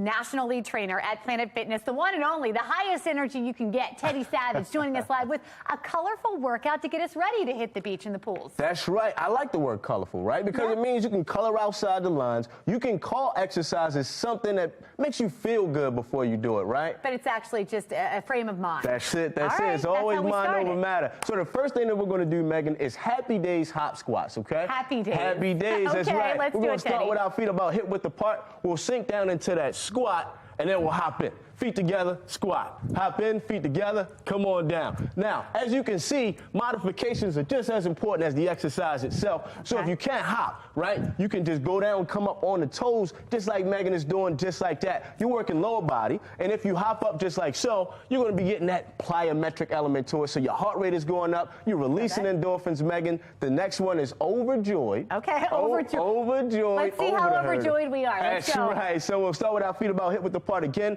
Drive your right leg over an imaginary hurdle, and then your left leg. Okay. Let me see you do that. So it's here. With the One. dress, things get tricky. That's true. That's you. Now slide out. Now I Good. can do Here we that. go. So it's 1, up. 2, and then slide, 3, 4. One more time. This is working abductors and adductors. So you said that swimsuit weather is coming up, right? Yep. And when you're wearing that's right. You wearing that swimsuit, you want to have that good curvature right there on the outside of the booty. What do we call that one again? That's called the gluteus medius. That's overjoyed, over the hurdle into lateral side step. This next one is smile big, slalom hops, okay? So bring those feet closer together. Okay. Now you got to smile real big first. That's a big smile right there. So then we go hop out laterally to the right.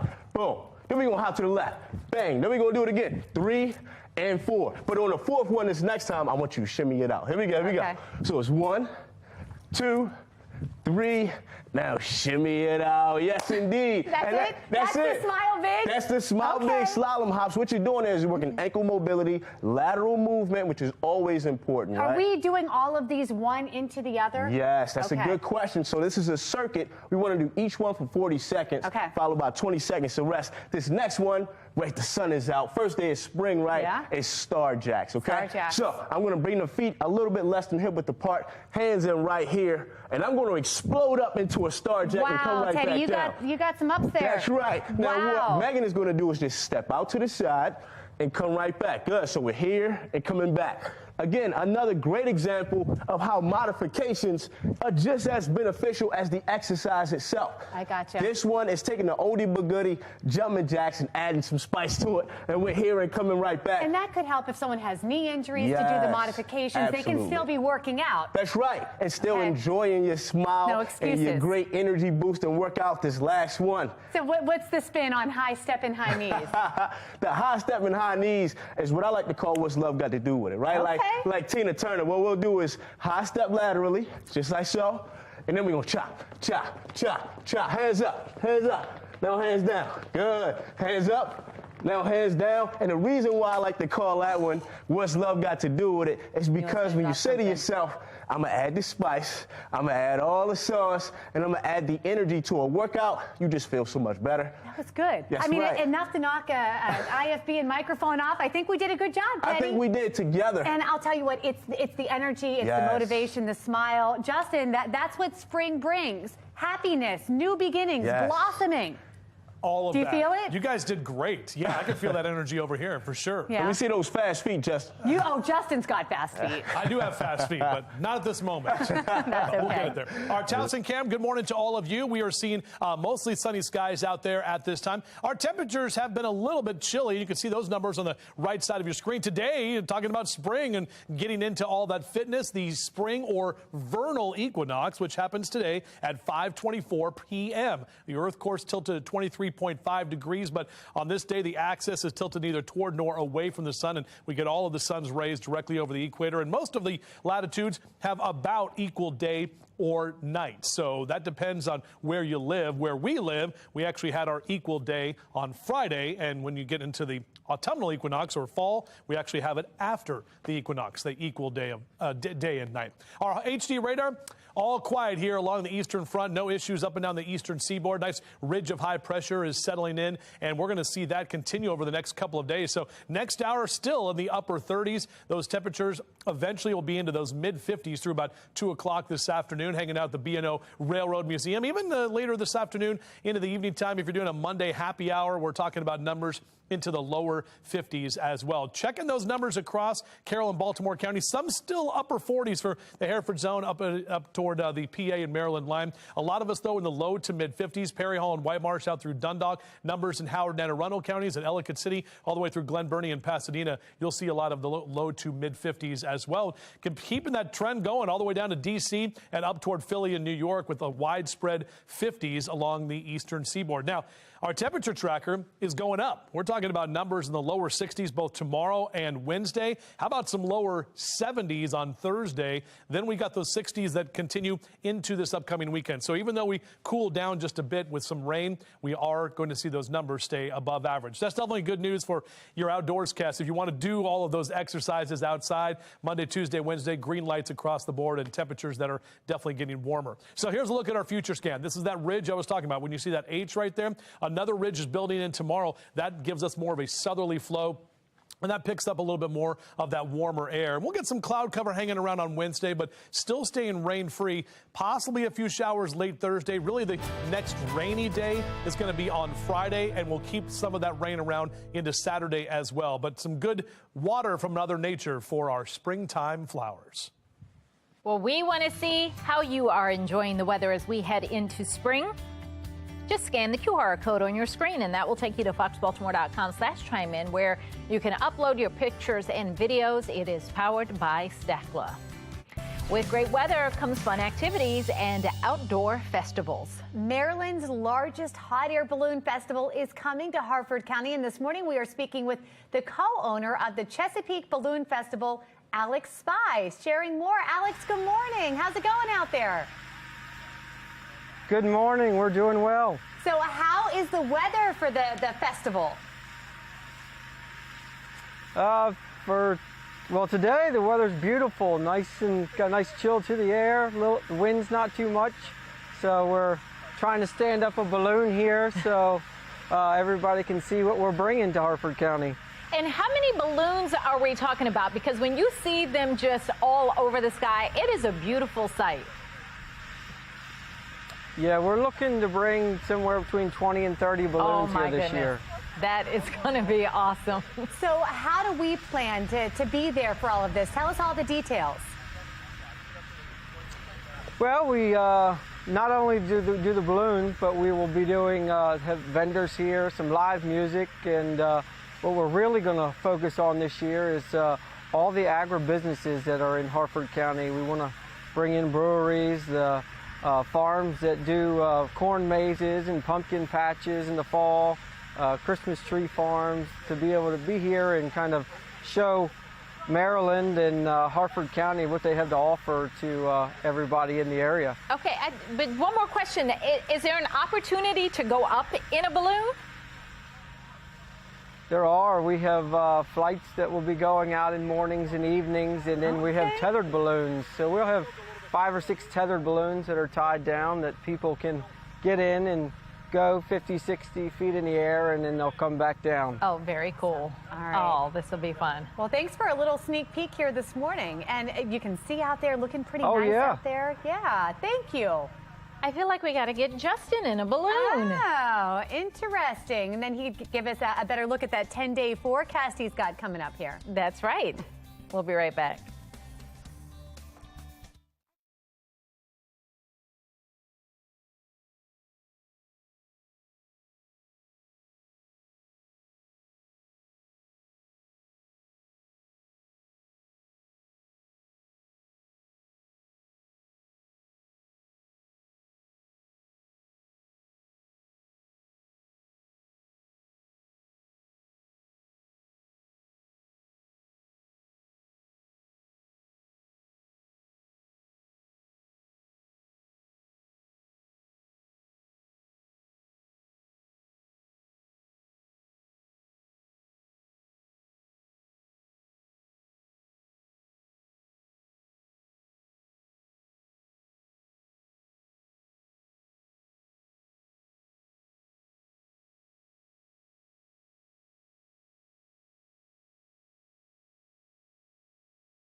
All right, welcome back. Our Patapsco River shot there. We've got plenty of sunshine at this time, and that's what we're going to see for today. Also, less wind, and not nearly as cold as it was yesterday. We were only in the 40s, so we're going to be seeing an improvement with that by about 10 degrees or so.